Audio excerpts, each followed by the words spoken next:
welcome along and welcome to Silverrun Forest for a brand new Farming Simulator 22 series. We have just arrived. The train has left. That wasn't our train. We managed to book passage over to the US. We have come here to do a specific job. We've been asked to come and build a roller coaster here in the local town. So that is what we're going to be doing.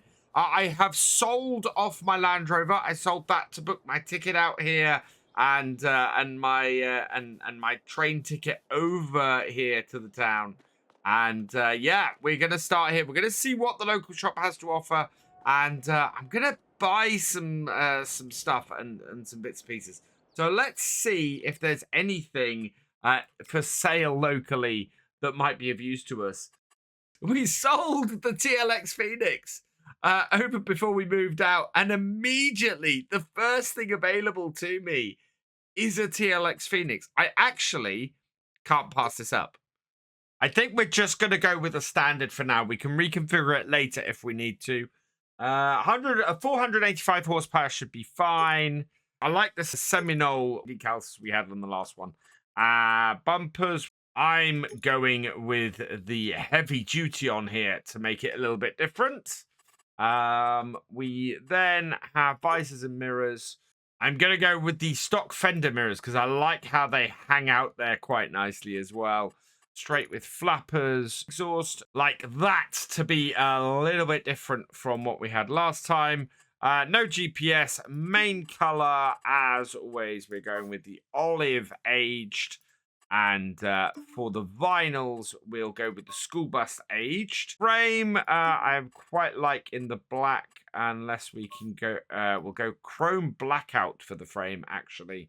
And then rim color, I think I'm going to go again with the chrome blackout. That is fantastic.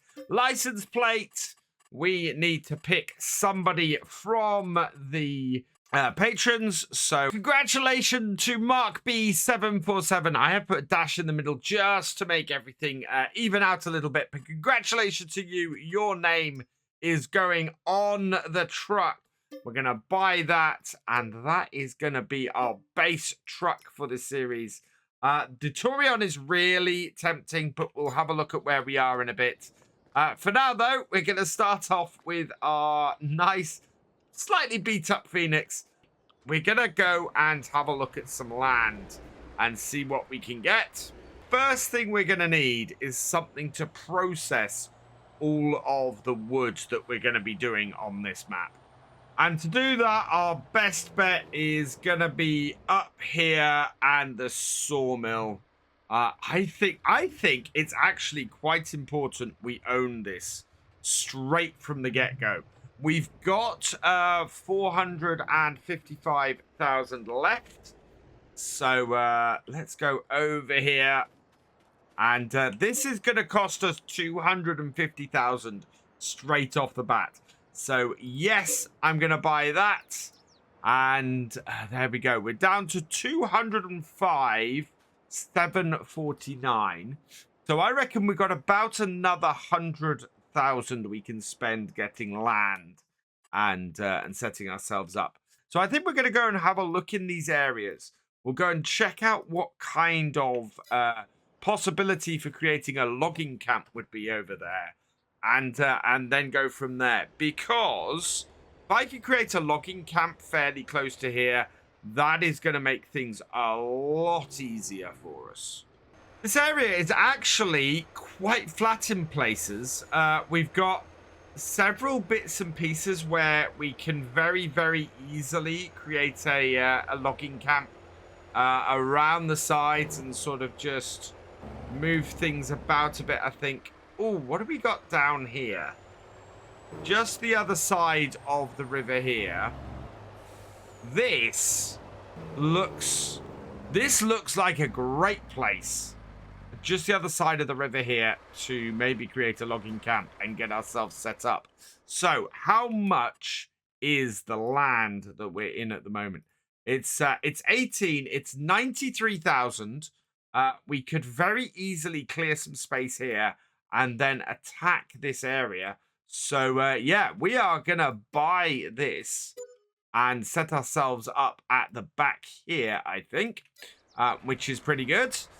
So now that we've done that and we've scoped out an area for our logging camp to be set up, what we need to do is probably head down to the shop and get some more equipment to get up here. So let's go and have a look at the forestry equipment in here.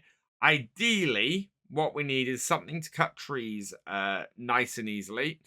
So I think a forestry harvester would do us fairly good. A better choice might be a Volvo. Maybe one of these. Configuration is for grapple. Process ahead. There we go. So that would add 32,000 to it. It would be 291. We can go with a beacon. Actually, we'll take the beacon off and go with the safety beacon. And then standard windows. And this would be 292. So let's lease that and go with that. We're going to have to get that to the field as well. Or to the trees as well. So to do that, I want to get a low loader. This might do the trick for us. So let's have a look. Standard, extension. No, just standard. I think we will go with the black wheels. And we'll leave the license plate on there. So let's lease that. Yes. We're going to need a forestry trailer. I think we're going to go with the one from the DLC. So that is this one here. Chassis color will be the olive green. The design color will be the Challenger yellow. And main color will leave as that. We want the black wheels on it to match our tractor. So, yeah, that's perfect as well. So we're going to lease that too. We still have 93,000, which is great. That Class Torion at 70,000 actually would be a pretty good purchase, I think. Yes, and we can probably use this. I think we can get some stuff to use on this. So, yeah, we will grab this because it's pretty good, I think. I think that's a great price. So, yeah, let's head off to Patron and find another person for the number plate. Congratulations to Simon Hardy. You've been once again selected. So we're going to put your name on like that. Unfortunately, I can't fit the whole thing on, but there we are. So yeah, this Class Torion, it's just a perfect selection for us. So we're going to buy that too. And then a couple of bits of forestry equipment. Well, a couple of things we'll need for this. Log fork for this. I'm going to lease it. We want to keep the amount of money we have at a good amount. So we're also going to lease this too. Yes. Those two bits will do us perfectly for now. And that should mean that we are in a really good position to get our equipment down to our logging area. And this is already a much bigger setup than we had going on our previous map, on Whole Macro. We are, yeah, massively bigger on here. I'm slightly worried this trailer is not going to take this bit of kit, though. Okay, I have got it onto this trailer. It's not great, nowhere near perfect, and I think we're going to have to go fairly slowly. But it is on here, and we're just going to put the front fork, or the forklift forks, onto this trailer as well. With any luck, we will also be able to get started today. So let's very carefully and very slowly get this back to our camp. So we've managed to make it here fairly safely. I have got a bit of a barrier there to avoid, so we'll bring this down like so and into our roadway. So that's the easiest way to our camp, is from there. And yeah, then it doesn't take too far down here for us to get this. So we'll park that there. Unfold our trailer. Take off. Oh, we've got to take off those, but we also need to get the wheel loader back here to take that off. Now, I don't know how good this front clamp, this wood pickup is going to be with single logs. It's going to be an interesting thing. I think we're very much looking at clearing this area as much as we can, and then setting up a logging camp around here, and basically having this as our logging yard, and then using it to branch out into the rest of the area we are in. Let's connect that on, and yeah, then we can move those out the way as well, and that will mean we can then move our excavator off of here as well. I think eventually owning an excavator is going to be a very useful thing. At the moment, of course, we don't. It's leased, and we're going to have to deal with that. But it should be okay. I am slightly surprised that we've got two really useful bits of kit straight off the bat for us to work with, which makes me very happy. Right, let's give this a try, shall we? Let's open that up.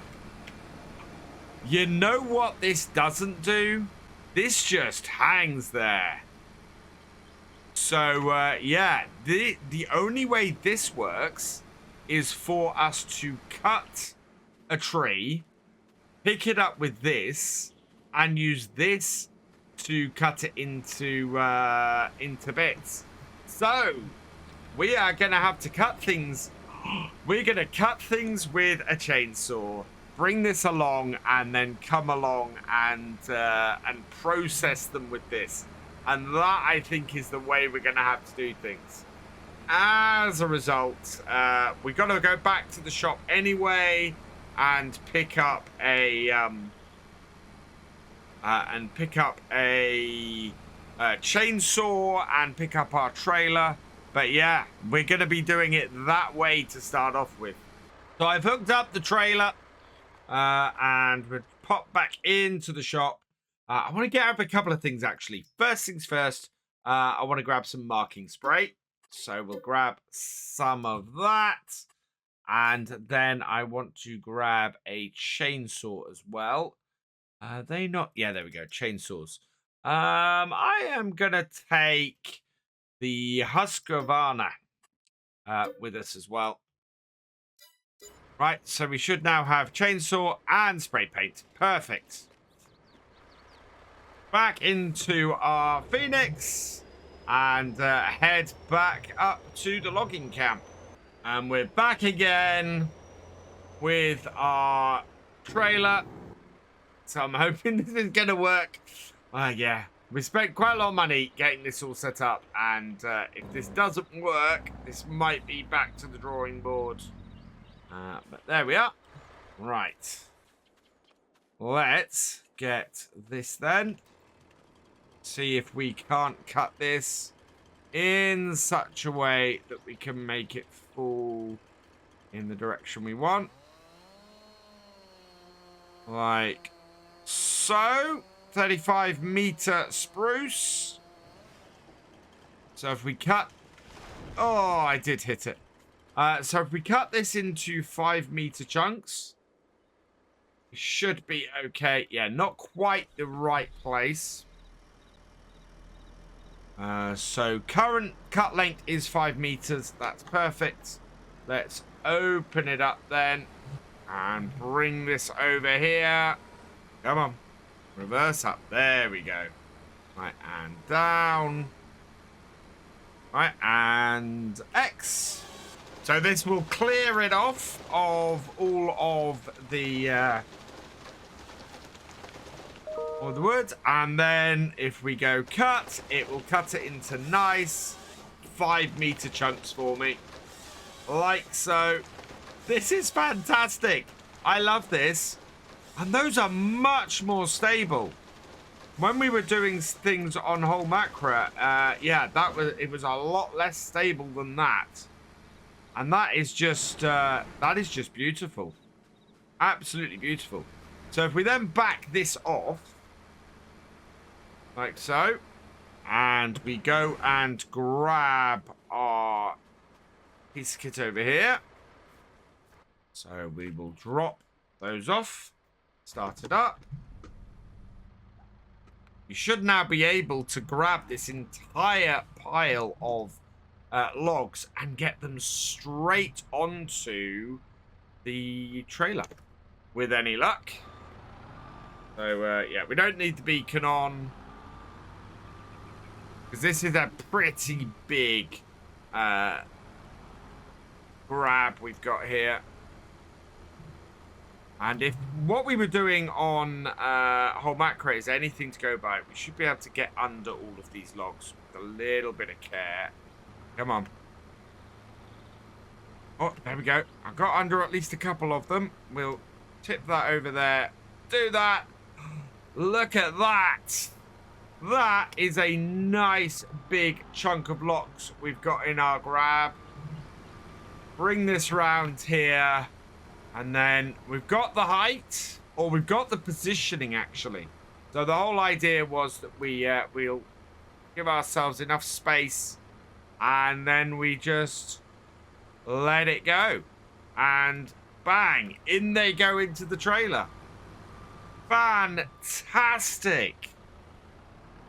Already, straight off the bat, this is working really, really well. What we are going to need, though, is we're going to need a tractor or something with a with the ability to stump grind, because at the moment we do not have that, and yeah, that is going to be something that's going to be a little bit necessary as we go forward. Oh, that's not the greatest pickup, but as long as they get in our logging trailer, that is fantastic. Yeah, I'm happy with this. This is gonna work. Despite some initial teething issues, it looks like we might actually have a working setup here that is gonna be bigger than we had on whole macro, and all for £500,000. So let's mark a couple of trees now that we want to take. We want to take this one. I think we can take anything really this side of the river. So that one wants to go. Yeah, there we go. That one wants to go. This one I think wants to go as well. No, there we go. And yeah, that will be a good number for here. We'll take this one as well. There we are. Right, so let's get these cut, and then we can just come in. Right, get the angle right this time. We can come in with the Volvo, get these cut, and then sort them out. I want to pick them up at the other end. Where I'm looking for these is still all wrong. Anyway, we'll get this one moved out of the way, and we'll pick it up with the other end so it clears to the base, and then we can get it all cut. So, oh wow, no, we're gonna have to do it the other way. Means we're gonna end up with the short piece at this end again, which is annoying, but not completely unexpected. So down to there, forward a little bit, cut, and so that will go all the way through. So it clears off the branches. And then when it gets to the end, we just go cut.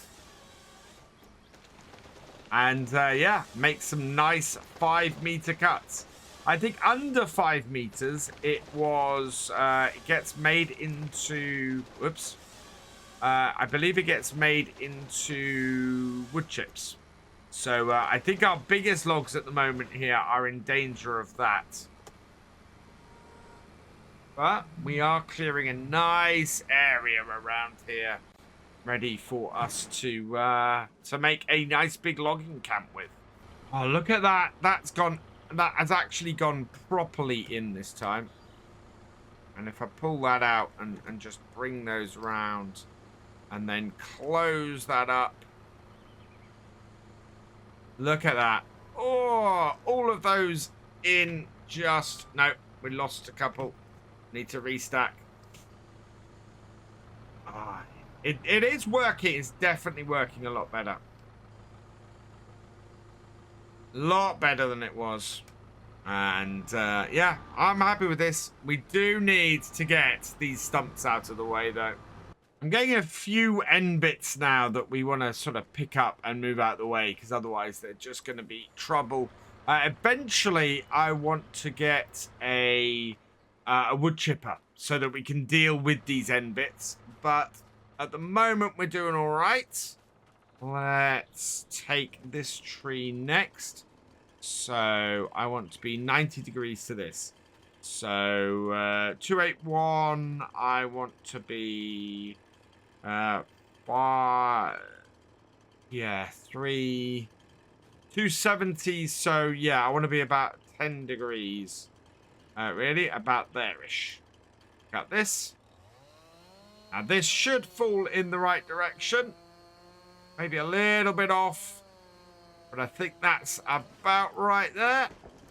Yes, exactly where I wanted to go. So if I'm a little bit more careful with the angles I do things at, I should be all right. Start this up. Unfold that. Oh, I got to remember to start moving the direction I want to move before I turn my wheel with this, because otherwise it gets... it's too thick! Damn! Okay. So this is an instance where we can't cut this whole tree with this. So instead what we're going to have to do, and this is where the chainsaw comes in very nicely, is we're going to have to go back to the old method. Chainsaw out. Alt and right click. 0 meters. So we'll take it slightly beyond 5 meters for doing this. And that way we can cut even trees that are too thick for our piece of kit. And I think that's just about got it. Yes. Now what I do need to do is go along this. We'll wiggle about a bit and get this all delimbed. And then these ones that we've picked up, we can go and get these picked with our wheel loader. And it's going to take a little bit longer to get them picked up. But we are going to be able to do it. It's a little bit annoying that that won't do the thickness of these trees. Oh, it's still picking it up. There we go. Right, we'll reverse this up.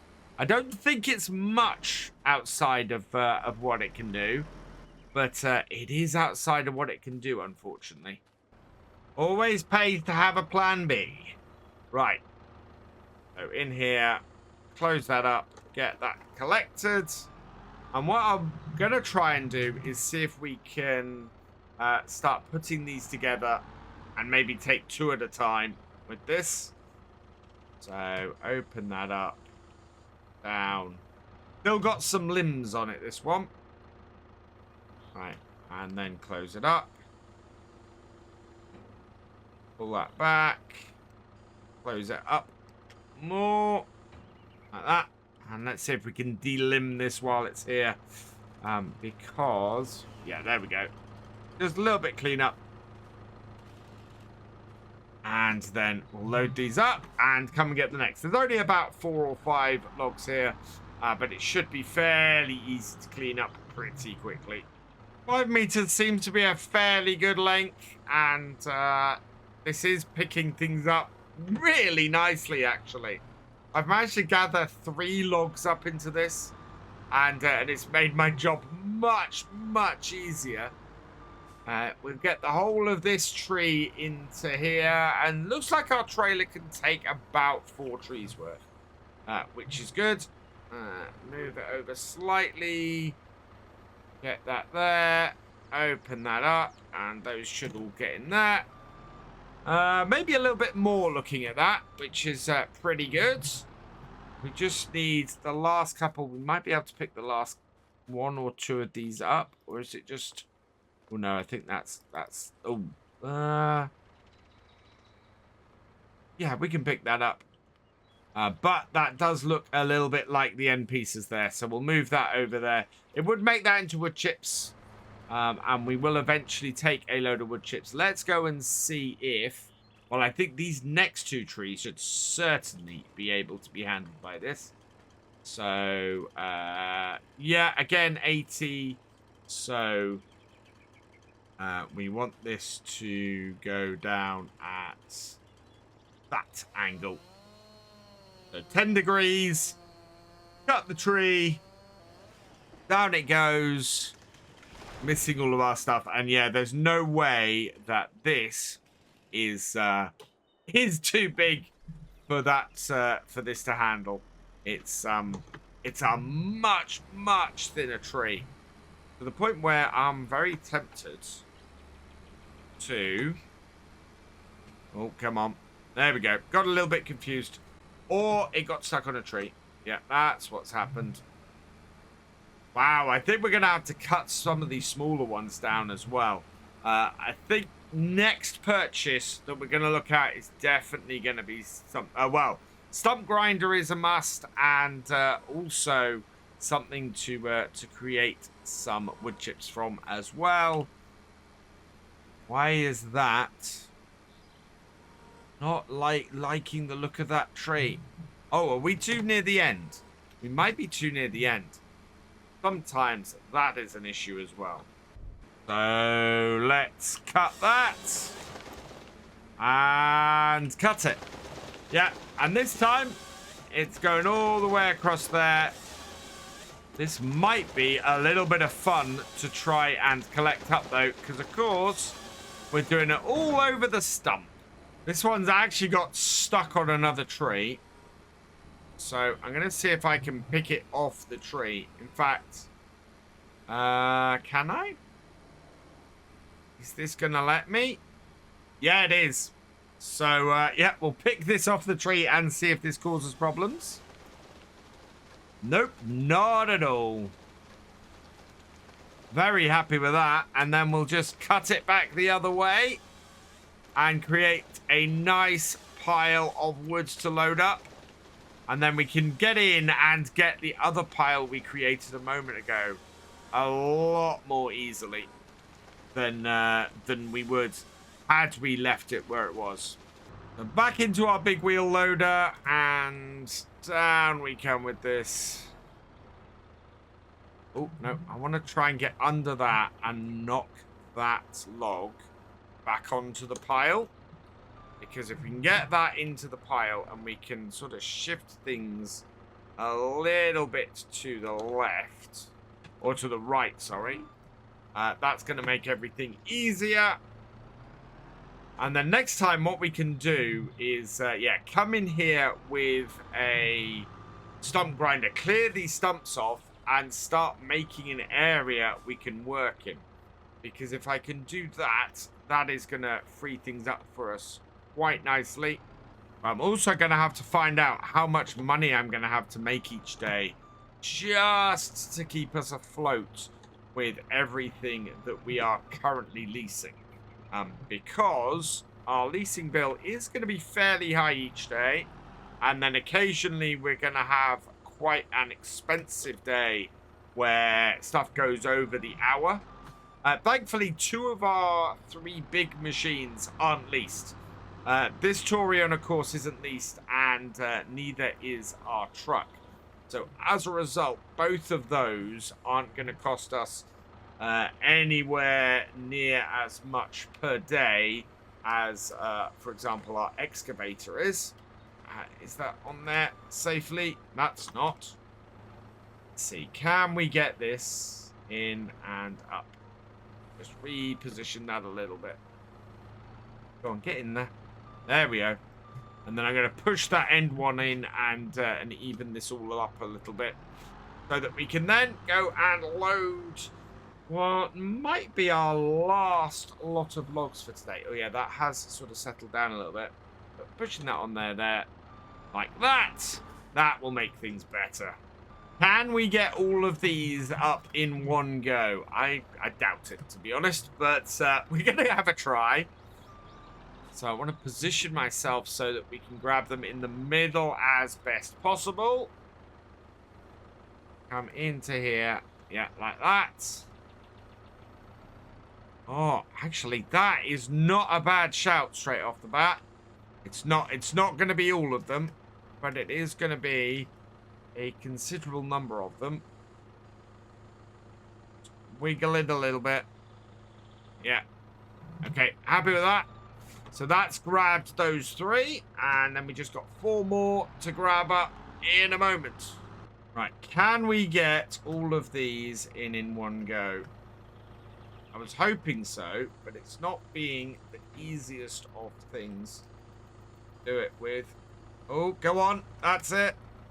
Ah, no. Sometimes it looks like it's really close to picking them all up at once. And then it just, they all fall out. And if you get it right up around like this, it should grab them all. Oh, that might actually. Yeah, I'm not gonna move that. We've got all 4 of them in. Now we just need to get all 4 of them onto the trailer, and I'll be happy. And that will be a good place for us to go and deliver a load of logs today. So into here, like so. We'll open this up, and we need to sort of jimmy that up across a little bit. There we go. Right, there we are. That is not an entirely full logging trailer, but then we had a lot of setup time today. What it is, though, is a pretty good amount of wood on our logging trailer. So let's take this and see if we can go and deliver it to our sawmill and start some processing so that we can start delivering some products in the near future. So out and across and over to our sawmill. What I want to do over here, I'm going to try and just back this whole trailer into the water and see if it will unload them that way. So let's bring this over here. We'll reverse these into the water because they do float in the water, which is quite cool. But this should give us pretty much exactly what we want. Backing them up to here. Right in. Whoa, not too deep. Right, we'll take all of the straps off and then see if this unloads them. Oh, wow. Yep. It is unloading logs from the trailer. Look at this. This is really cool. I love that. So that is just all coming off and loading into the water. In from there. Let's have a quick look at the production chain for this. So wood planks, wood planks long, wood and wood beam are all being created off of here. They are already going in. That is perfect. Exactly what we want. We are going to deliver these to the roller coaster and get them going. But this is perfect. So I am so happy, so pleased with our first day on here. We're going to leave these loading on. We will pick it up next time where we might see if we've actually got some production out of our sawmill here. Today, we are going to be sorting out the first of our products that have come out. So our sawmill has produced some of the bits and pieces we need. Actually, we'll get this done here. Because at the moment we have a lot of cost, a lot of outgoing early on, what we're going to be doing is making sure that we're making the most of that as we can. We're also going to start trying to supply the roller coaster with some of the materials, so we'll get paid for these along with that. Let's get this to here though, and yeah, that's got that in the right place. We will disconnect those, disconnect that trailer. We'll probably come back and supply our sawmill with some more stuff later, but first I really want to get stuff loaded up and moving. Now, I have discovered that based on what we were doing last time, we've probably got the wrong flatbeds, and we might get this changed over today, especially if we make a decent amount of money off this first set of equipment. But one of the slightly more expensive ones that is available as part of the DLC also has side bits that will extend out. And I'm actually recording this just before the first episode goes live. So I'm pretty sure a lot of the comments are gonna say, no, you should have bought the one in the DLC. It goes wider. It has the ability to carry your Volvo excavator a bit better. So yeah, we are gonna be looking at that. I also want to try and get us in a position to fully buy the Volvo as quickly as possible. I'd love to get the quick switch header on it and make it easier for us to do various things with it. We'd be able to stump grind with it.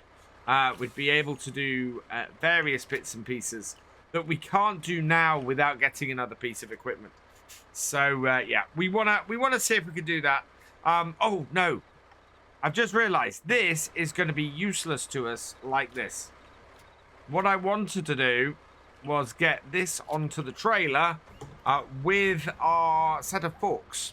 Oh, let's just unfold that again.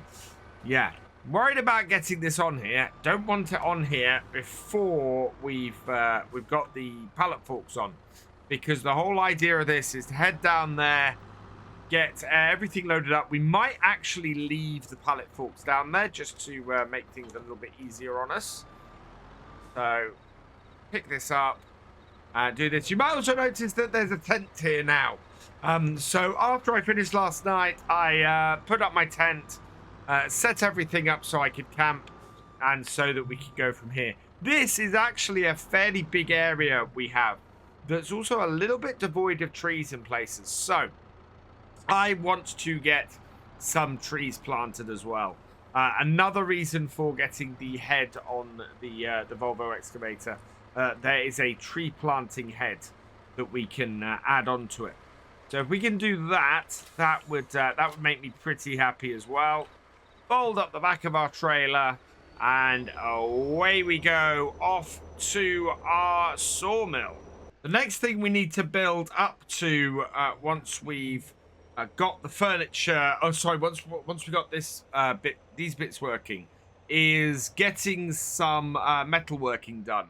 Now, the iron ore mine is the far side of the map, the far side of Silverrun Forest from us, and we need to get the ore from there. The town has said that we can use the ore from their ore mine. And we need to get the ore from there down to an iron ore plant. I don't know how much one of those is, actually. Let's have a quick look. If we go into production and factories, we should be able to see it. Is that it? The iron furnace. So that is 180,000. So that is what we're going to need to raise to do that. We're only spending about 4,000 a day on our vehicle leasing costs at the moment. So our vehicle leasing costs are actually not bad. I was worried we were going to have a bigger problem than that going forwards. But because we managed to buy both the class wheel loader and our truck, it's nowhere near as bad as it could have been. So that's not too bad. As I said, I would like to buy our Volvo excavator, but it may be a case that we can't do that for a while. It would make us a lot more flexible if we could. We have quite a lot of stuff in here already.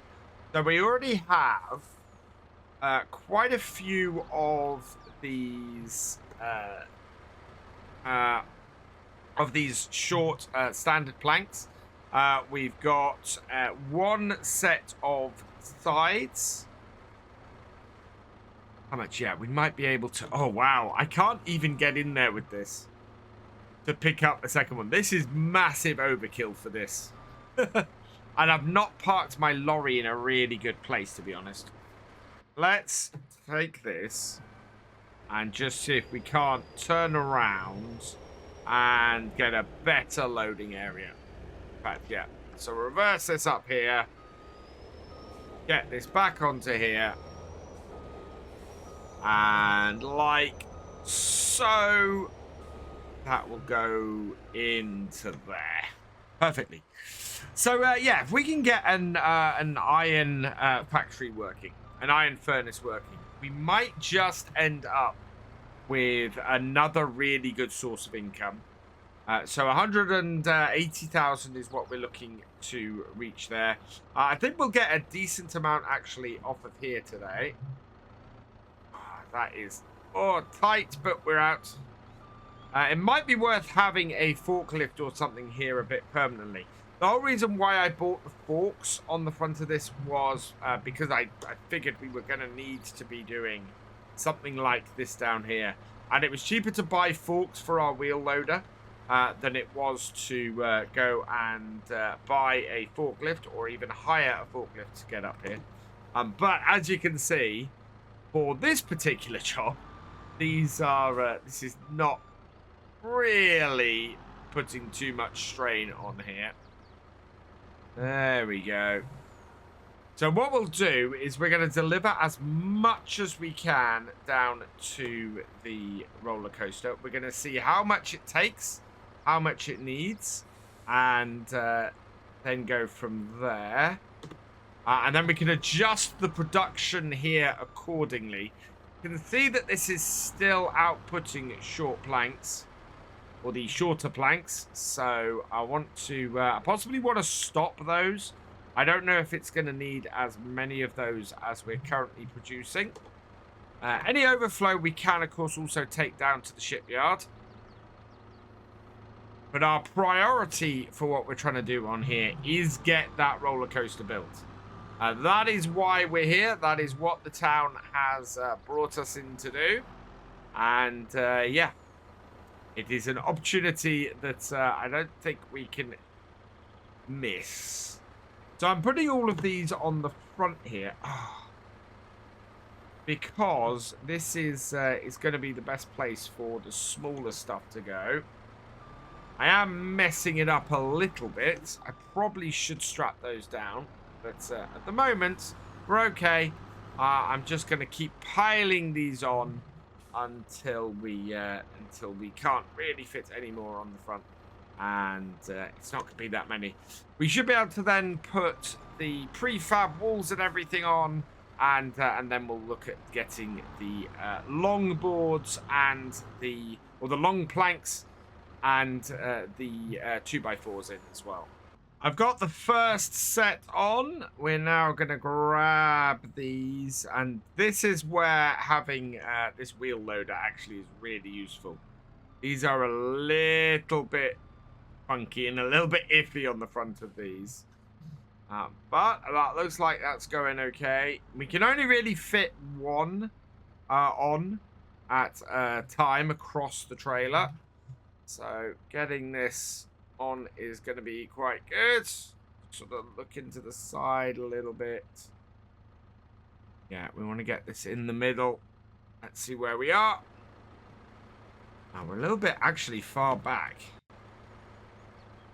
Right, about there-ish, I think is where I want to be. A little bit forward there.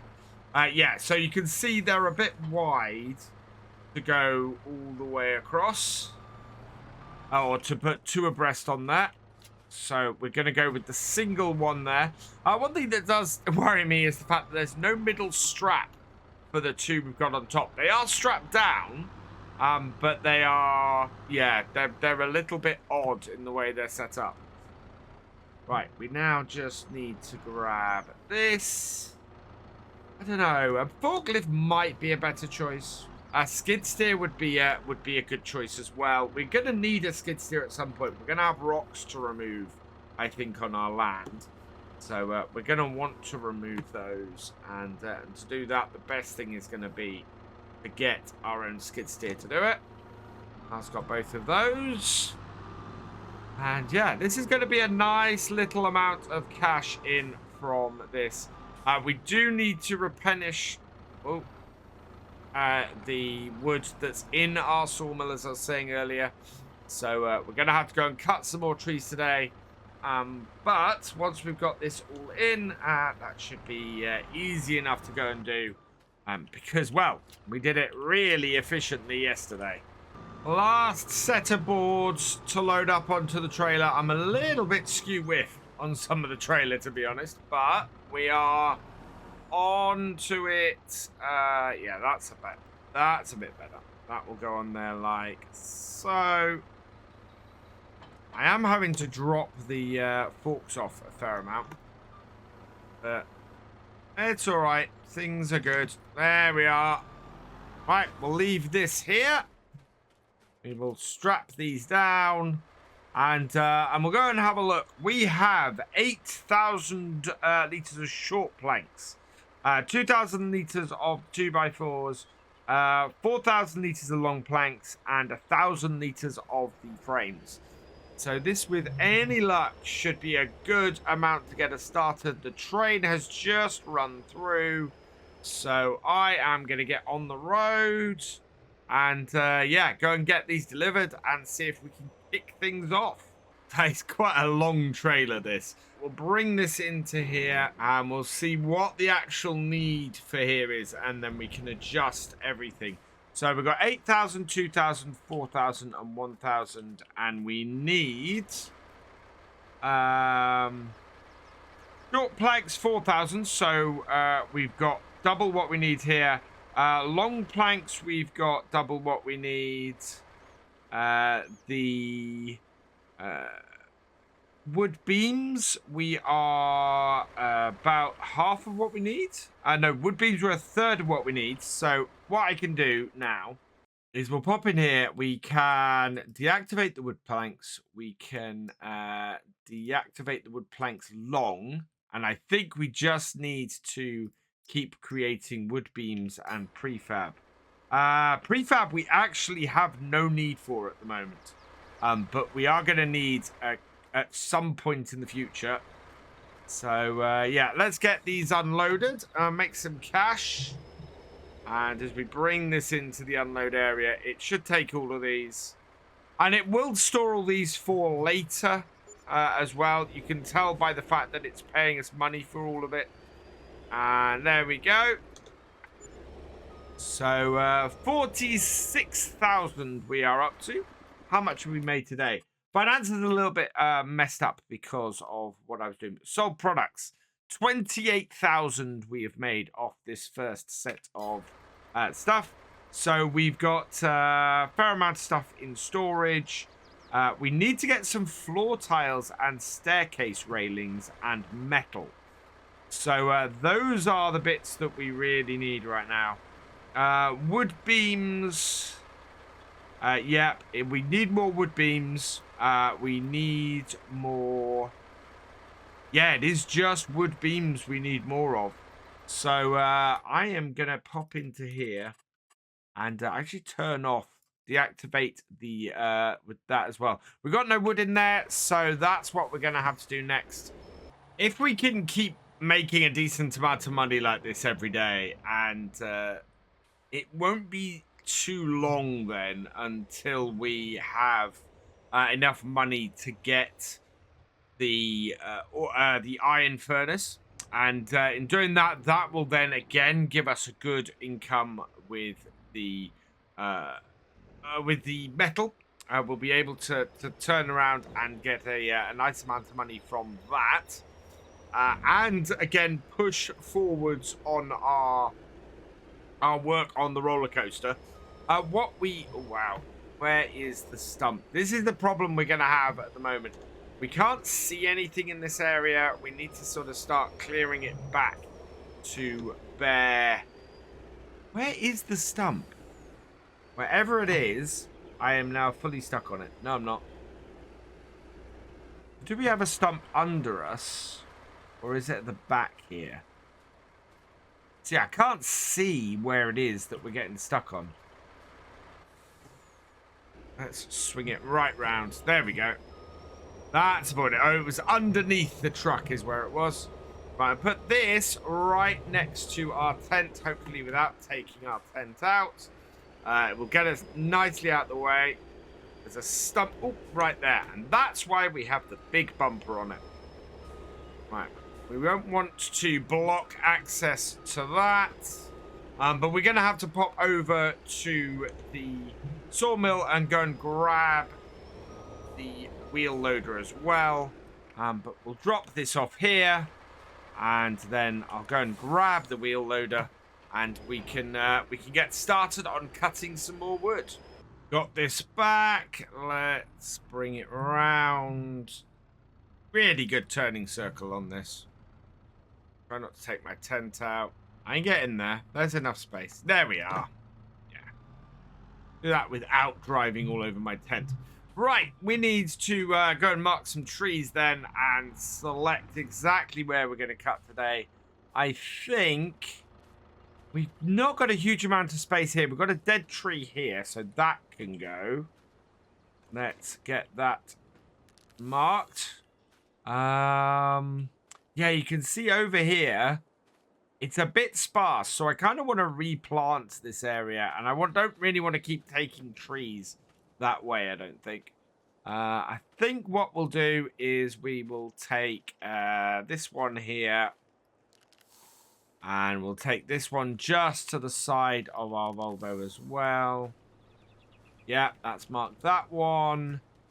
And then I will take this. That one's going to be too thick for that, actually. We'll take this one here as well. There we go. That should be 4 trees. There we go. And, yeah, that will be good. In fact, we'll start with this one here. And that direction there is where we want to go. That's 76 degrees. So 90 off that is... Oh, no, 90 onto that is 166.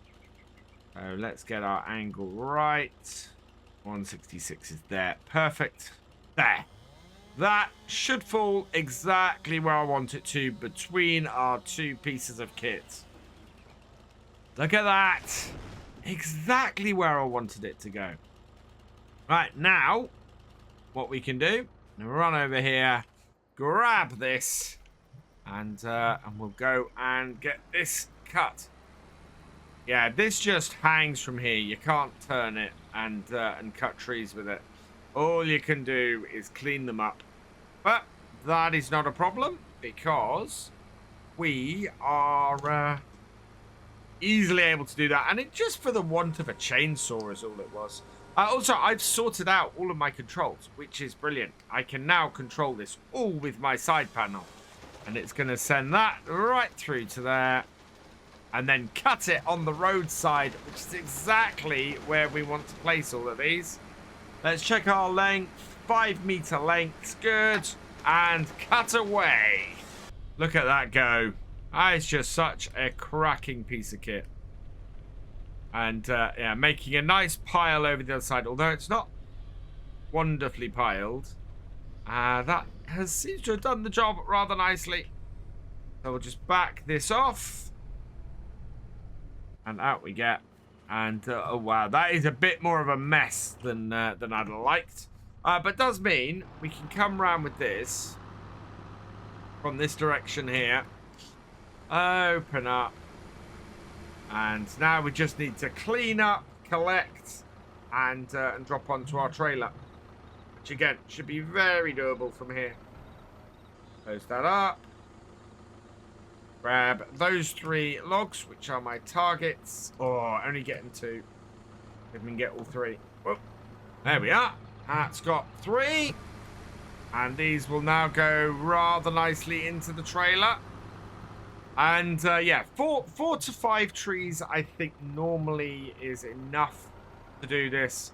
So that's what we're aiming for, is to get 4 to 5 trees into here. And then we will have enough to keep our sawmill running. Second tree, and this one I'm going to take in this direction, I think. So that is it's just about 360, so 90 degrees will be a good position for that. Onto that, cut it there, and across. This is just so much more efficient the way we've got this. We can now just bring this back over here. Again, switch over. Into first gear. Or forwards. And we'll turn it. Yeah. And then I should be able to just find my tree over here. There it is. Lift up. Oh, there we go. And out and down. Cut. And then we'll lift it a bit so that we get a good pile and cut. Oh, turn it on and cut. There we go. And that now is going out that side there. And it's all going to be over the stump, unfortunately. But it should still give us a good little pile of wood there. And I'm not immediately going to go and get that collected. I think because we've got several in here that need clearing, what we're going to do is clear those first, or get them cut first, and then go from there. Now this one I want, going in that direction. So that direction is 296. So 3. So 3. Actually, 39 would be 38 would be 29. There we go. That's what I want. It makes sense. This is the direction. It works. 30 degrees should be about right. Over goes our dead tree. And again, doesn't hit anything. So works out well for us. We'll bring this in here. About here-ish. No, a little bit further. About there-ish. Whoa. There. Yep, that's got it. And then I'm just going to back off a little bit so that we're away from the stump. And cut it there. And actually that puts it in a little bit clearer area for us to see. But this is a fairly small dead tree, this. That is done. Another nice little wood pile. I think we're going to need more trees than this. Which other ones did we mark? Did we mark this one? Yeah, this one's marked. So we'll take that one that direction. 284 is going to be about here, I think. So cut this. And with this cut falling roughly where we want it to. Yeah. We can then just come back with this. And in fact, all I need to do is swing round and I can come at it backwards. Love that. That works really well. Out with the arm, up a little bit, out with the arm. So maneuverable, this. It's great. It's great to be able to do this. Let's spin this round. Right, and now we're facing forwards and I can go backwards this way. Wow, that was a bit harrowing and a bit crazy. But we've done it. And I want to go and take one more tree.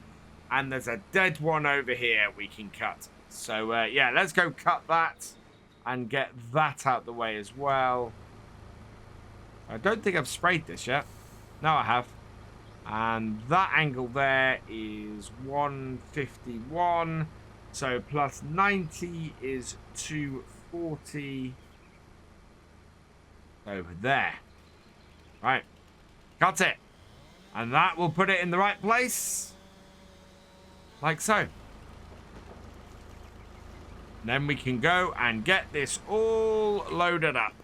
In amongst all these bushes, it's getting quite hard to see some of the piles. You can see that they are Yeah, very well hidden. So what I'm having to try and do, just see if I can push piles together.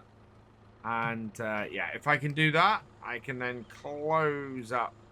But yeah, if I'm too high on the with the actual grab, then they tend to get under it. But again, I can't see exactly where my grab and everything is. So yeah, it gets fairly difficult, but we're still managing to get clumps of logs up like that and deliver them into the trailer, which makes me very happy. It's going well. I am very much happier with how the logs are handling in the current update and with this expansion. They are the log physics is much nicer on here, and is much more of a joy to go with. And I'm actually finding I'm using equipment more realistically as a result. We were finding this a bit with whole macro, but certainly, yeah, post update, definite improvement to the log physics and how everything works. It's just a lot nicer to have play with. I think we're about half full, and we've only got one tree to go. So more logging to be done today, more cutting, and we'll be able to make a bit more. Well, we're going to making the 2x4s, and then we've got to work out how we get the furniture, how we get the railings and things, because that's going to be the next thing, along with that metal. I think it's going to be a lot of working towards that. But until I can work out where we can make the railings, it's going to be a little bit difficult to actually work out what our next move is. Because if we can make the railings, oh, that's going to be tight. Yeah, we're through. If I can work out where we can make the railings, then we can purchase that and start doing that there. Otherwise, we're going to need to work out... Oh, no. Come on. In you go. There we are. We're going to need to work out where we go from there. Alternatively, getting the iron and the metal working going, we'll make a lot of money from that very quickly. So, yeah. It's what do you guys think? Where should we go for next? Should we try and get the railings or the metal? We're going to have to do both of them. I think the metal might make us more. This tree here, this is a little too good to pass up. My biggest problem is that it is never going to get cut by our Volvo. But it is kind of right in the middle of our area. So we'll cut it here. We'll send it going down the road. We will try and get it to get cut by the Volvo, but I don't think that is going to actually do anything with it. There we go. Into that. Into this. I'll be amazed if this cuts this. I don't think it can. It seems way too big for it. Unfold this, though. You never know. Sometimes it works. Sometimes it doesn't. Doesn't take a massive setup to do it.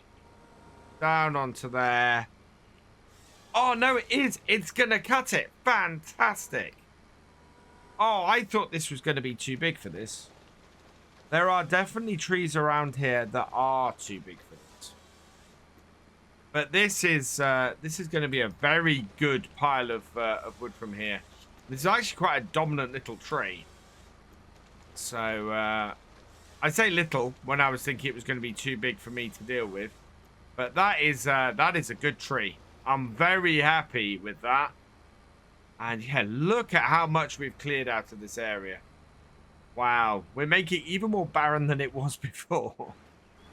We are going to clear out everything around here. But we have got space around here, of course, on the land we own to build the iron furnace if we want. It's a bit of a trek from the actual iron mine, but we already own the land, so it works out fairly well for us.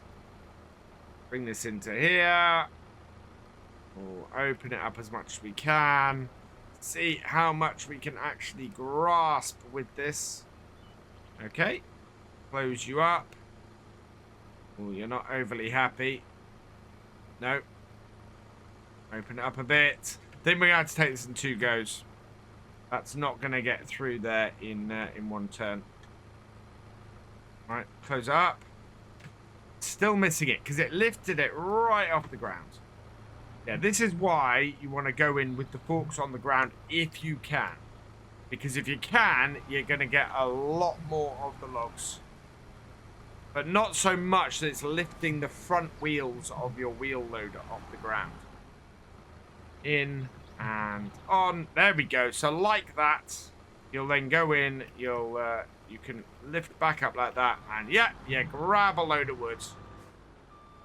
And that then is not the greatest, really, on the end. But it should at least get into my trailer, I think. Unless it gets knocked off before it gets in there. Nope, we're high enough. And this is why I didn't get a tractor this time. This is my first series I think I've ever done where we've not had an actual tractor. We are just running with a wheel loader, an excavator, and a truck. Right, 1 more tree today, and I think I'm gonna go with this one here. So yeah, another 35.8 meter. I want to cut it in this direction here, I think. So there, and we'll cut there across.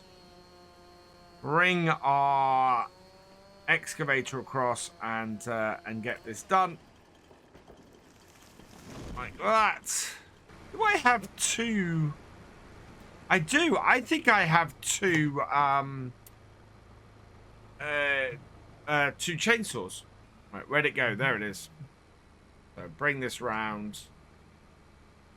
And I think it'll take the tree the whole way back the other way, which I don't want to do, actually. Yeah, in fact, we get the controls working properly. Yeah, there we go. I'm going to bring this around here and spin right round and see if we can get it to do it into this open area over here. We can make quite a big logging camp here with what we own. Right, bring it round. We own everything at this side of the river and the road. So it's a good big area we bought. But it doesn't have an awful lot of trees. It has enough to get us started. But overall, oh, it is too thick. Damn. Right. Let's I want to try an experiment, actually.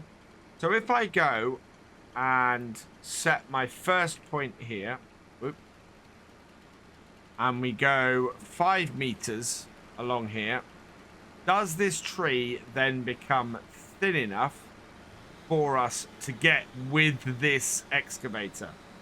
Will it then deal with this tree? So let's take this back here. Oh, no, backwards, please. Oh, no. I already am going backwards because I span right round. Can get really confusing. Right, there we go. And into reverse. Yeah, everything is reversed at the moment. And let's see if we can pick this up now. So down. Now, it's not too big. Fantastic. So yeah, if you get a tree that's too big, and it tells you it's too big, very simple. Just go and cut the bit that's too big off, and then you'll be able to still attack it with your equipment, which is fantastic. Works an absolute treat. Right, that's the end of that done. Let's get this out of the way. So spin this round. Spin our excavator around, and we'll take it back.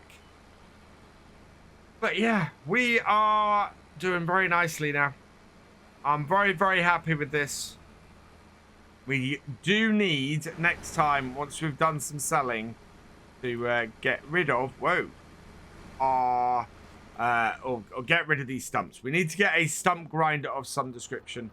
I am very much leaning towards getting a forestry skid steer, because we do have some rocks on our land as well that we need to break at some point. Oh, yeah, there we go.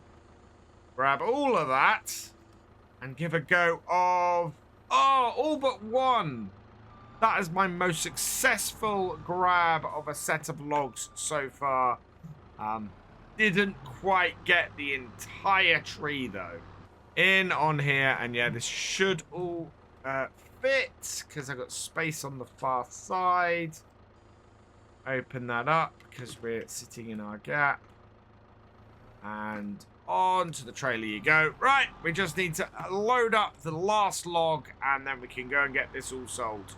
Last one. There we go. And just open that up. That should fall nicely on top. There we go. Yeah, evening is creeping in. It is mid-September. Park that there. Strap these all down. Say this has been a very good day. A very good amount of wood collected. Doesn't tell me how much on the trailer I've got, but that's a pretty full trailer. I'm happy with that. We could have fit maybe another tree or so on here, but we are in a position where we don't need to. As long as we get all of this into our sawmill, we should end up with a very nice amount. Let's see. Yeah, and we should end up with a good amount of the 2x4s overnight. I need to work out exactly what we need overall, though, because I'm still not 100% sure.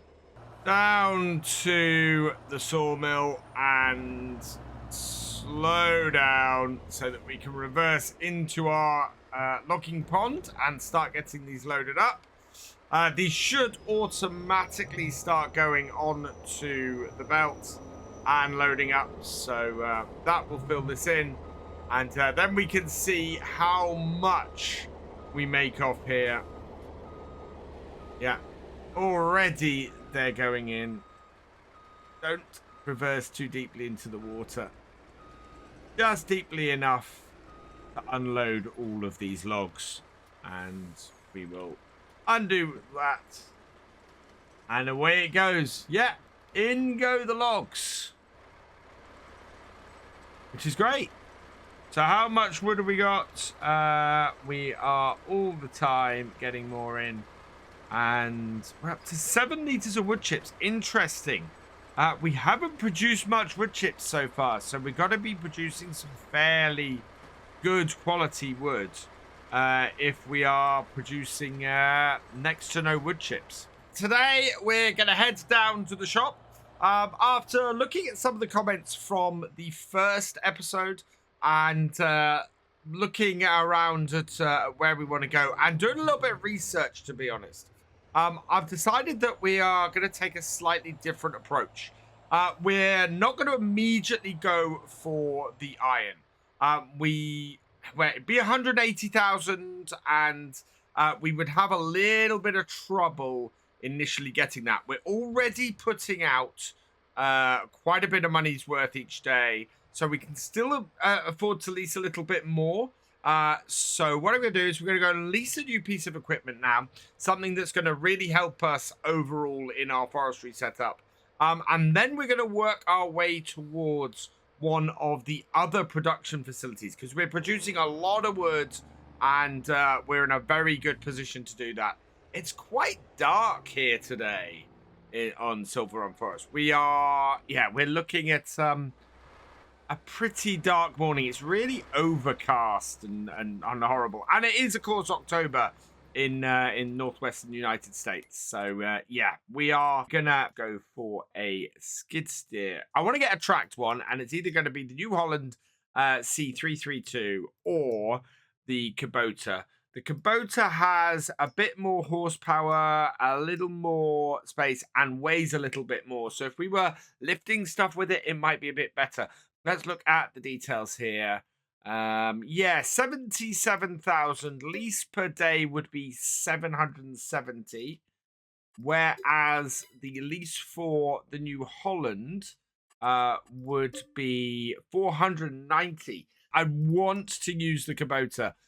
It is a cracking little piece of kit, this. Perfect for what we're doing, and I really love it. Even over the New Holland.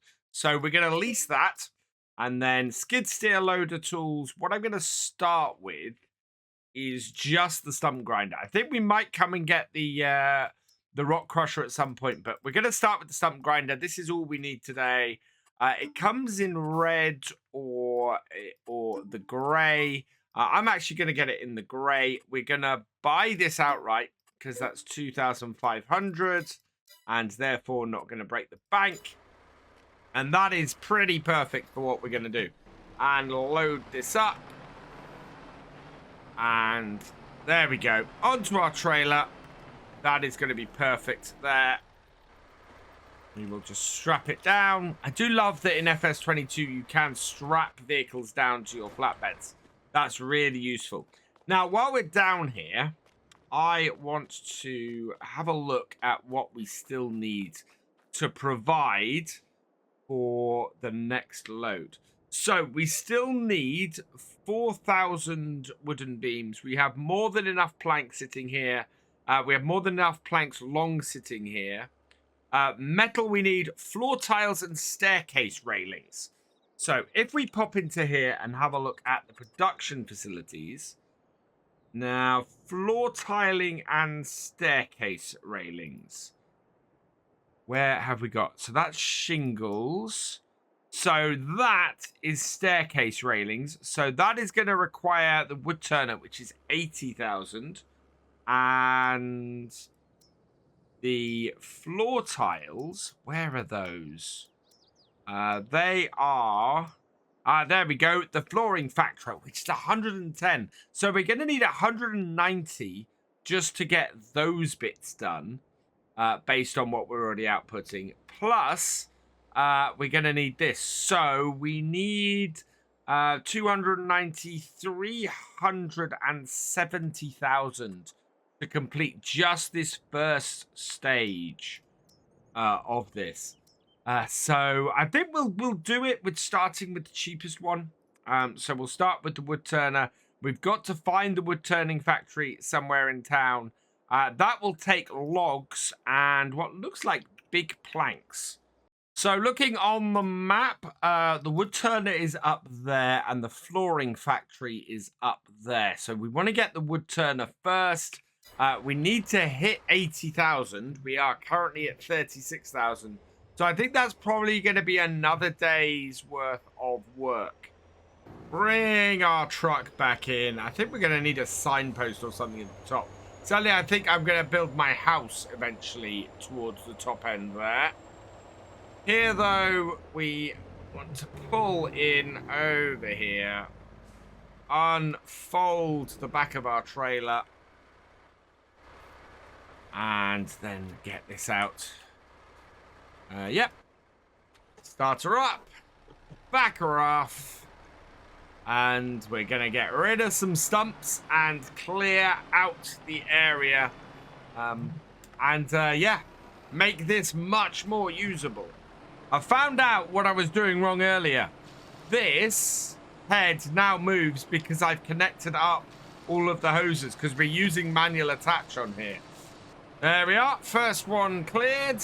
So yeah, this can take a little while. It's not the most powerful of stump grinders, this.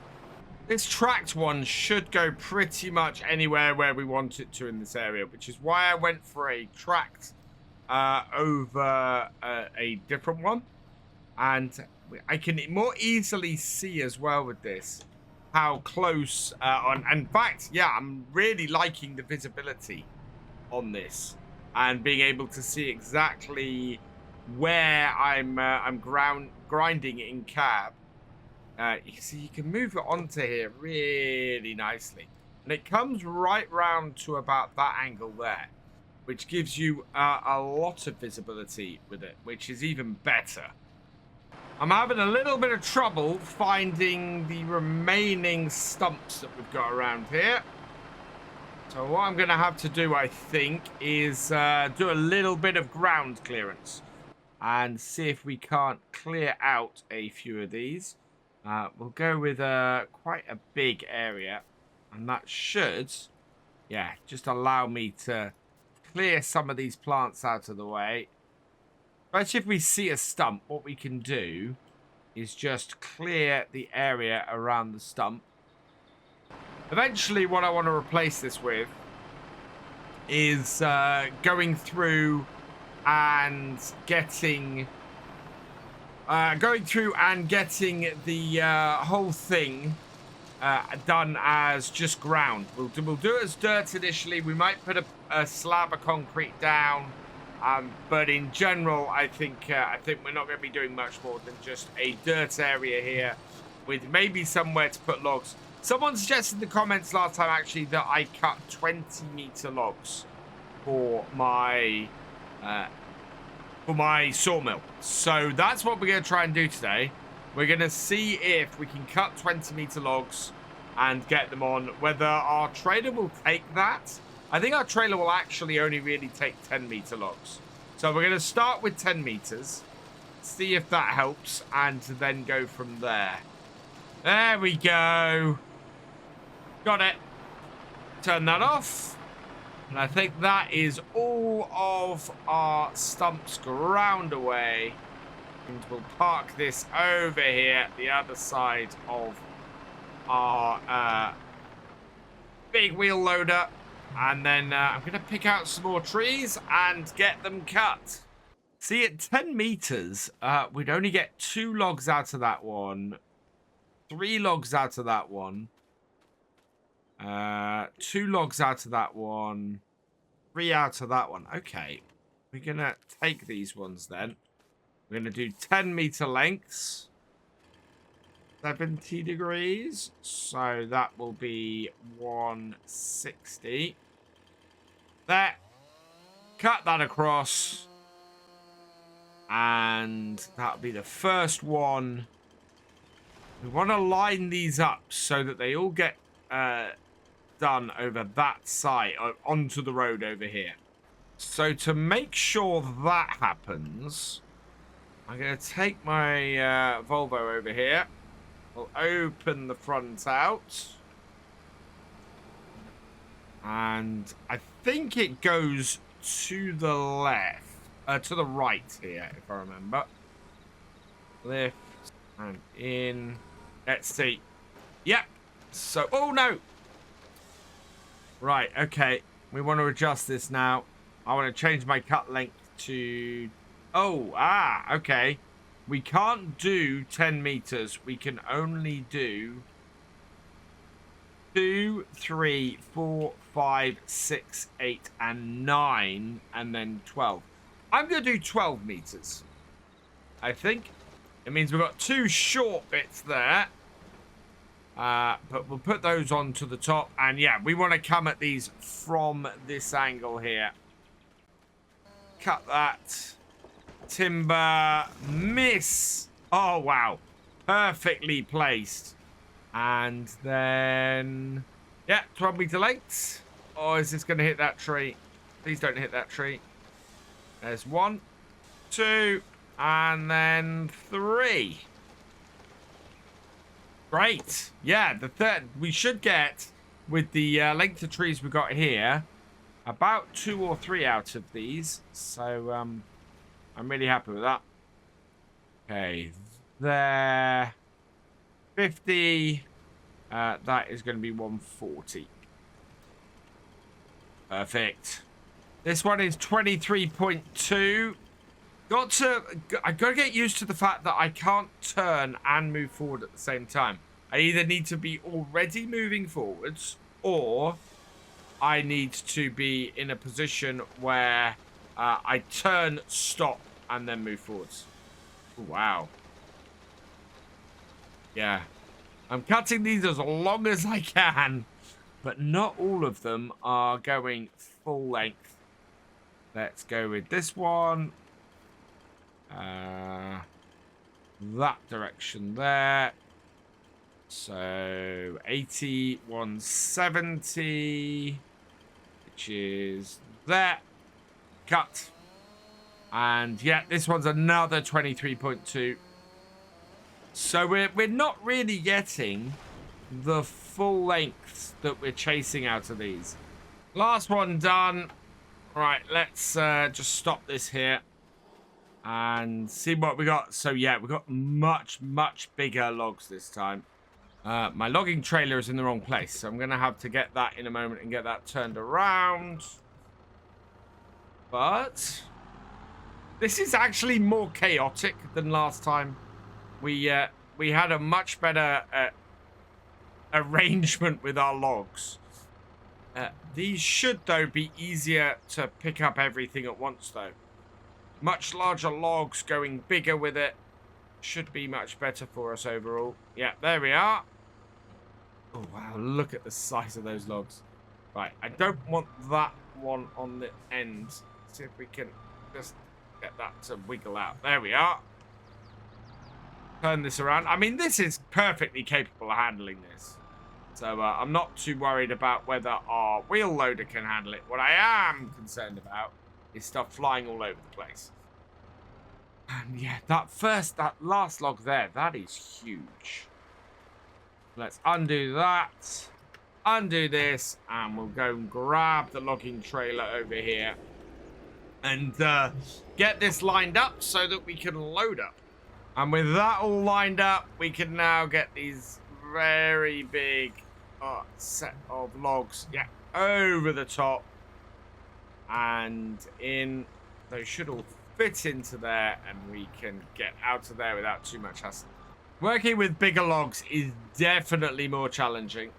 The other thing I'm going to have to do is I need to lose this end bit here. Nope. So let's grab that and chuck it over there. Yeah, that did lose me a little bit off the end of the log, but it's worked. I need to move this pile here. This pile here is too much. It's in my way a lot. It's causing me a big hassle trying to load the trailer up. And yeah, it's no good. So we'll grab that fairly easily. But you can see how unwieldy this is for even just single logs like this. Just so much harder to move everything about. And as a result, it's not quite such a joy to work with such big logs. I'm going to cut the end off this again. Oh, well, bring you down.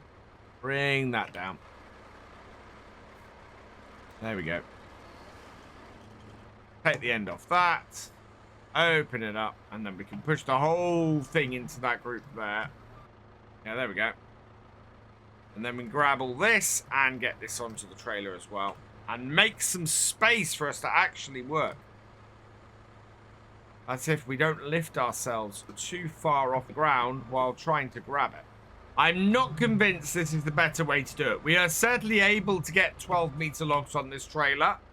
And they are going on there fairly well. But certainly loading them on is much harder than it was doing the 5-meter ones. It's a lot more precarious most of the time. That down and in. And lift up. Although, I will say, I feel like I'm getting the hang of it a bit now. Certainly doing a lot better at this point than I was before. And, wow, we may actually fill this just from these trees. And then need to go and empty out fairly early on. I think if we were selling wood, we would be making a lot of money off such long logs. Something to be aware of when you're picking up logs, especially single logs like this. Try and work out where the weight is and position yourself there. You'll have a much easier time of it, like with this, where we've got much more to the center of weight. And as a result, we are able to more easily maneuver it without it having huge issues. Look at that. That is pretty full, that trailer. That is a good amount of wood on there. I'm really wondering how much wood that is on there. We need, though, to probably pick out a couple more trees. we're running out of trees in our main area here. Let's go over here, I think. What sort of height are you? So you would do 2. You would do... Oh, wow. You would do nearly 3. So, yeah. I think we'll take these 2 trees. So that one there. So mark that one and mark that one. Both of those would do it. Let's move this back.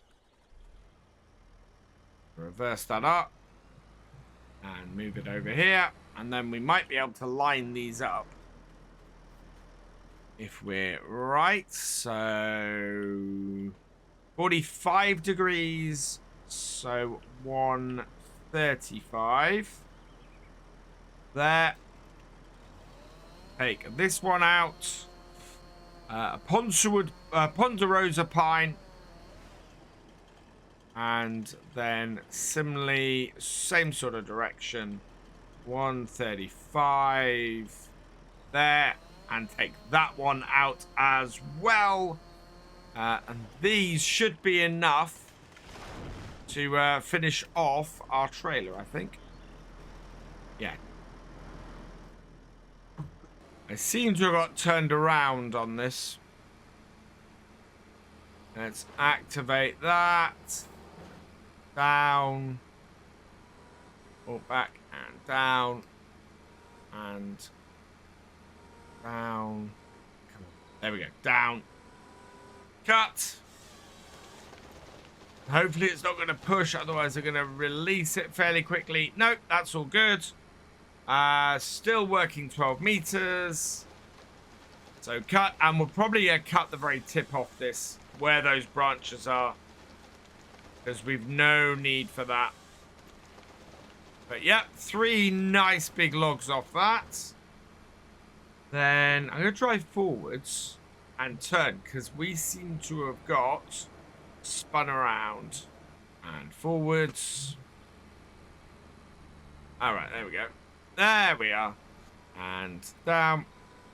So 5 more logs should top off our trailer for today and give us quite a good set. But because we spun round, it's now putting it out the other way, which is hilarious. Fold this up and yeah, lift it out the way. I do like this. I just wish, I do kind of wish that I'd now rented it with the changeable head. I mean, we've gone with the Kubota, so it's not such a big thing to change it now. But yeah, it would have been quite nice to have got the changeable head on this, I think, overall. Off it goes, and now we just need to load these up. There we are. There are quite a few rocks actually in our area here. Oh wow, I think I'm too near the top. I think this is going to be fairly unstable. Also, these need to be on the ground. That's going to pick up. Come on, get under it. Up we go. It's not too bad. It has got them clamped. So maybe, just maybe, we might get these in this go without too much hassle. Oh, no, there we go. It's now slipped in. And one end has gone down. Yeah, definitely harder to get these to do what I want to do with the weight. Because we've now got it picked up too far the other end. So getting your weight and everything with the longer logs, so much more difficult than with the smaller sets. I would suggest if you're just starting out doing the logging stuff, then it might be wise to start with smaller logs, even if you've got a setup like this. Let yourself get used to the physics. Let yourself get used to the logs and how they fall and how they work and everything. And then you'll be in a position after that to come back and use it with the longer stuff. Oh, wow. How am I going to get them out from between these trees? I think I've only got 2 logs here. Yeah, I've only got 2 logs here. There's a third one hiding somewhere. Oh, yeah, there it is, because I can see the very top of it that we need to cut off. In fact, has that fallen through the ground? That might have fallen through the ground. Anyway, we'll top these off with this, or top this off with these. And that should do us rather nicely. There we go. Yeah, we're quite high at the back. We've got this one here. I pick that, yep. So that can go on there as well. That will probably get turned into wood chips. And then this one over here. What weight is this? Wow, yeah, we're not picking that up. Let's cut the top off that then. And go and grab this and get that on the top. It's hiding in amongst these bushes. There we go. Grab it. Pick it up. There it is. It's in the claw. And that means we can nice and easily get it onto our logging trailer. We seem to have loaded everything up with the thicker edge of the wedge at the back. Not the worst way we could have done it. The other way around actually would have been worse. But really, I want to be trying to load it up more evenly than that, to be honest. But we did try and cut everything in the same way, so. There we go. Let's get these all strapped down. Much more different setup today, though. We've got a back one. Yeah, we've got a back one. There we are. Right, it is off to the... well, off to our sawmill, and we're going to go and drop these off and see actually where we are with everything else down there. As we go across the bridge, you can see where we're logging over the other side of the river over there.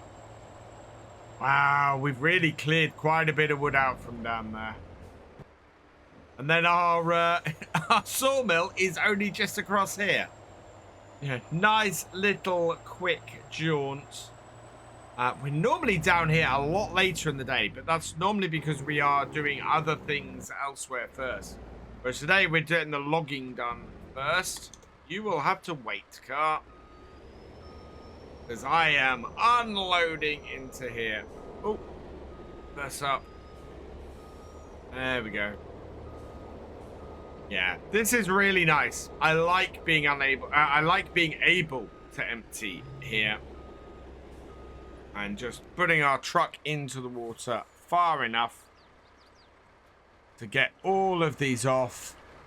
And while those are loading, we're producing. I actually changed what our production is. We are still producing everything in here.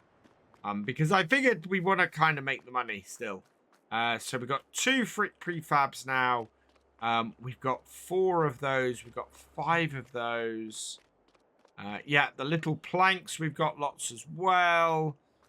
We know we only need to get these 2x4s down to the roller coaster. So that's what we're going to be doing next. And in fact, I might leave my logging trailer here in the water to unload while we go and get the flatbeds and the wheel loader and get all of this sorted. Back down to the sawmill, and I've now got... can we see through the back? Yeah, there we go. We've got the wheel loader on the back of here. And I want to get down to the... Well, I want to get down to the roller coaster. Well, anything that's needed for it. Which at the moment is just our beams. It's just the wooden beams. So we need to get those done and need to get those loaded onto here. Those will easily go on here. 4 of those are going to fit on here easily. I might go and sell the prefabs as well. I think we've got a fair amount of those, and as far as I know at the moment they are not needed for the roller coaster, and we can produce many more even if they are. I want to hold on to the short planks because what we need for our production points for our factories We know that the first one we're going to do is the wood turner.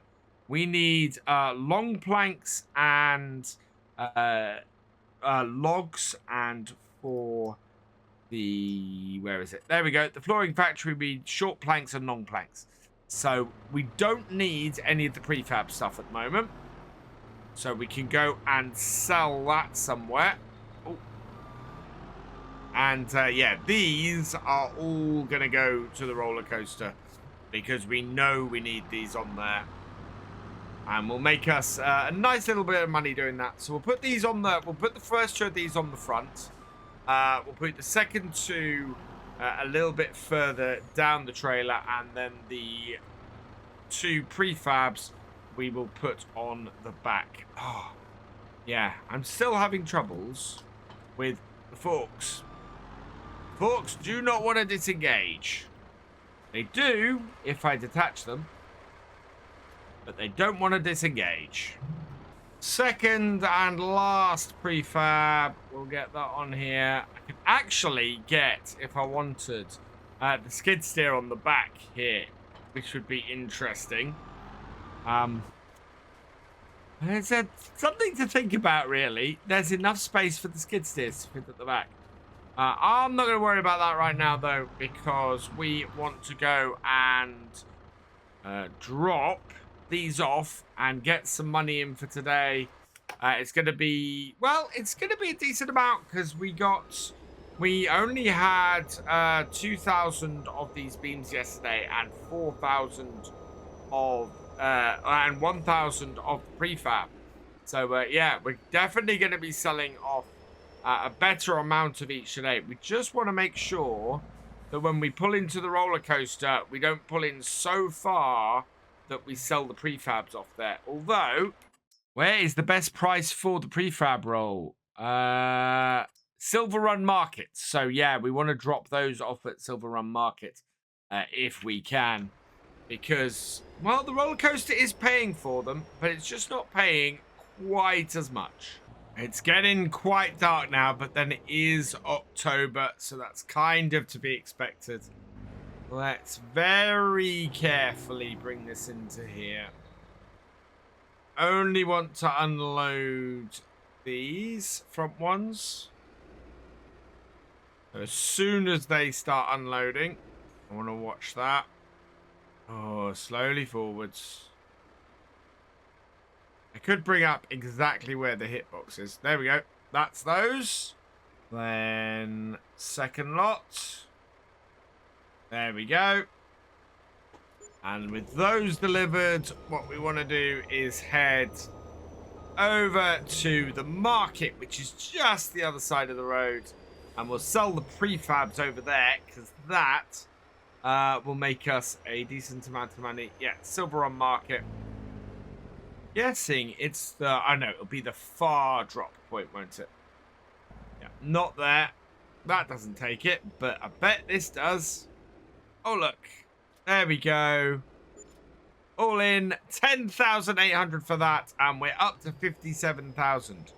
I think a day or so more, and we are going to be in a position where we can buy the flooring factory and get the next stage of this done. We are into November now, and after using this last time, I think what I want to do today is actually switch this out for something a little bit more heavy duty. We need something really that will get rid of these smaller trees and all these bushes, so we can clear the area of it better and then start smoothing it around and turning this into a proper yard. So we'll jump into our little Kubota here, and we'll take this down to the shop and get this replaced. I also want to spend a little bit of time today working on what we've got sitting around our various production facilities and things. We had a few questions in the comments last time around production facilities and bits and pieces like that. I'm going to have to turn it on first. Let's turn it on. And there we go. Extend the back, and then we can load this on. So yeah, I want to try and address those today. Also want to see where we're gonna go with doing some more logs, because obviously we want to do more logging if we can, and get some more trees. And it's actually brought a bit of a debate up in my head as to whether we are going to look at buying another logging area first, or whether we are going to look at whoop, nope, yeah, out here, or whether we are going to look at maybe trying and going over this way. We own right up to the edge of the map, so we own everything up to well, basically up to here in this area here. Now, 11 seems to be fairly full of trees and would cost us 70,000. 10 would be 78,000, so nearly 80,000. Those are the most immediate ones either side of the river. We then got 19 at nearly 80,000 and 20 at nearly 90,000. So it really depends in which way we're looking to go. Either way, it's kind of going to empty our funds to do it. So I'd like to look at new ways we can get in money first. Right, let's fold the tail up on this then. And we'll take this down the shop. And then we'll head down to our... Well, we'll come back here. And then we'll head down to the sawmill so that we can sell some more stuff and get some more money in later today as well. Basically, we need to keep the money rolling in. We're costing ourselves a fair whack of cash with the stuff that we are doing on here, the stuff we're leasing.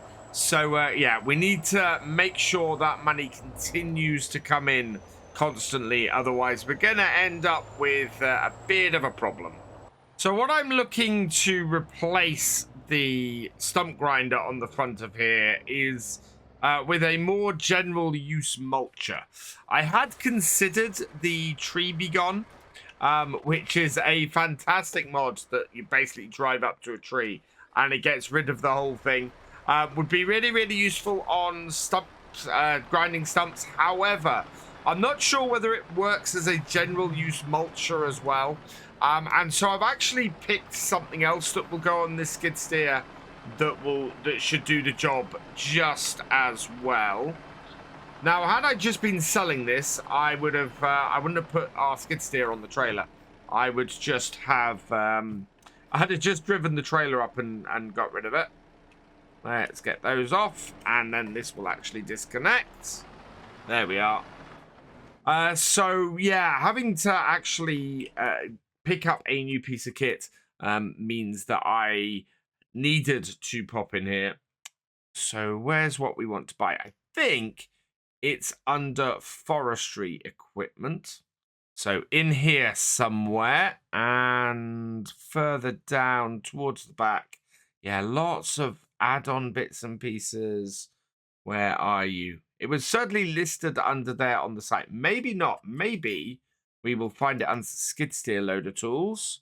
Yeah, there it is. The Lizard Mulcher 3000. So removes tree stumps and bushes. And of course, we've got a whole load of bushes we want to get rid of as well. We should hopefully, the closest I think we can get to the Kubota is that orange. I don't think yet. There's nothing else that's sort of orange. So we'll go with that. It's going to be 10,000 to get this. So like the rest of the equipment, it's going to be fairly cheap to lease it.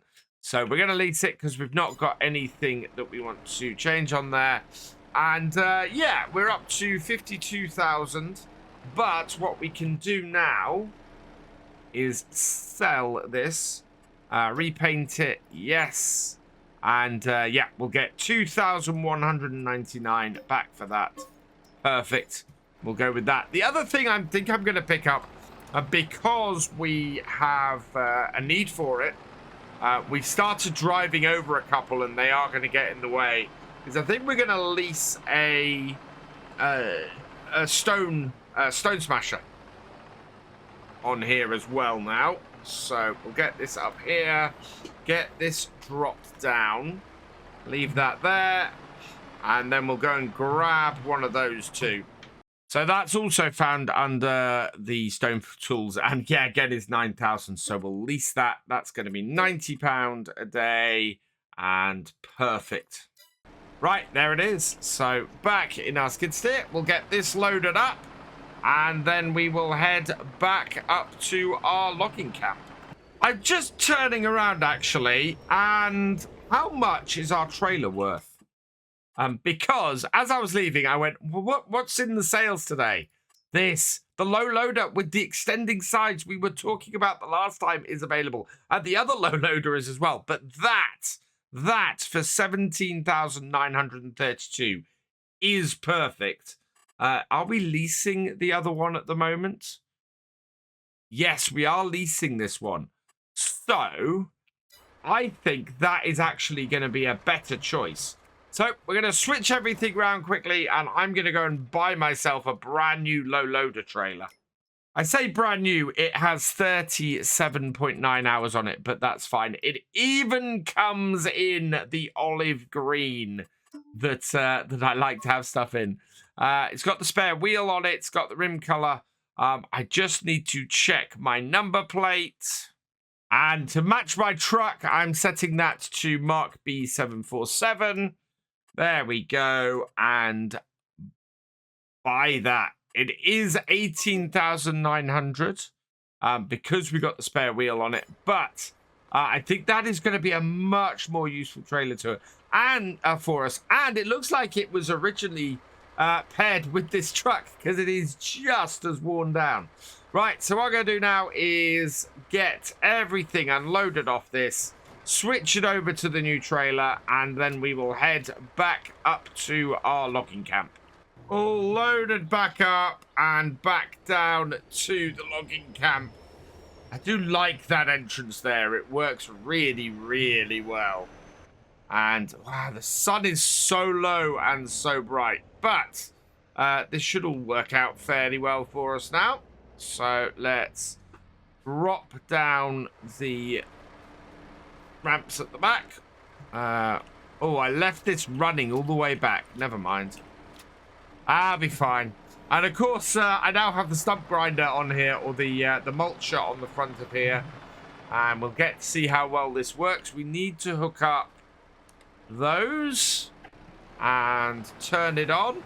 Let's see how well this works. Now it does, yeah, so it is doing the ground if I go too low. So want to keep it at a good height to sort of get all the bushes and everything. Yeah, it looks like the easiest way to do it is actually to have it at a fairly low level to get it to work the ground, and then we can change it all later. But wow, that is so efficient. Really liking that. And we can actually mark out the area with this that we want to use as our logging camp initially. So I don't want to go too far over this way. I just want to make sure that we keep things fairly good. But yeah, that is a cracking piece of kit. Right, I'm gonna clear this area out, and then we'll see where we go from there.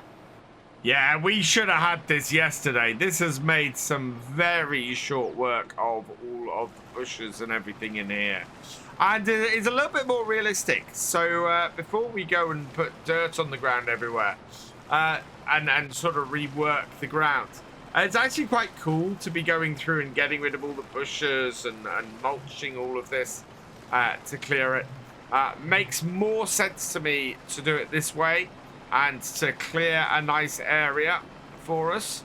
So yeah, very, very nice, very cool, and really works well with how we're playing through on this map. There we go. I think that's a fairly nice sized area.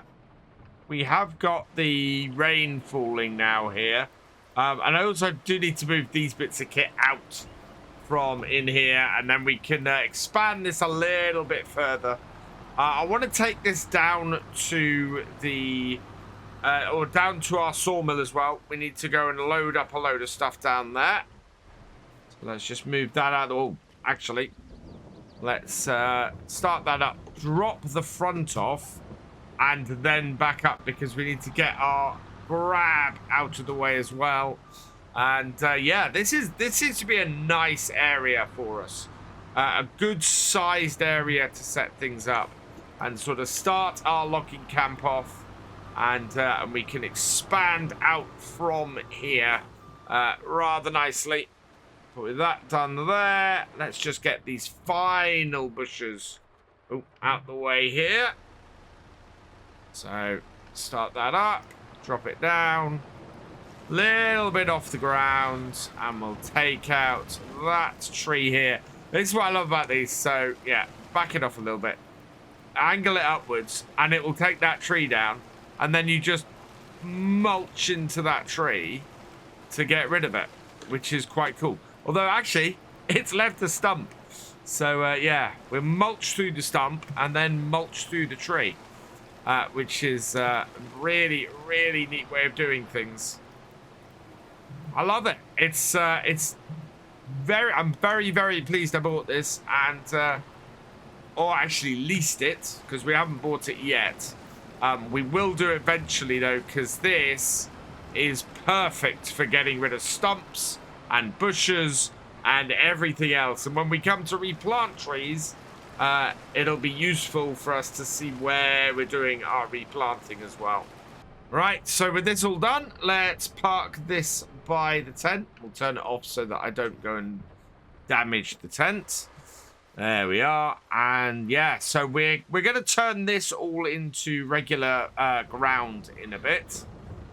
For now, I think, oh yeah, what we want to do is drop this off the front, grab the stone, our stone destroying piece of kit.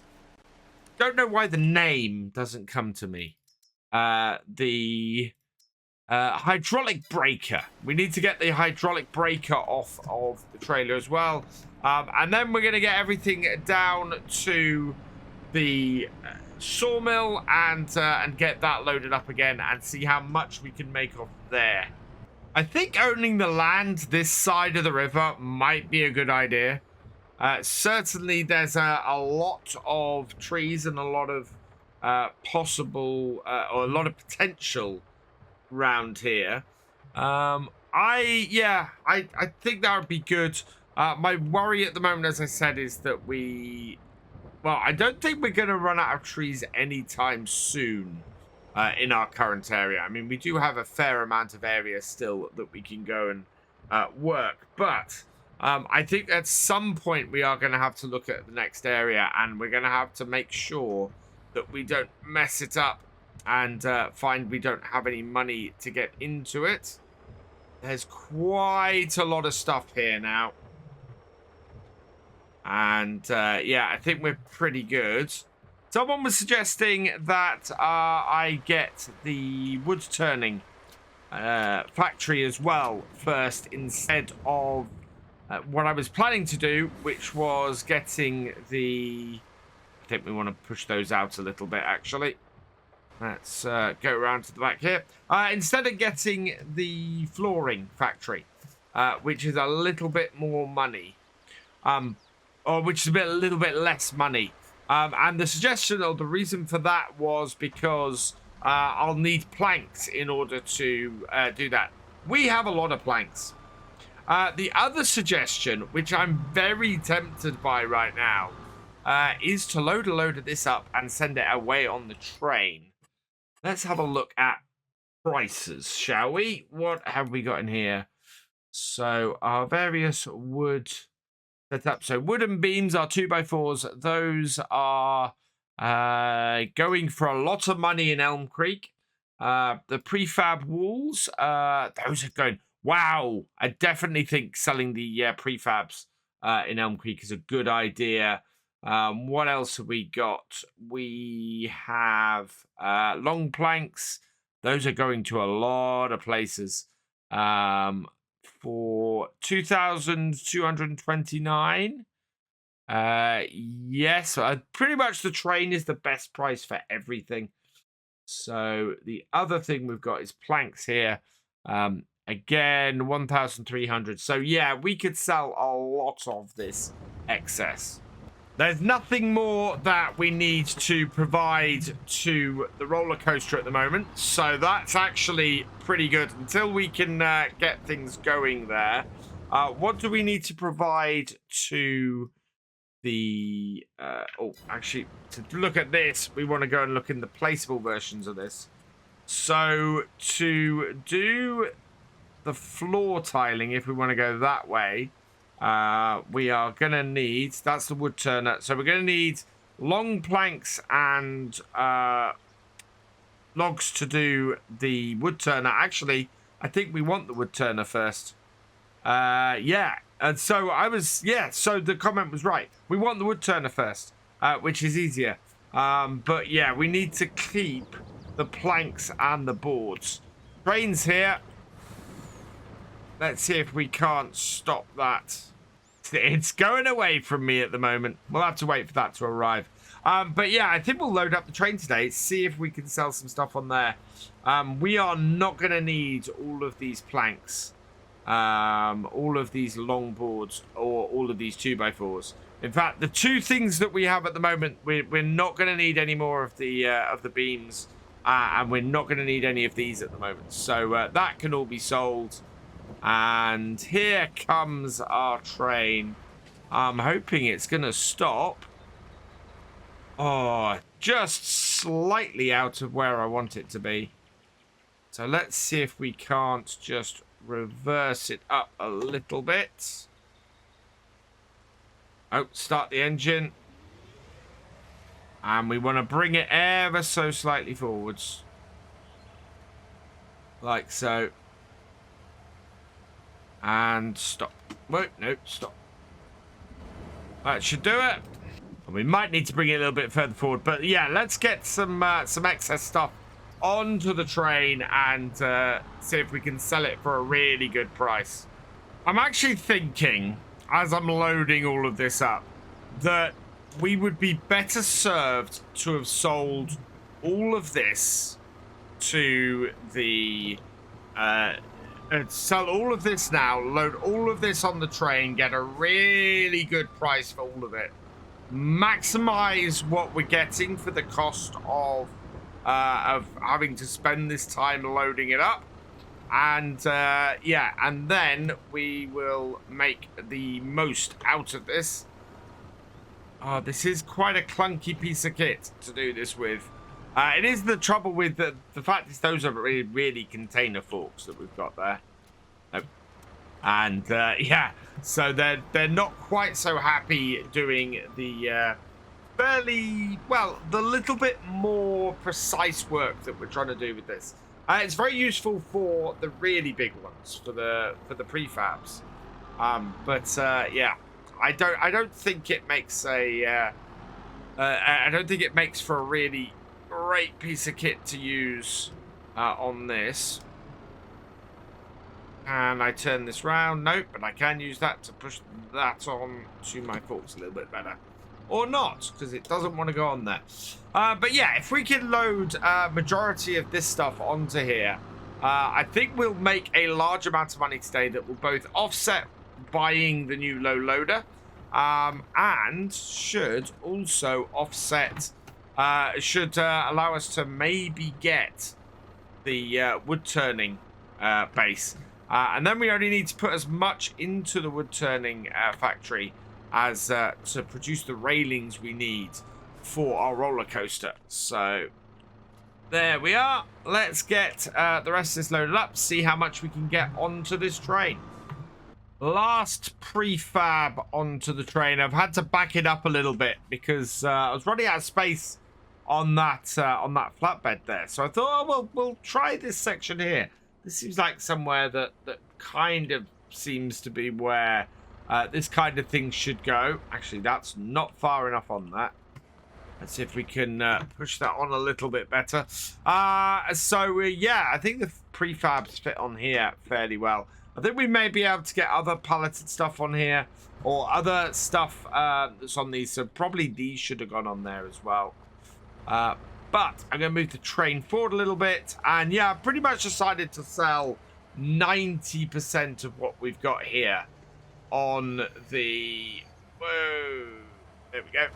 90% of what we've got here waiting to go because, yeah, we might as well make the money.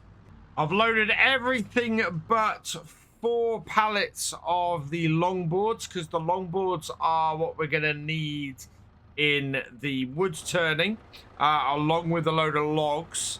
I'm hoping that all of this is going to make us quite a bit of money when we get it to sell. So let's just finish that. There we go. Really, really pleased. So we've got all of the prefabs on here. We've got all of the short boards. We've got all of the beams. And we've got half of what we've produced of the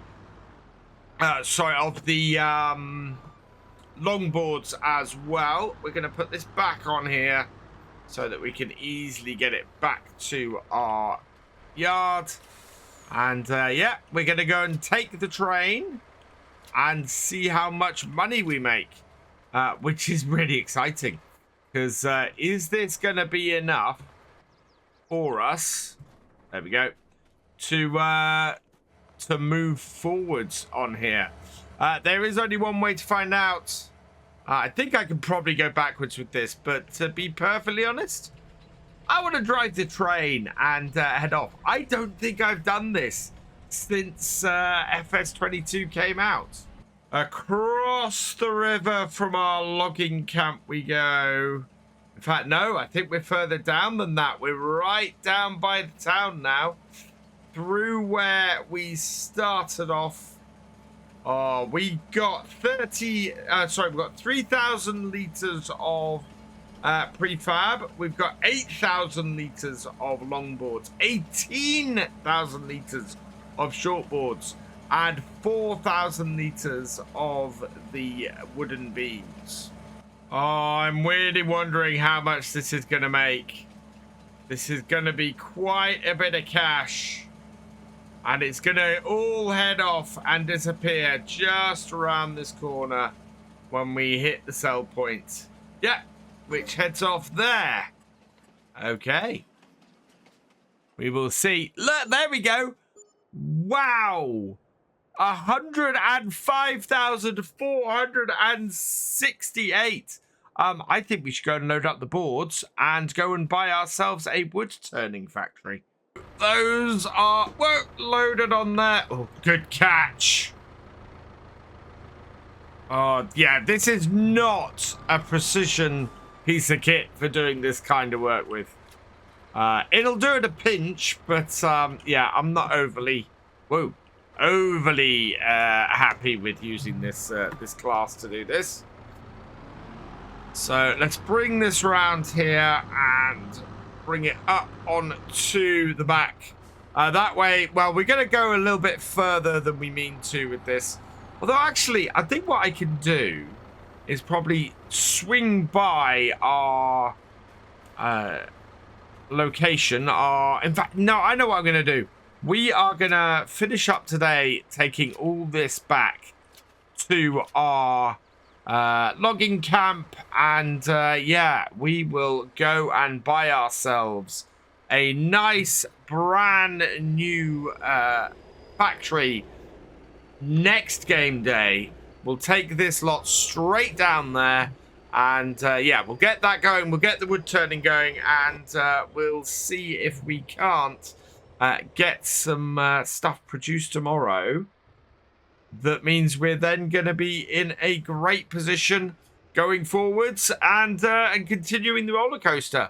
For now, though, we are going to take this lot back to the camp.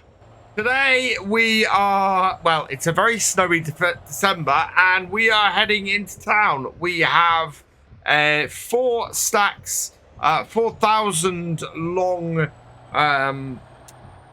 long planks to take. We are going to go and purchase the wood turning shop because we are able to do it. We've got 100,000 in the bank. It costs us 5,000 overnight with all of our leased equipment. It's going to cost, I think it's 80,000, it's 90,000 to buy the wood turning factory. but it will allow us to produce railings for our roller coasters. So that's why we're after that today. And yeah, we are going to be dropping off these boards there, and we're going to try and cut some more trees today as well, I think, and deliver those as well. Now, the wood turning factory is right at the far back end of town, I think. If I remember correctly, it's down this way somewhere. I think it's the end item on this street. So it's quite a way into town. We could have built our own for 80,000 on our own land, and to be perfectly honest, if it's more expensive than 80,000, I think we will. But I would quite like to just purchase the one in town if I can. So is this it? What's this place? Lathe turning workshop. This should be it. Yeah, 80,000 for the wood turner. So this will produce, if we pop into here and the construction and look at the factories, this here will produce from wood and logs. We want the railings, but we can build bowls, and I'm not sure what that is. So let's get back out here. We want to purchase this. Yes. Excellent. And now we can see what we can build. So we need... So pepper grinders. Everything needs... That's interesting. What about... right, we... It asks for planks long, but doesn't actually... Oh, hang on. Here we go. So wood planks, planks long. So it takes everything. Produces staircase railings. Ah, there we go. From planks long. We don't even need to produce... We don't even need to bring that in here. Absolutely fantastic. We can just put our long planks in here and do that. So what I'm going to do is I'm going to deactivate everything else, because we have no need for the rest of that at the moment. But yeah, we can just bring straight wood into here, which is great as well. It probably takes a little bit more to do with that, but at the moment, I'm not too worried about that. That looks like a Range Rover at the back there. That can wait for a minute, though, because we need to get this into here. Oh, come on. Yeah, reverse you up. And, yeah, we'll be able to then have some wood go in. There we go. All the planks are in. How many planks does it take per railing? So 70 planks produces 220 railings. So, yeah, that's what we're producing at the moment. And we are going to take those down to the roller coaster and get those done. The next thing we need to do then is start producing some more of our stuff up at the sawmill. So it's back up to our logging camp, and I think we're going to be taking some more trees down in the snow. Selling stuff from the train definitely seems to be the way to go on here. We can load it up easily from the sawmill, and we're then able to very quickly make a lot of money. I mean, we made 80,000 last month. Let's have a quick look in here and see what last time's amount was. 71,000 we made from sold products last time. And we've still got an outgoing per month on vehicle leasing costs. We're now up to 5,812. It's down slightly because we no longer have the trailer. We bought the flatbed last time.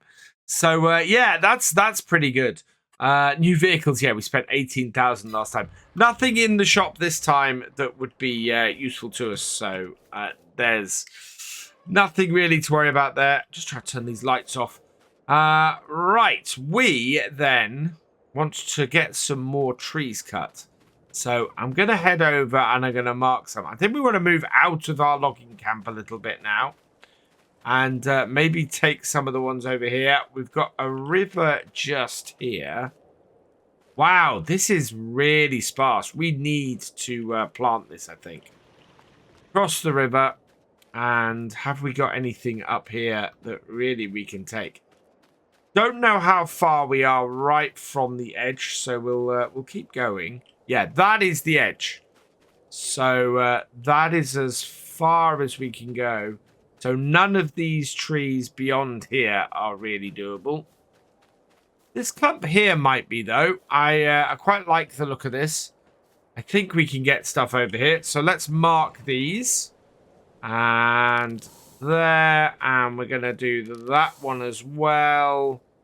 I think we want to take this. This one's a dead tree. So that can go. This one here can also go. Oh, let's mark that one.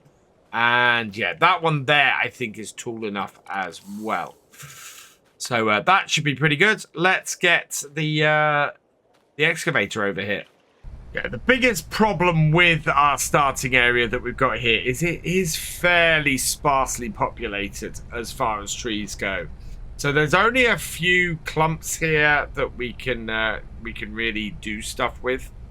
Now, somebody did say that they thought that the head we've got on here would turn 90 degrees and allow it to cut trees as well. Now, if I bring up the menu here, you can see that there isn't an option. And if I press the key that would do it on our other items, it doesn't do it. So yeah, this is just a processor. This is not an actual harvester that we have on here. Now, what I want to do first then is we're going to cut this tree. We're going to cut it in this direction. Like so. Get as low as possible. And then we should be able to start processing. And if I'm right, I want to turn this head. We want it to be going...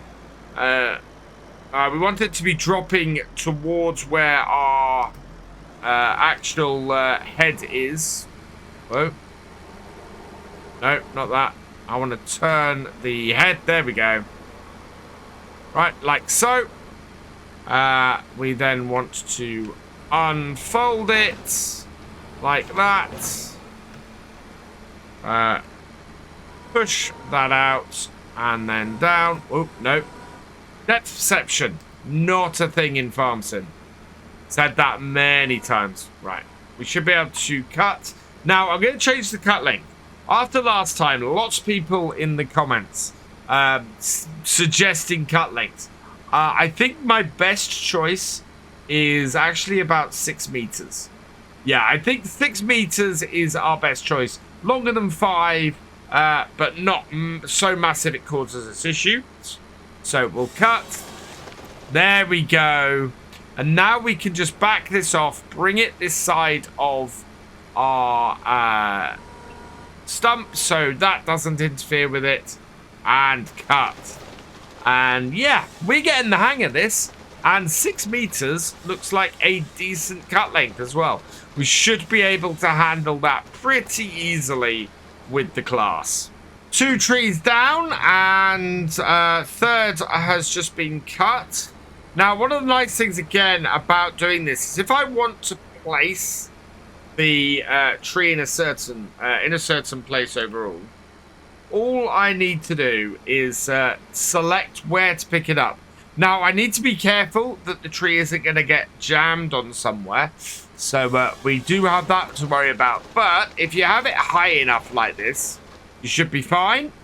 And then you can place the tree exactly where you want to get it to pick it up. So it just works so very well when doing it like this.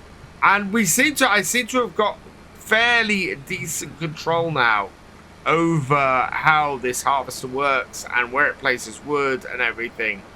And it's working an absolute treat for me. This is really nice. We are making astounding progress on here, and I'm so pleased to see it. 2 more trees down, and we'll come over here, jump in, and yeah, I've tried to get these 2 trees to fall in such a way that I can easily handle them. There we are, and I want to place that out, but I want that to go out a little bit as well. There we are, and cut. And so I'm just going to reverse this one back maneuver it out of the way a bit so that in a moment we can come in and just grab that other one. It just works really, really well. And once we got this one finished, one more little bit. Wow, that was a tall tree, that one. We'll head over and do this one over here. And yeah, we're nicely out of the way and can easily then just come in here, lift that up a little bit so that it clears it. Down. Nope, not quite. I think I'm too far off the end, or I just need to turn that a little bit. Yeah, there we go. Oh, it was almost there. There we are. Right, and just back that off and cut that there. So yeah, we've got some good little piles here. They are going to be fairly easy for us to pick up with our wheel loader, which is, of course, the bigger reason we have the wheel loader rather than picking everything up. We've got a couple more trees marked, I think.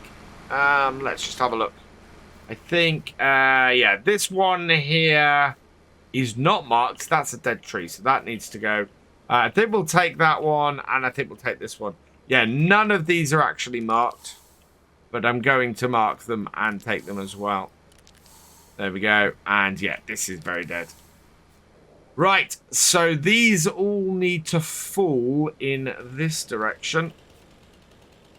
So along the road, so that we can easily process them and get them out the way. We'll take that one there. We'll take that one there. And we'll take the last one the other direction, actually. I think we'll take that off the road that way. And that way, they should be able to be processed fairly easily. And that's taken all the bigger trees out in this area. And yeah, we're going to have to go round the other way to do these. So onto the side of the road. Spun the head around so that it's going the other way. And now I'm also going onto the side of the road here. So I've left it all like that. Down with that. Cut. And I want to try and, yeah, we want to pull this along the road a little bit, I think. Yeah, and just put them the other side of these stumps. We'll have to bring the little skid steer up here and get rid of these stumps, of course, as well. But the actual logs themselves should be okay to be picked up from that. And then last bit here for this one. Can we cut that? No. Bring it in. Push it down. Bring it in. Might need to go back a little bit. Sometimes if you don't, yeah, you don't want to pick it up right at the end. Because if you pick it up right at the end, it won't work. And so we'll just back this along here a little bit and cut here. And that's got that one done. Right, last one. And I want to turn the head around. If I don't turn the head around, we're going to have problems. So spin that. Whoop. You've got to be careful. It doesn't go full way round both ways. Down. Cut. Yeah, there we go. And then move further along the road. And yeah, this is where you can sometimes get issues. If you're pushing along and it goes a different way. But that's alright. There we go. And cut. And this will be our last log for now. We're going to go and get our trailer onto our Phoenix truck and come and collect all this up. I was wondering where my logging trailer was. And then I realized we haven't picked it up since we initially dropped off the last set of logs. So we've got to just back here into the logging pool and pick this up, get this into here. Be much better if we actually had this. And I'm loving that we now seem to have a fairly unifying color scheme between all of our stuff, which is really good. Our truck and our logging trailer and our flatbed now are all color coordinated quite well. We need to make sure when we get the trailer for the iron ore that that coordinates with it as well as much as we can. Trailer is in position and we've got our wheel loader. What I want to try and do is get a little bridge over that stream, I think. I think that would be really, really useful for us. In the short term, though, our bigger equipment won't have much trouble driving over here. And in fact, we don't really have that many more trees to get from over here. I think we're going to have to seriously consider where we're going to expand our logging operation to in the near future. Although, having said that, the other side of the road near our logging camp, I think we've got a fair amount of trees there. So I'm not too worried. I think we should be okay. Is that going to pick all of those up? Seems to have. Perfect. Right, let's get these in. And yeah, we just need to load up these piles and see if there's anywhere else or anything else we need to do. I'm hoping this is going to be enough logs for all of this. But we'll see what we're left with. 6 meter does seem to be just about the right length to do logs and to do this at. It's worked fairly well with getting the logs on the trailer. It's doing pretty well as far as space and everything fitting. And as was said in the chat a couple of videos ago, or was said in the comments a couple of videos ago, it is a very realistic length to be cutting these logs. So, yeah, I'm liking this. It seems to be a good balance between manageability and good size length. So, I think that's where I'm going to be cutting them going forwards. I'm still not great at picking them up. But we are still getting a good amount. And can I get that one log on? Yep. Look at that. Actually, I'm getting better. I still seem to be improving on all my logging skills as we go forward. Which is only a good thing. Wow. I think that's the biggest load of logs I've ever picked up, pretty much. Properly filled the grab with that. No cars coming, good, so we can take this and load it up here, like so. It just makes it easier if I can load it onto the roads. Yeah, or load it while on the road. There we are. This is, yeah, this is a very nice full trailer. We've still got a couple of trees to go here. And it's going to be a good amount of wood that we're going to drop off at our sawmill today. So, yeah, I'm very happy with this. This has been a good clump of trees to take. And next time, we're going to have to carefully consider where we take the next load. We do have a van coming at the moment. So I'll take this across the roads. And, yeah, there we are. So, we'll load the rest of these up. And we'll then go drop them off. This is our last tree, I think. I can't see any more. I kind of want to get it up before any of the other... before the snow gets on the ground, to be honest. Oh, wow. Managed to pick all of that up without overly being able to see it, which is good. Oh, I think that was a tree stump, though. All good, and we... Oh, where are we going to put this? That's a really neat trailer full of wood. I'm very pleased with that stacking.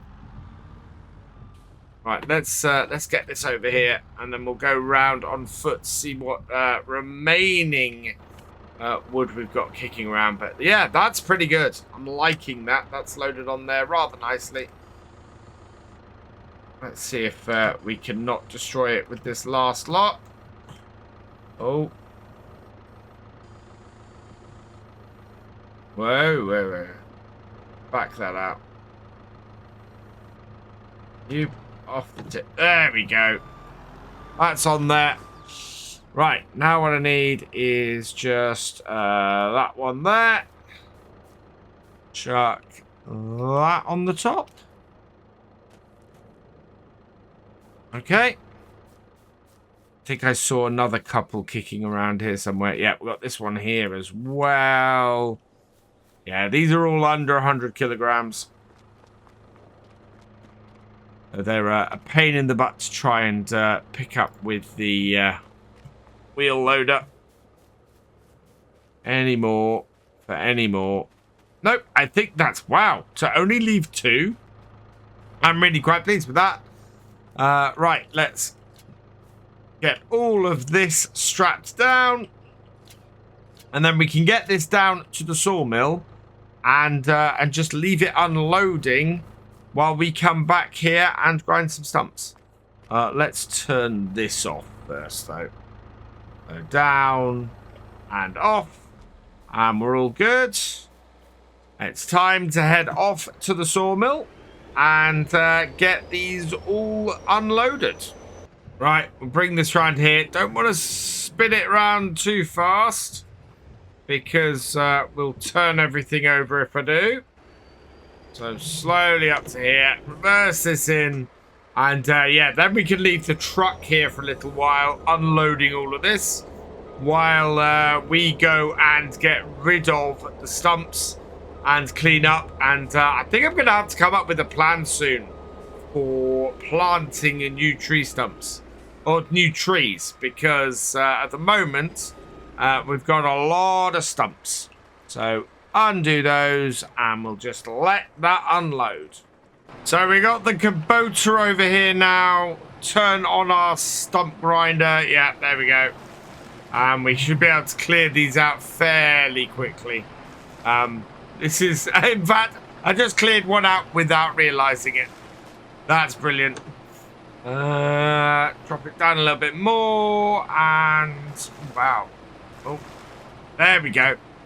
So yeah, this is a great little piece of kit. Gets rid of all of these really quickly. Oh, we did mark the ground there, but that's not a huge problem. I did notice that where we'd been clearing out everything earlier, we've started getting some weeds to grow. So the bushes are growing back already. Is that one there? That's one there. But I think that is all of these stumps dealt with. Yeah, there we go. So nice, quick, easy job. And this right here is why I wanted this Kubota with the tracks, because we can get over more difficult terrain than we would have with the wheels. And there we are, back to our camp. We'll just park this back up here. At some point, we are going to have to start turning this into a proper yard. Now that we've cleared it out, it's looking about ready to do that with. We're going to have to buy some shelters and things for our equipment as well, I think. So we'll see what we do there. And probably upgrade our house as well, because at the moment, we're just living in a tent. And it's the middle of winter. I will say, how gorgeous is this map in the snow and the frost and everything? It is absolutely beautiful. Today, we are going to be doing a few jobs around and about.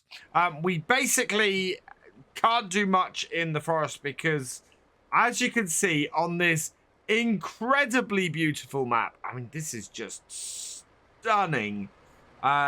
We have a lot of snow on the ground. I think it's even more beautiful in the winter like this. But yeah, it means it's fairly difficult for us to do any forestry stuff, any cutting of trees and things. So what we're going to do is we're going to take our truck We've got our skid steer on the back. We're going to go and get a set of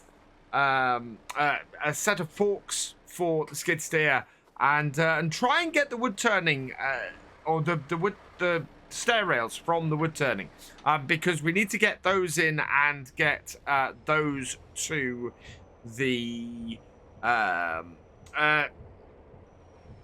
roller coaster, so that can get to work on so that we can start getting towards the next stage there. We're then going to have to look at the flooring factory. That is the next thing. We're a bit off from there, and in fact there's something that's turned up in the shop as well that overall will save us money, but we are going to need about £10,000 in order to get it. So we'll see how much the staircase railings give us. If it's enough, that's great. If it isn't, what we'll do is we will head back up to our sawmill and see if we can sell off some more stuff and raise a little bit more cash. So the first stop on our journey today is into the shop here and see if we can't grab ourselves some forks for this. They shouldn't be too expensive. I'm not expecting it to alter our overall amount of money we have today by very much. Let's have a look. Yeah, this is what I want to buy. I want to buy the timber trailer. It's 26,792 and we only have 16,000. So yeah, this will replace the one that we currently have leased here. So yeah, very important to get that. That's going to make a big difference to us. So let's pop into here. We want skid steer tools. We do not have one of these paladins, and this is going to cost us 800. Yeah, so we will buy that. So yeah, fairly inexpensive, but fairly good. Yeah, we are at the moment leasing the skid steer, but that's fine.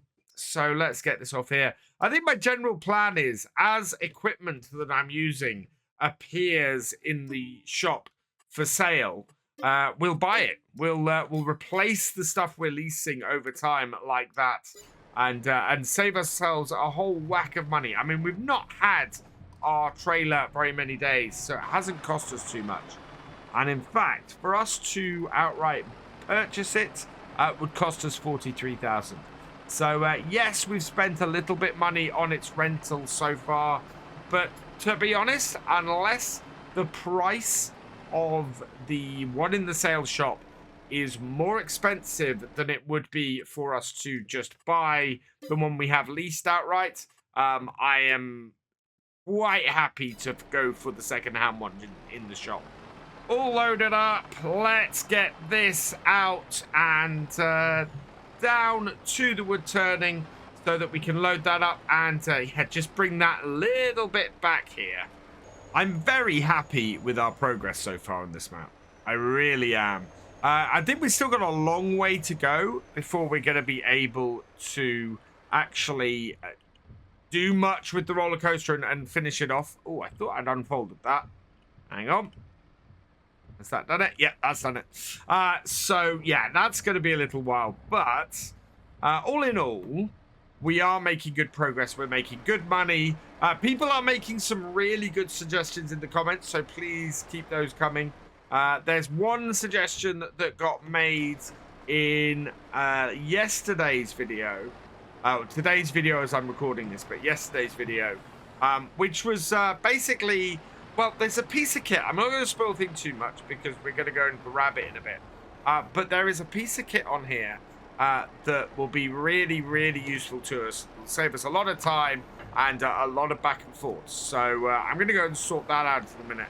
I thought the Kubota was a great little piece of kit for what we're doing here. Partly because we are absolutely inundated with snow. And partly because I can fit it on the back of the trailer really easily, along with these banisters. Don't know how many thousands of liters of banisters we need for this, but this will be a good start at the very least. One of the things we are doing, of course, up at the roller coaster is storing stuff for use later. So nothing that we have stored up there will go to waste. It'll all just pile up and be used later as well. So that's pretty good for us. and we'll see where it goes. I think what'll happen is eventually you won't be able to store more there than it's going to need overall. So that's not a huge problem for getting stuff up there. And of course, we get paid for everything we deliver there anyway. So that is all good. Right, let's get this stack on. I do like this this flatbed. This flatbed was really nice for us to be able to pick up second hand and replace the one. Again, replacing the one that we were leasing before. Right, push those on a little bit. Like, oh wow, I managed to actually dip the forks enough to pick that up. There we go. So let's strap that one down and that one down. And then we've just got this last set here to get on.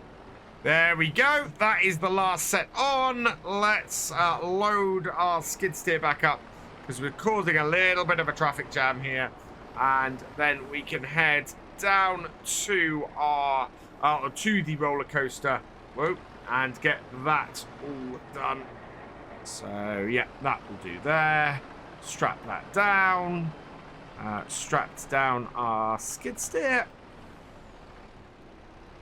Up with the rear ramps, and then we'll head back around the town and go and drop this off at the roller coaster.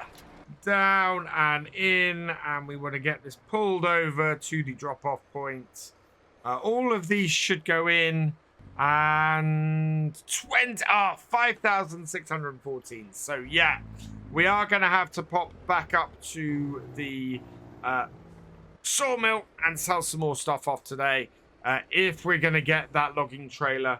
What I'm going to do first, though, is head down to the sawmill down the bottom here, because there's something that will be very useful to us that we can pick up down there.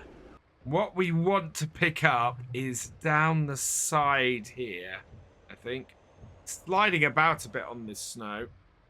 Right, we're just going to pull up here.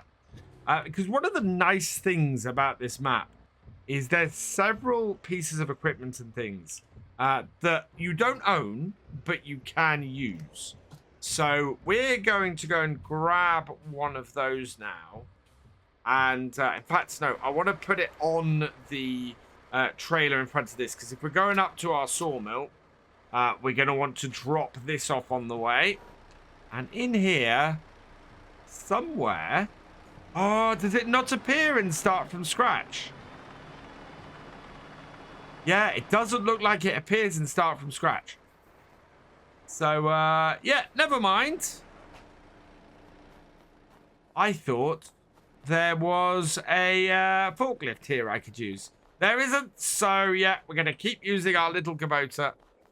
Damn, so that must only appear on, well, on the lower game levels. I don't know if it appears on Farm Manager, but it definitely appears on New Farmer. So, yeah, it appears it doesn't appear if you are doing a start from scratch setup, which is exactly what this started out as. That's really interesting. As a result, we don't have to go all the way back to our logging camp in order to drop the skid steer off. However, I am thinking that we're probably wanting to load most of this stuff onto the train again. It was so profitable last time.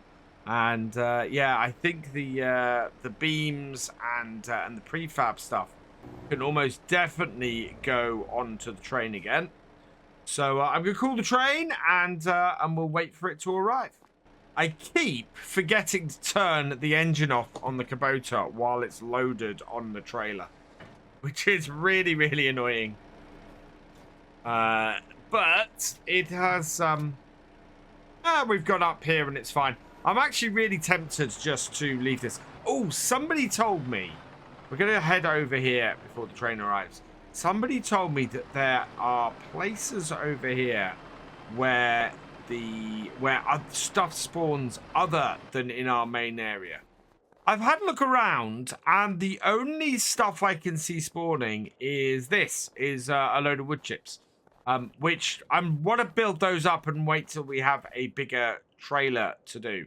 But yeah, as far as I can tell, there's nowhere else that is spawning pallets and things around here other than our pallet spawning area here. So yeah, not quite sure what that is all about. If you guys know exactly where, let me know in the comments. But yeah, as far as I can tell, there's nothing else really that is an area that stuff spawns around here. Right, let's get this stuff loaded up. Oh, not that piece of kit. We want this piece of kit. And we want to see if we can make a lot of money again from selling stuff via the train. It is really, really good way of making money. Send this all off to Elm Creek. Oh, and this is why I needed the other one, because I'm not sure that my forks are quite big enough for this. Tends to be a bit front heavy. I think we do want a proper forklift here. It is a pity that the one that I thought was there isn't there. One good thing about the skid steer is I don't have to worry about driving along the platform. This is so maneuverable that it's just really, really easy to get along the platform. And yeah, turning on the spot, I can come back and just grab the second one. Now, the flooring factory will take either types of planks, either the short or the long, so both of those are good. So we are just going to load a much smaller set of wood and set of products on here. Now, getting these off, I've discovered, is not massively easy. We just need to push them on with the forks a little bit. I might put a couple of pallets on of each, to be honest. I don't think we need that much at the moment for here. And we are continually harvesting trees and bringing them down to our sawmill anyway. So that is, yeah, it's not a great reason not to sell some off. So I think we will leave 4 of the long pallets and 6 of the short and go from there. So that means we're going to put 3 pallets or 3 long pallets onto here. See, this is falling between the tracks. Oh, yeah. There was a little JCB tele skid steer released in the last couple of days. And I've really considered getting that on here. That would be a cracking little piece of kit to grab off the mod hub for here. So we might do that. We might grab that and use that on here. I'm quite happy with the Kubota at the moment, though. It's doing this job really nicely. In fact, there was a wonderful comment in the live stream I did with Gamer Dragon and Simulation for the Nation Wednesday night. Basically saying that this DLC has been one of the best showcases for the Kubota DLC that could have happened, and I think that is so true. I've not seen a map on which these little skid steers have been as useful as they are on this map. They have been absolutely brilliant, and I've seen so many people use them. They are perfectly suited for doing stuff on here. I don't think if we even sold all of this, we would have enough to buy the flooring factory. So to me, that's not a huge issue. We will get enough from this to get the trailer, and then we can go from there. What we might try and do when the weather clears up a bit, I think, is try and maybe put a container of logs together. I've heard good things about how much money you can make from them. Wow, that is only just strapped on. And yeah, how good they are for that. So yeah, that should be a pretty good way to go. Now, what I need to do is get the train headed over to Elm Creek. We might try and send it backwards, I think, and see if we can back it over to there. But it should be a considerable amount of money we make off this, and should get us moving again. And with any luck, we'll be able to... oh, no. We'll be able to replace our logging trailer from being a leased one to being a purchased one, which would be absolutely fantastic. We need to turn this on in order to put those in. There we go. Right. Turn that back off. Let's see if we can back the train all the way to Elm Creek. So back we go. Yeah, because it's a lot less distance to the edge of the map here. And here it goes, approaching the tunnel. There we go. Only 204 leasing for 39,828. That is a really good return. I want to drop off our flatbed and our skid steer here, I think. I will undo the... Oh, actually, let's get the ramps down first. Yeah, there we go. We can unload the skid steer later, but I just want to get the ramps deployed so that we are able to come back here and get the skid steer off fairly quick. The snow does seem to be getting deeper. We're getting quite a bit of snow on here at the moment. So hopefully it's not going to hang around for too long. Right, this is the trailer we're going to get rid of. I like to take the lease stuff down there and drop it off if I can, especially if I'm replacing it for a new piece. And then, yeah, we'll be able to have a look side by side. I'm thinking of keeping the green color scheme, to be honest. I'm quite liking our whole green setup on here with the yellow accents. So, yeah, we'll have a look at that while we're down here too. Yeah, time to stop leasing this and having it cost money every day and get something we own. This is kind of fallen into a pattern of gameplay on here now where if it's not a bigger ticket item, or if it is a bigger ticket item, sorry, what we're doing is we're not buying it outright. We're leasing it initially, and then if it comes on sale, we're buying it used. And I quite like this style. I quite like this as a starting setup, especially for a start from scratch game. You know, going in and leasing the equipment early on so that you keep your costs relatively low, and then you can wait until something useful comes in for leasing. Come on, I want to disconnect this. There we go.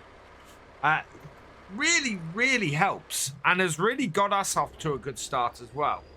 So I'm liking it. It's working well for us. Now, before we return this trailer, I just want to check the one we want is still in the shop. Let's have a look in here. Yes, it is. So it's got a 4x3. And one of the nice things about this as well is we can now alter this configuration if we want. So 4x3 meter, 3x4 meter. I think 2x6 meter is... Oh, that's going to be actually a little bit difficult for us to do. I think the 4x3 is good. So the aim is to pick up the logs in the middle, and 6 meter logs can fit in the middle of there and across there. Absolutely perfect for us. Mud flaps, design 1, design 2, design 3. I think we just want the basic mud flaps. Spare wheel, no, I don't need that. That takes our cost down quite a bit. And then design orange, yellow. I don't think it's worth having it because we're going to make these poles yellow anyway. Chassis color is going to be the olive green. The main color is going to be a deeper jet black. And the design color is going to be the John Deere yellow. Actually, that's a little bit bright. I've kind of been going a bit more for the JCB yellow. That's a bit closer to the school bus color, to be honest. Rim color, I am going to go for the black, I think. I think that's what we got on our truck. And then I need to get the license plate, which, of course, we set to match the truck, which is Mark B747. So, okay, one of my awesome patrons. And we are going to buy this for 30,000. The chassis color. The colors are what really cost. We can drop the price of this a bit. We can go with that grey. I want to keep the green, but yeah. We got the money, but no, in fact, yeah. I want the jet black then. I'm going to spend a little bit extra, the extra 3,700. Get this resprayed a little bit. And yeah, that will do nicely. So buy that. Yes, we want to. And then there it is. So there's the new one. There's the old one. So yeah, they are pretty much identical. Let's return the least one. Like that. And then we can take our brand spanking new one back up to our logging camp and drop that off. Which is great. I mean, that is absolutely superb. I am very, very happy that we are reducing the amount of stuff we have leased. So all we got still leased is we've got the Volvo. That's still on lease. We've got the skid steer. We've got the wheel loader tools. We've got both of the attachment tools for our wheel loader leased because they were more expensive. And then we've got a couple of the skid steer tools are also leased. So yeah, pretty good setup. I'm happy with this, and this will reduce our costs nicely as well. And we can go into the new year with a nice new logging trailer. Right, so let's get things sorted around our camp a bit. I think we got everything all over the place a little bit, and I just want to sort things out. So we're going to put our trailer over here and get this parked up. We want to get the skid steer off and get that parked up again. I want to look at how we're best going to be able to do this. We want to put the ore refinery in around here somewhere as well. And we've got I mean, this area here that we've got here is reasonably flat. I mean, you can see it's not completely flat.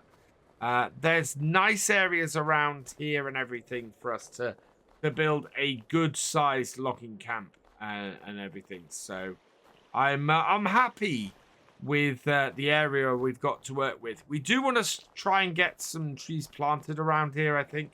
That will do us well in the long run. Oh, we've got a stump here that's escaped as well. So that needs clearing up. And yeah, once this snow is melted, I want to start sort of making into a proper yard around here. There we go. Drop that one off.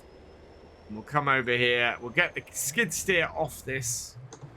And then we'll do well. And I want to build myself a log cabin here as well. There's a little log cabin I've got, but there's several others as well that actually come with this DLC. If we have a look in the placeables here and go and have a look in the farmhouses, this comes with several nice log cabins. I mean, they're not cheap, but they are really nice. Look at that. Yeah, those are brilliant. So I'd really like to put a couple of those in. I think that would be brilliant. And it's a bit cold, to be honest, sleeping in a tent at the moment. So yeah, that's something I very much want to sort. To that end, I think what we're going to do right now, as we've got a little bit of time, and as I want to experiment with it a little bit later, I'm going to drop my logging grab off this, and we'll head back down to the shop, and we'll get a container. I've heard that the container, or somebody in the comments said the containers can give you like 125,000 for a full container. So let's load this up. We won't be able to, of course, bring this back on here, but we'll need the forks to load a container up. And we can then strap it down on our flatbed and bring it back up here. Oh, no. Not like that, though. That is not wide enough to properly take that. Let's come here. Look at those and see if we can't get those to be wider. There we go. I hadn't connected up the hoses. So, yeah, they didn't like it. That's got it, though. Right. So, yeah, now, yeah, middle of the wheels. Absolutely perfect. We don't need to extend out the sides for this. We just need to make sure that our ramps are in the right place in the first place. Turn that off. Strap, strap, and strap. And we'll strap across there for good measure. Fold up the rear, or the ramps at the rear, and yeah, head down to the shop, see if we can't get ourselves a decent sized container. Getting this Phoenix used on day one was an absolute godsend. I could not have been happier with that. It was absolutely incredible for this to turn up immediately, especially considering that this had been our vehicle of choice on whole macro for doing our stuff as well. I did get the ramps down. Good. Here we go. Oh, have they moved inwards? No, they are where I left them. Perfect. So let's back this off. And yeah, if we can get a nice big container full of wood and sell that, that will be great. And I'm guessing if you strap that to the train, then it takes the wood with it takes the container with it. Let's have a look, because they are under pallets, I think. Yeah, containers. There we go. So shipping container, that's a 12 meter. We're not going to go with that. We're going to go with the 9 meter one. We're going to go in the olive green and standard lizard logistics or lizard forestry. Yeah. So 9 minutes was 830. We'll buy that. Yes. And I think once this is full of wood, you sell the whole container. You don't just sell the wood. So it would make sense, because otherwise, how can you put this on the train and have it go? And this is where having a wheel loader on here really comes into its own. I want to turn the lights on because I can't see anything, and then we got to widen these right out like so. There we go. Then lift this up, and we can either load this in the trailer and leave it, and take it to a sell point, or we can go and yeah, as I said, put it on the train and have everything load up in one fell swoop. Right, has that got it on there? I think that's got it on there. And out. Yep. And we will strap. You see, if it positions on there, it doesn't. You can't strap it down, so that's fine. We'll leave that as it is. Start this up. Bring in our rear bits there. Right. I should then be able to get this on follow me. And back to our logging camp in order to keep things going. So follow me is not working. Do I not have follow me on here? Okay, well, let's get these back to the logging camp. What I'll do is I'll take this first, and then I'll come back for the truck. Dropped the wheel loader off, and now we're bringing our container back here. And I think the area we're probably going to work on when the snow clears a bit is in here. There's quite a lot of tall trees this side, and quite a good area we can work. So yeah, I think we'll be working over there. Especially as at the moment we can't actually take anything on our flatbed, because of course we've got a huge great container on it. But yeah, that's been a fairly successful day in the snow, I think. And be interesting to see how much we make from one of these. I think that's going to be very interesting too. It is February. We are still, well, we've still got a ton of snow on the ground. But I do need to get on with earning some more money and getting things done, because we need to. What I'd really like to do today is earn enough money to get the flooring factory. So what I'm going to do is we're going to try and open this. Yeah, here we go. There we are. And we're going to try and fill this with 9 meter or 9 foot, sorry, logs. Which means I'm going to need to take some trees that are 9, 18, 27. In fact, yeah, that should be good. So that one should be big enough. Let's mark these. Now, somebody did say, oh, why are you marking your trees when you're immediately going to cut them? It's so I can keep track of the ones that I actually want to cut. So, yeah, I want to get that one. Tempted to leave that tall one in the middle of that batch of trees there. However, I think this one is going to be a good candidate. So this is also 36 meters. And this one here is a good candidate as well. That's 36 meters. Do we have... We've got another tall one back there. I don't know how accessible that might be. Oh, that might be accessible. That might work. Yeah, let's take this one as well. And I think that is a good 4 trees to start with. Yeah, so we want to take those taller ones first. That one... Yeah, that one there. How tall is that? That is 23. No, I'm gonna take the taller ones out of here first. So let's get this, and I want to send this sort of in the direction of our, well, not quite the direction of our logging camp. So we're looking at 21 degrees. So that's about 140-ish, or no, it's about 100 degrees. I'm gonna go there. 110, that's a happy medium. I think that's roughly where I want to be. Let's see. Yep, perfect. Exactly where I want to be. A little bit close to the Volvo, but not too bad in the end. This is the next one. So that wants to go that direction.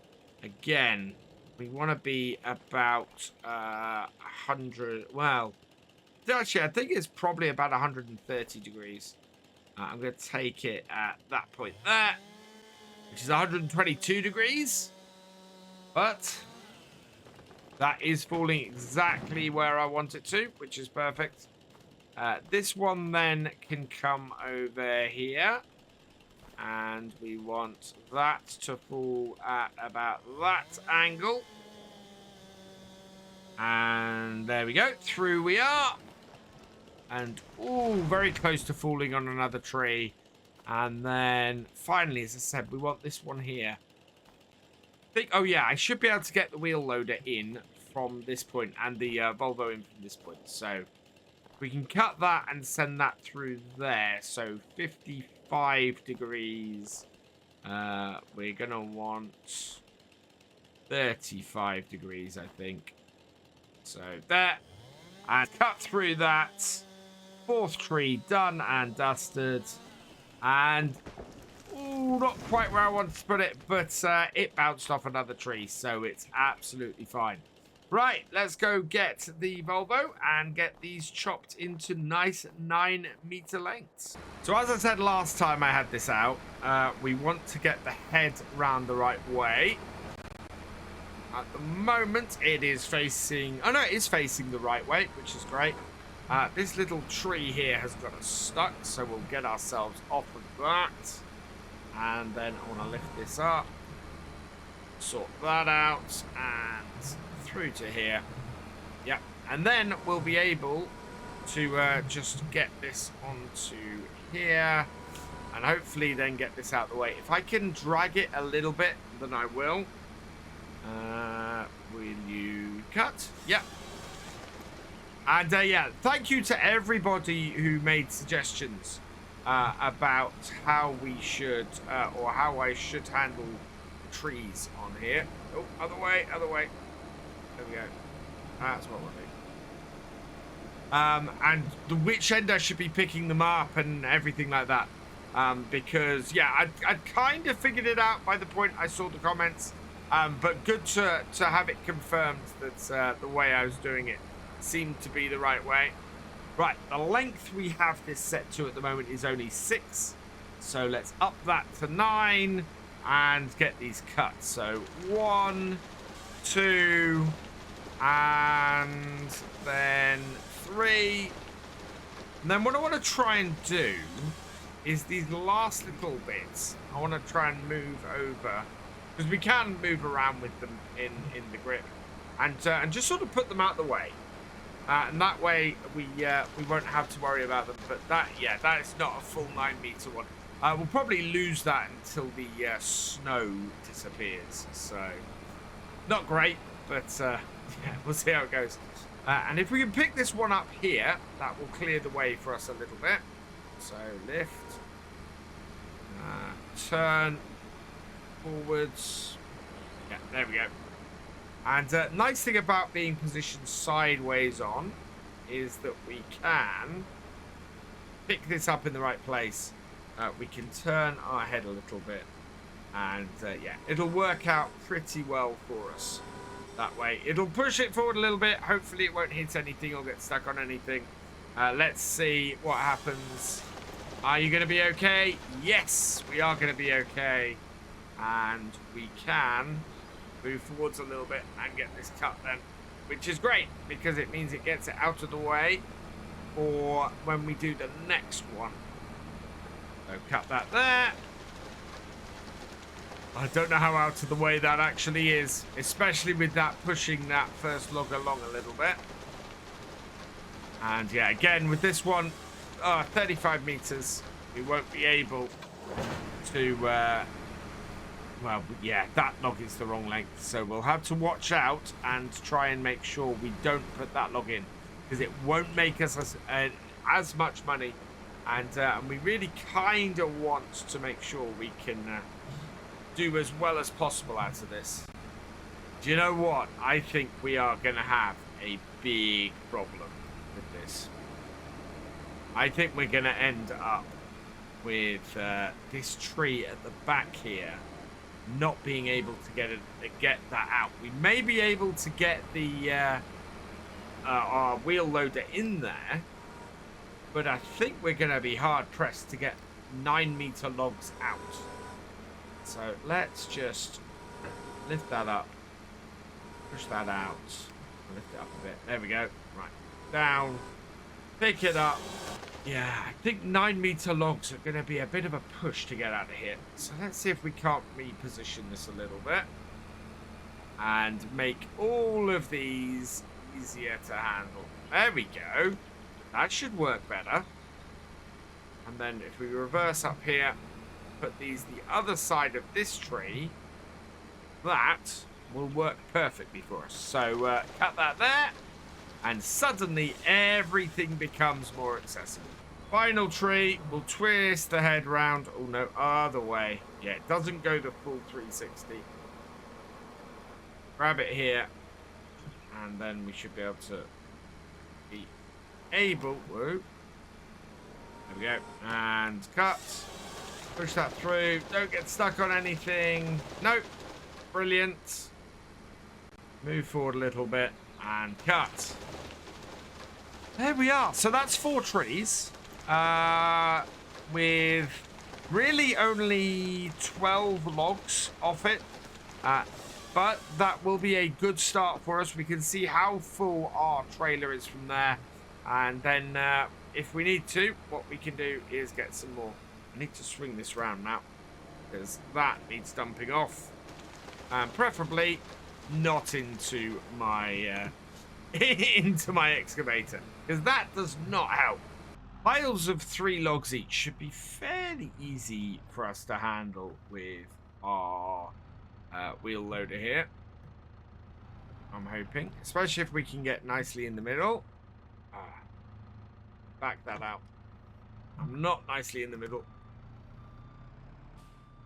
Now we could have cut these and put them straight into the back of the container, just by, you know, lining the excavator up. Didn't want to do that. I wanted to try and get these done as realistically as possible. Now this next bit probably isn't overly realistic, because what I'm going to try and do is get the tips of these into the trailer or into the container, at which point they load in just like that. Fantastic.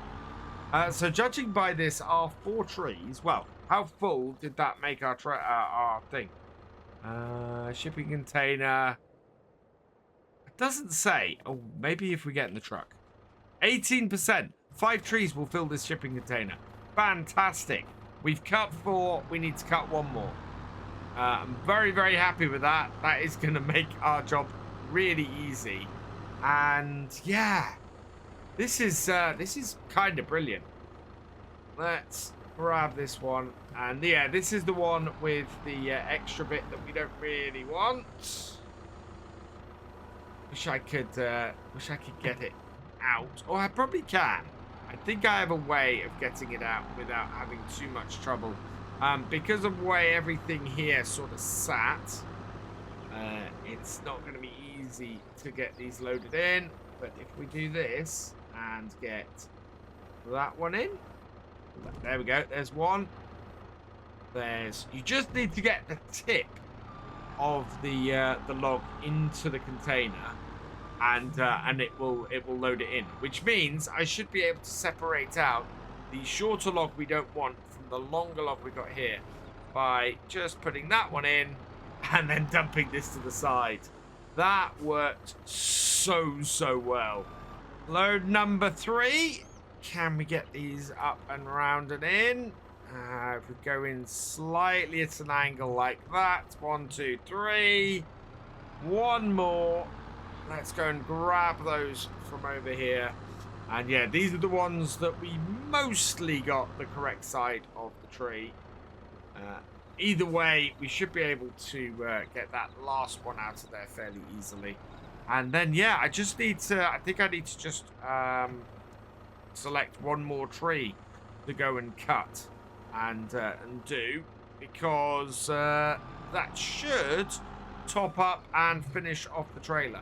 It takes a few of these to do it. Whoa.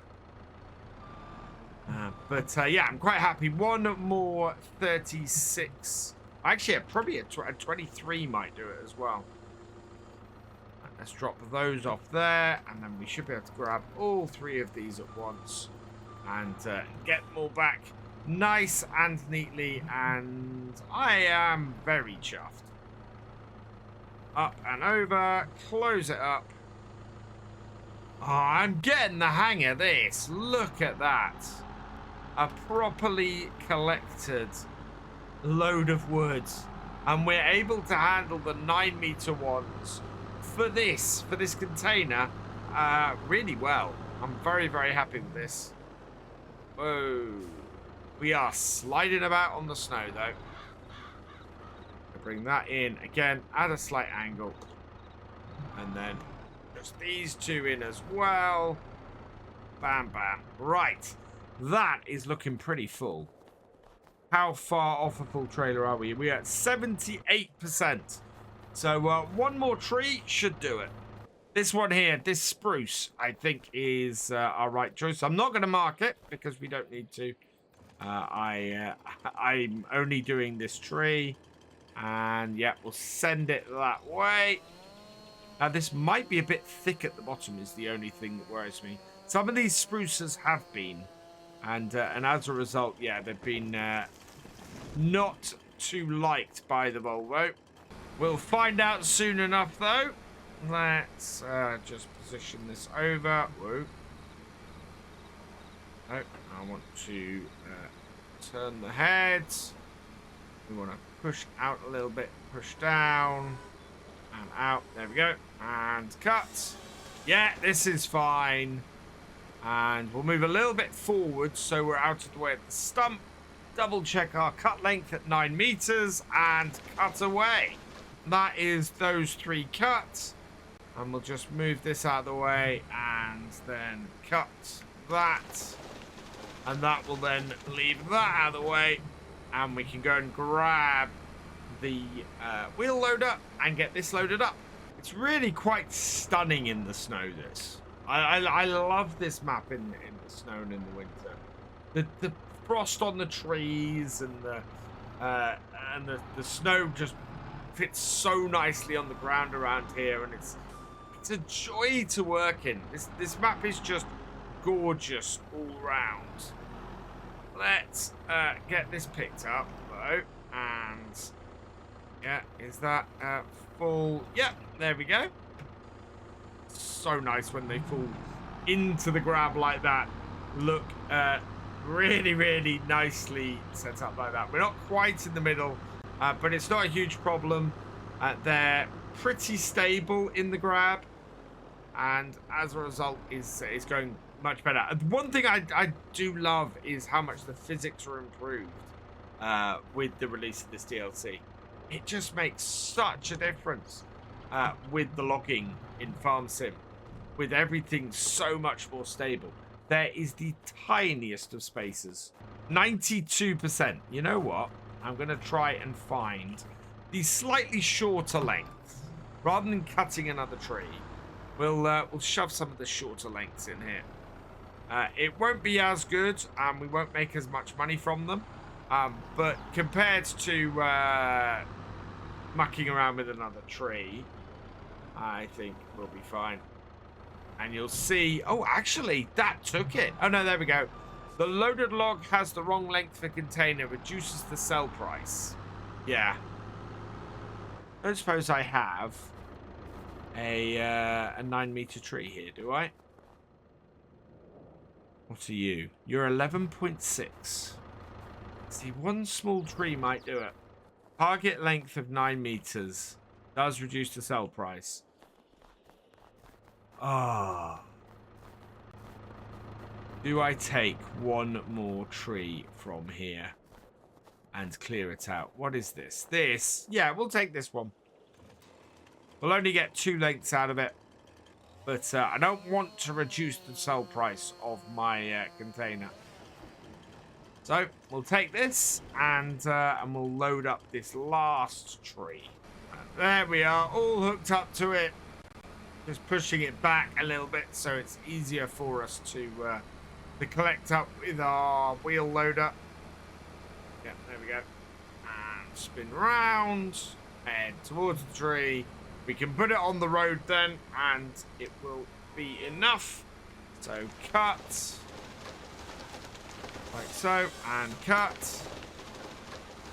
Only need 8%. So I'm hoping this is going to be 8%. But we'll see. Let's chuck that out of there. That can turn off. And then our wheel loader is just over here waiting for this last 2 logs to load up. All in all, I haven't really lost trees or logs or anything to the snow, which I'm surprised. I was kind of fully expecting that I'd lose some under the snow, especially as thick as the snow's got. But it's not been too bad. Like that into there and there. That must be that looks a pretty full trailer. Let's have a look. Yeah, 100%. We're all good. So close that up like so. And I think, well, where is the best place for us to sell wood? Especially, there's not a container set. No. So best place to sell wood. That is currently the container warehouse for 12. Yeah, there we go. That's where we want to go, to the container warehouse. Show price fluctuations. That's actually a pretty good price at the moment. So yeah, really, really good price. So tag there. Where is that? That is not too far from us, I don't think. Let's have a look. Container warehouse is not flashing on that map. But there it is. Oh, it is. In fact, I don't think we even need this. Let's head up there and see if we can't make a load of money off of this wood. 33,000 liters. 1,200 liters a piece. It's not going to be 125,000 liters, which is what somebody in the chat quoted me. But it is still going to be a really large payday. So the container warehouse is at the top there is what we identified while we were dropping off the, or while we were reversing the train up to Elm Creek last episode.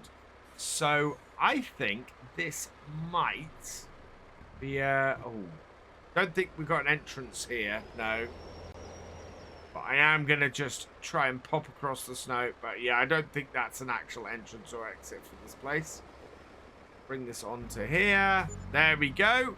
42,423.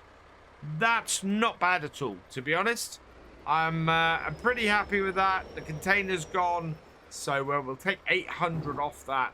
But that puts us up into the region of 60,000 again, which is great. I'm going to head back to my logging camp, and we'll work out what we're going to do next.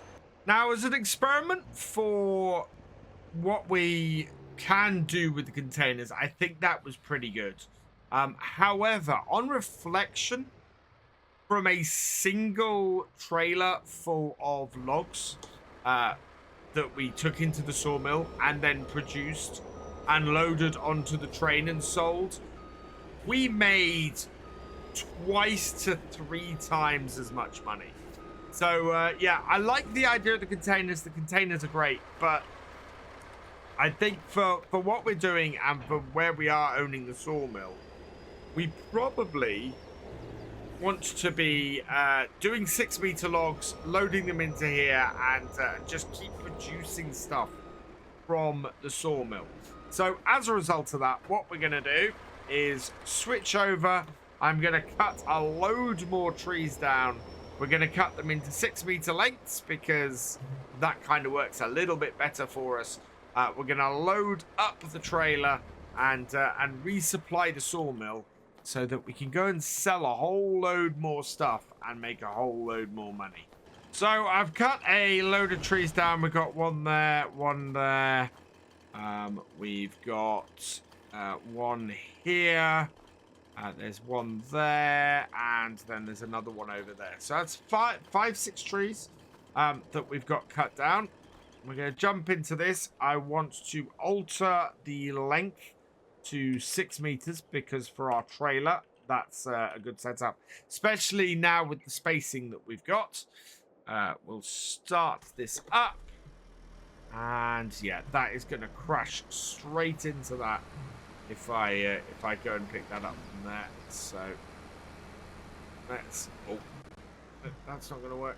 That's going to hit that. There we go. Right, and yeah, turn, and then in, and we should be able to get a good access to it here. Do I have enough space to push that forward a little bit? I do a little bit. I don't know what that's stuck on. Oh, actually, yeah, it just gets really confused if you try and turn and then go forward at the same time. Let's open that up. Turn the head. And hopefully this won't hit our trailer.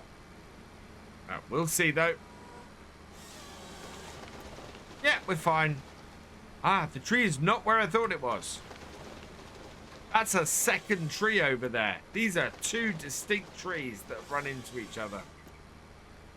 Lift and cut. And yeah, we should get, out of most of these trees, I think we'll get 3-4 pieces. It's not quite as important with these that we load up in the same place, or that they are all of the same length, because yeah, it doesn't really affect things as much as it does with our, or did with the container. Cut this. Oh, we're not actually, that happens sometimes. If you're too close to the end, it won't cut it. I'm going to push that out there and cut.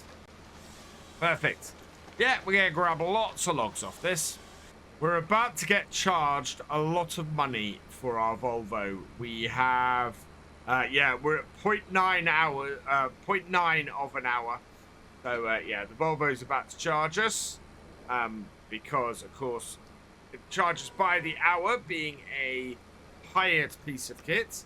Oh, this bit here is going to be fun, because what I'm going to have to do is turn the head.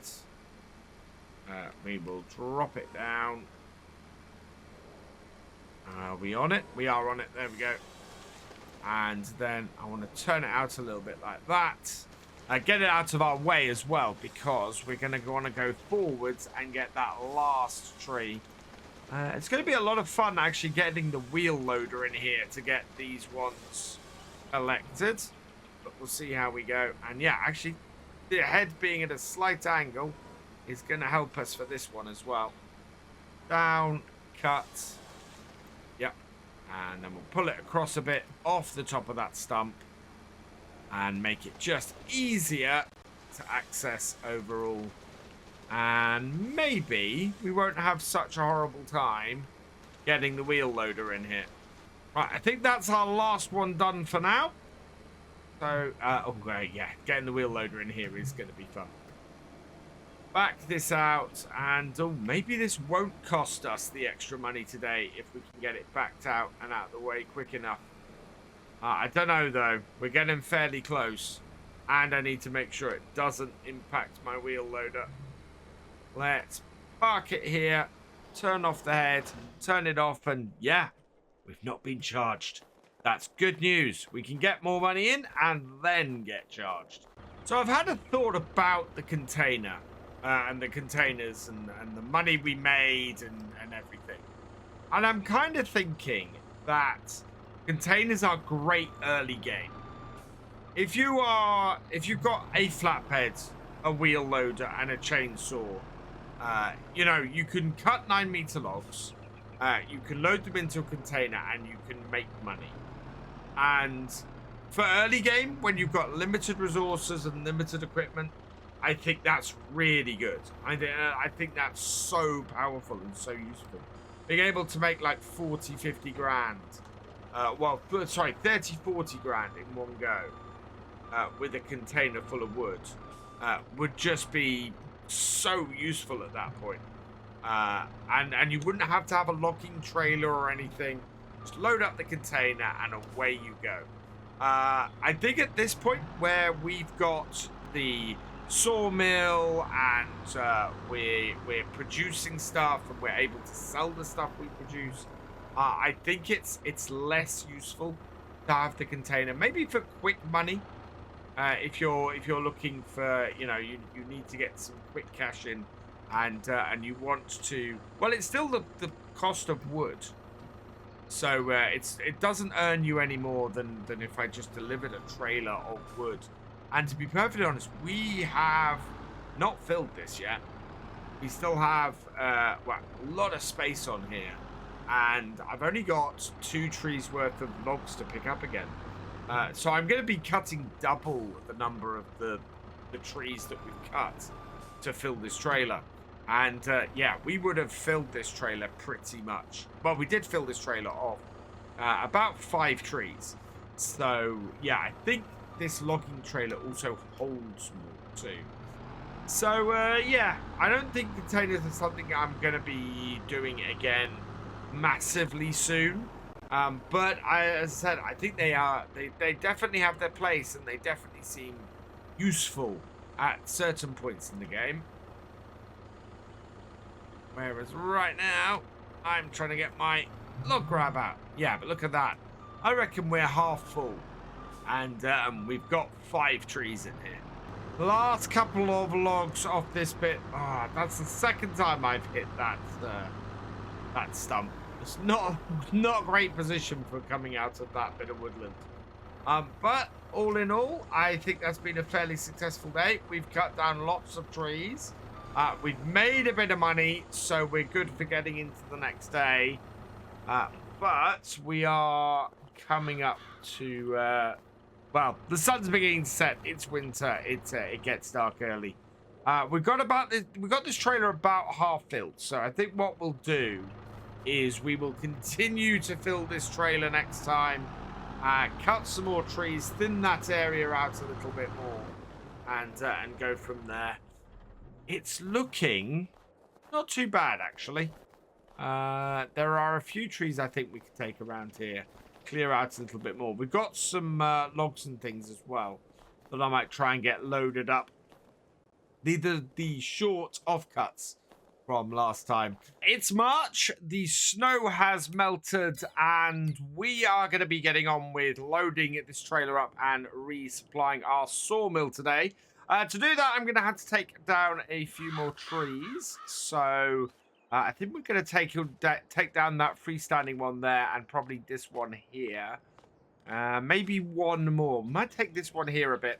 And then once we've loaded all that up and got that delivered, we need to get rid of all of these tree stumps as well. So I want to clear those out. We've got a little bit of transporting to do. We've got some bits and pieces that need they're going to their final destination as well. So it's a pretty busy start to the year here. I don't think we have anything of interest in the shop. No, we have a mower and a grape trailer. So neither of those are things we want to work towards. However, I think it would be wise for us to start scouting out our next area of land to go into. Because while we do still have a fair amount of trees here, we are going to need a new logging area. And previously, I was looking at these areas the other side of the river. I think both 11, which is 70,000, and 10, which is 78,000, would be good choices for us. 12, unfortunately, looks a little bit bare in the same way as the top end of 18 does. So I think it'll be between these two, depending on how much money we make today. But I want to expand into those probably before we buy the flooring factory. Although, to be perfectly honest, I think we might have enough wood left over here to make enough to do that. But we'll see how we go. It may be a case that we end up doing both in the next couple of days. Either way, I need to get on with cutting some wood. So let's take a couple of trees. I'm going to start with this one here and try and cut it in that sort of direction so that we are nicely between the logs.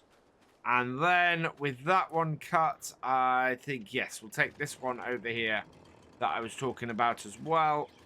So this then, I want to send this sort of that kind of direction. So we'll see if we can cut this in the right way. And we're going to do 6-meter logs again today. Go on. That is pretty perfect.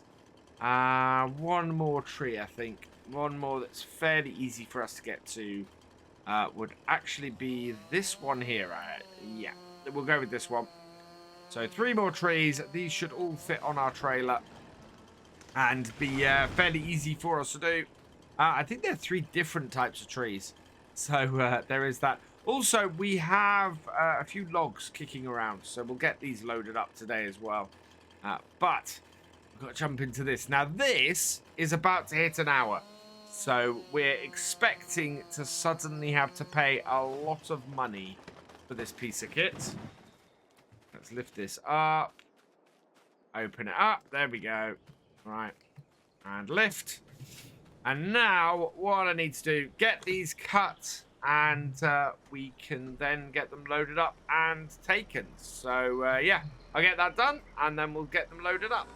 Being able to pick trees up from the ground with this is just an absolutely fantastic addition that's come in with this DLC. It means you can come in and use the chainsaw and then just clean things up afterwards, which I absolutely love. Or even use a buncher or something to go and cut your initial wood and then come back and cut these later. Also makes forwarders more powerful. Basically, it opens everything up so much nicer for doing logging stuff. We have hit the hour, and wow, was that 50? So we were on about 59,000. So I think that's cost us about 7,000 for an hour's worth of use on this. That is not cheap, but it is worth it. As I said, it does knock the price off all the time. And as I was saying last time, if we find one of these secondhand in the shop, and it's cheaper than we'd have to pay to buy this one outright. We'll get that, and then we'll go from there. Otherwise, yeah, we'll just keep going with this until we can fulfill the lease and buy it. Last log. There we go. Turn it off. Bring it round. And we'll take this back to the yard. Actually, no, we'll leave this in this area because this is where we're going to be cutting wood for a while. And that will then mean that we can come out here and just work later on. First, though, I'm going to need to go and get my wheel loader, which is just over here.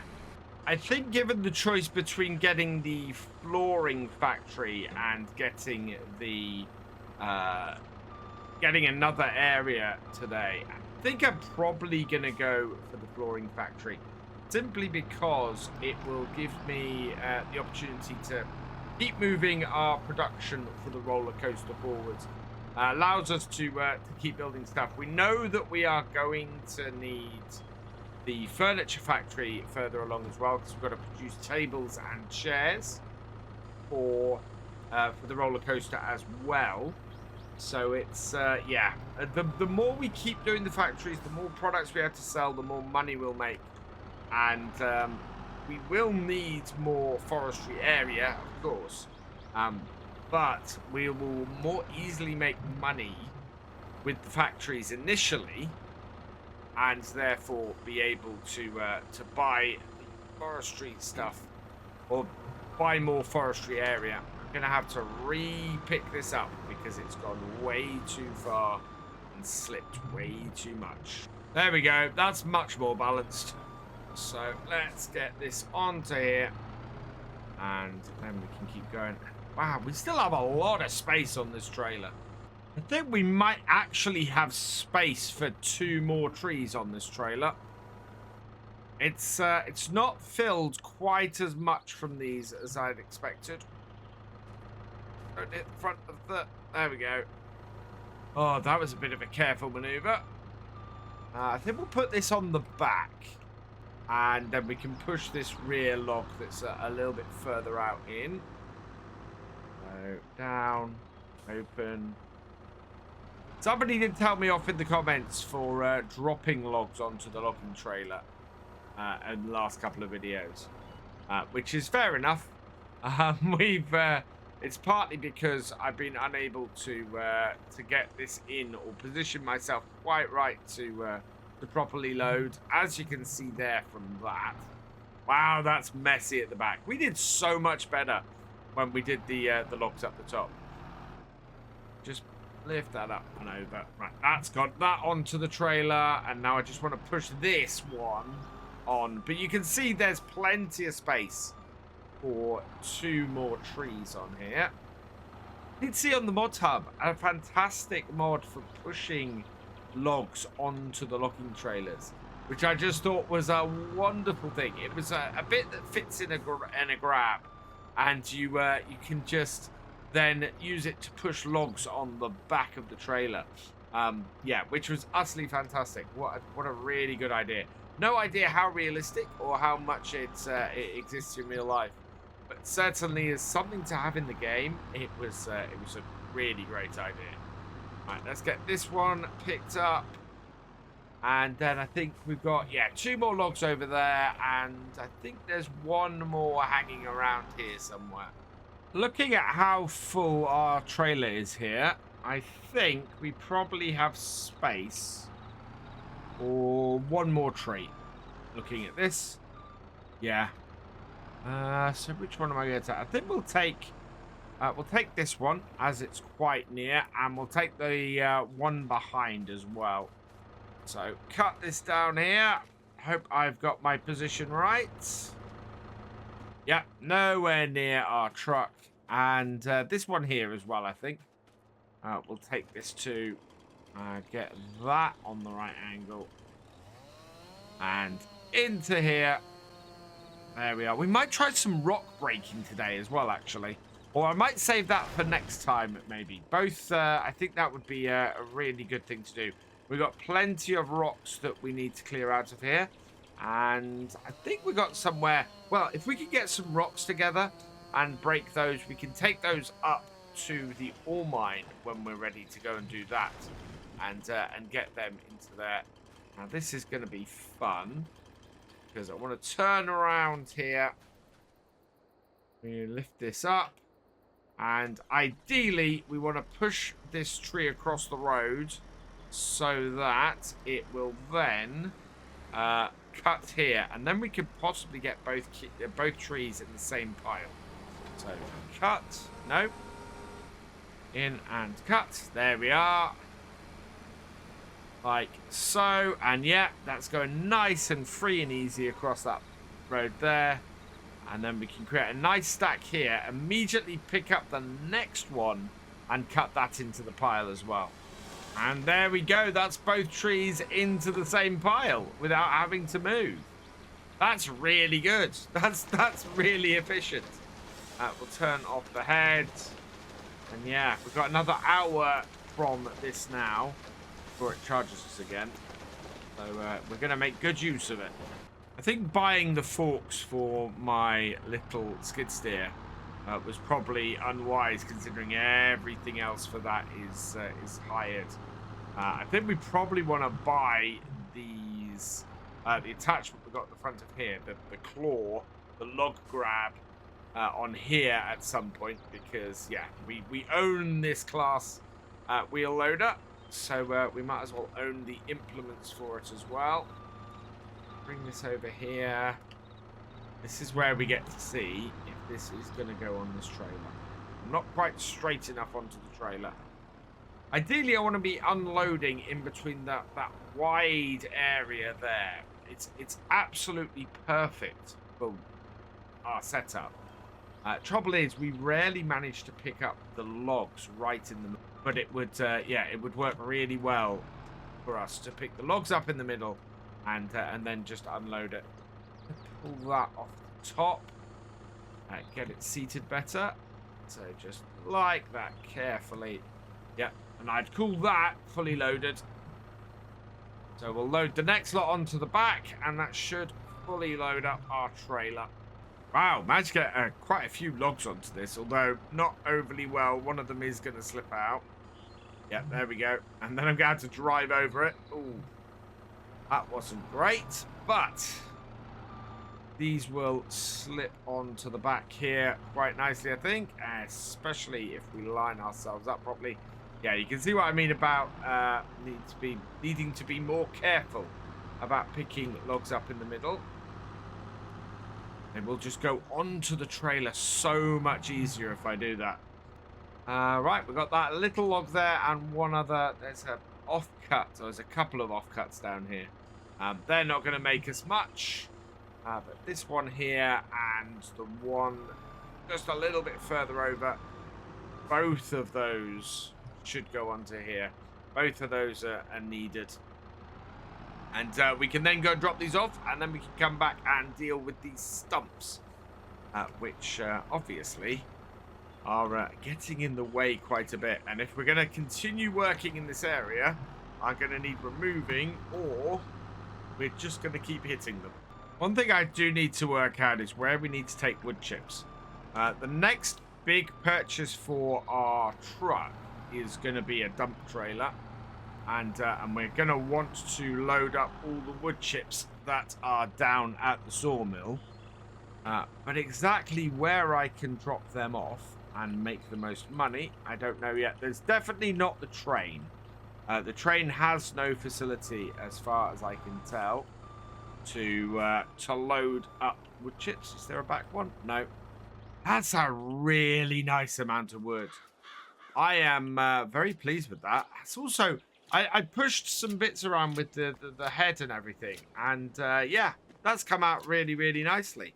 A lot of wood for us to go and deliver on this trailer. Far more than we ever got into that container last time. So I'm quite pleased with this. Let's go take this down to our sawmill and start producing some more goods out of it.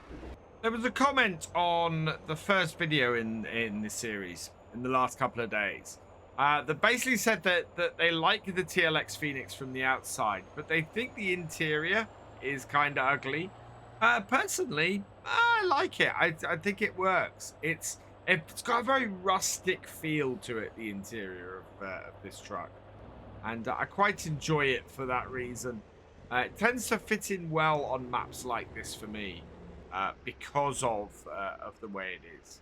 So yeah, I don't mind the interior of this. I quite like it. It's I think it fits the truck fairly well.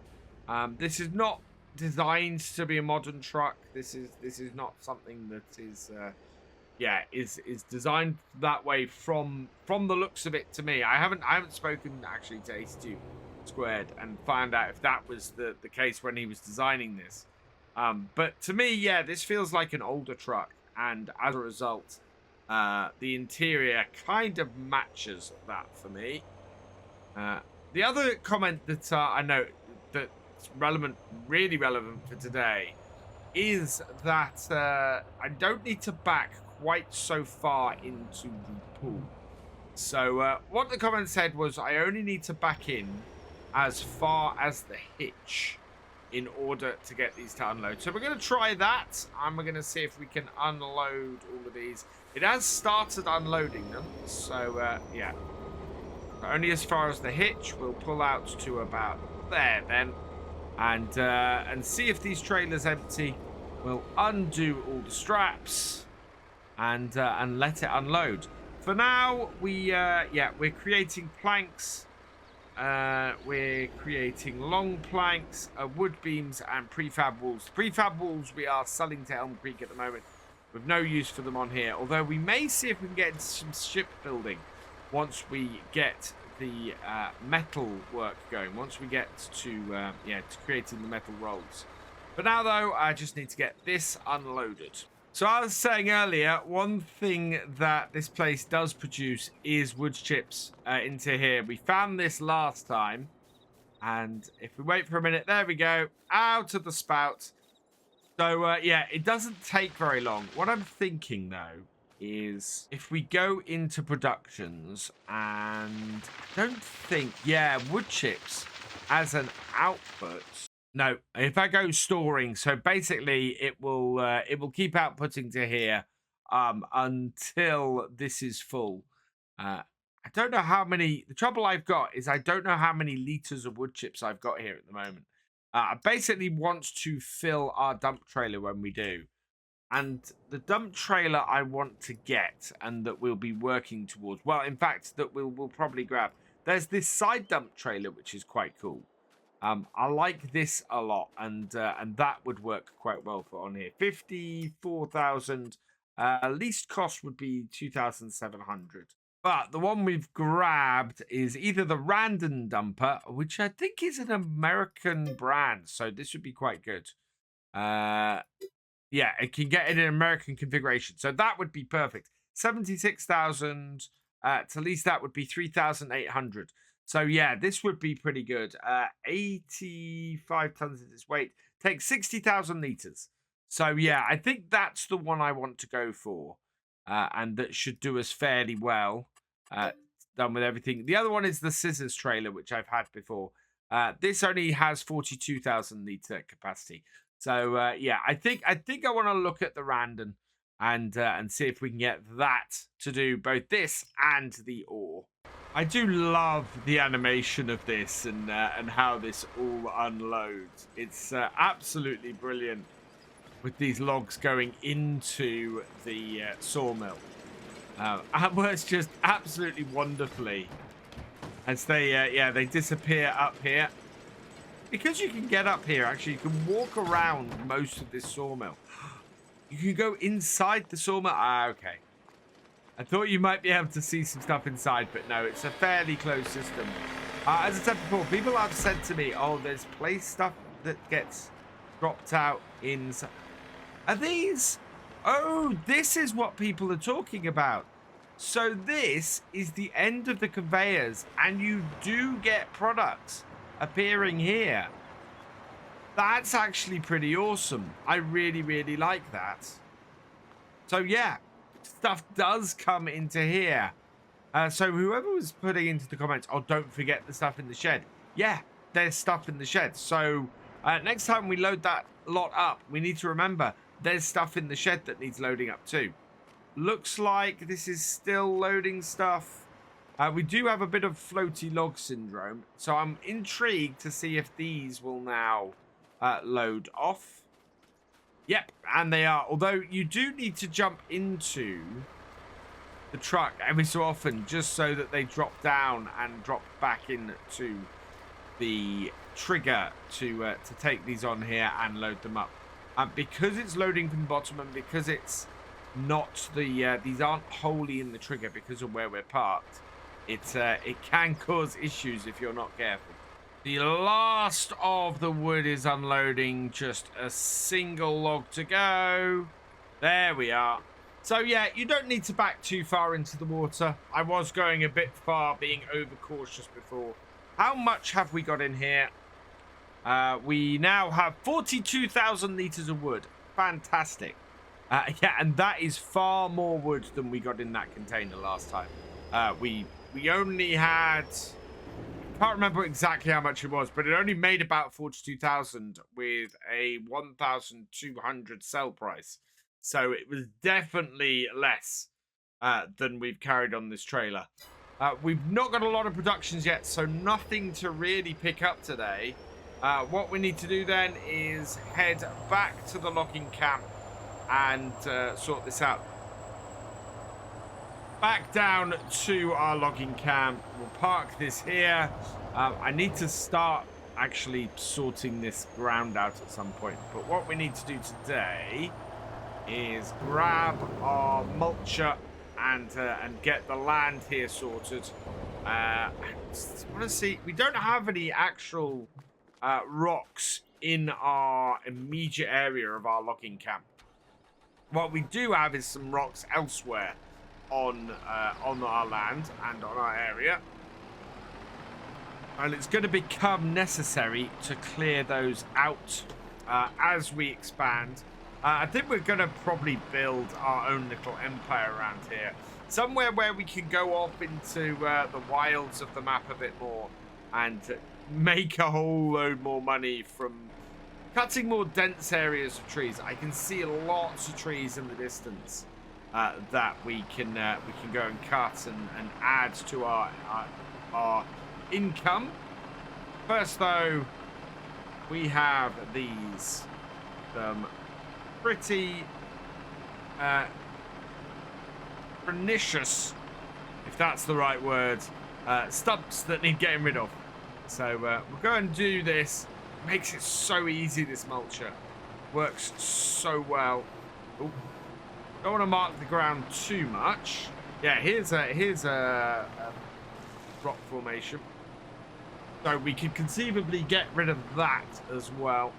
I've discovered the easiest way to do this without marking the ground is to actually angle the head up. And then it seems to sort of get the whole thing without too much issue.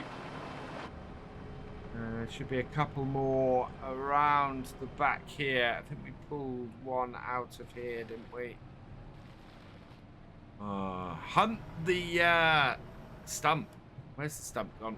There should be one in the middle of here, but seems to have gone. Maybe I already got that one. But yeah, very happy with this. We are making good progress. We've still got plenty of trees we can cut. We're making plenty of products we can sell, and the roller coaster is moving quite nicely, if not quite finishing stage 1 yet. It is going to be not too long, because all we need to do is get the flooring sorted, which we should do with the next sale of various bits, and then after that, the only thing we have to do is get the metal in and sorted. So that's going to be quite good. Quite good for getting rid of stumps and things, or little bits of wood that are kicking around this too. Oh, wow, 2 fairly big stumps missed over here. So let's bring this over and get rid of this. Come on, down you go. That is proving to be quite a stubborn stump. Why won't that go? Let's get this low. There we are. And then just this one left, I think. Certainly that is all the major stumps. So that is that job done. And we can get this out of the way. This also coming up to its first hour. So this will charge us a whole load of cash soon as well. One place that has been producing stuff quite well is down at our wood turner. So what we're going to do is we're going to get this all loaded up, stick our little skid steer on the back of here again, and go and load those up. Yeah, because this skid steer is great for doing that kind of thing and just running around. Not so worried it'll fall off as I am with the wheel loader. Plus, the wheel loader takes up quite a bit of space on here, whereas the skid steer does not. We can park it just here. Turn it off. That's what I've been forgetting to do a lot. Get our ramps up and head down there. And yeah, take some more of those down to the roller coaster and see if we can make a bit more cash. Maybe even reach that level where we can buy a new area.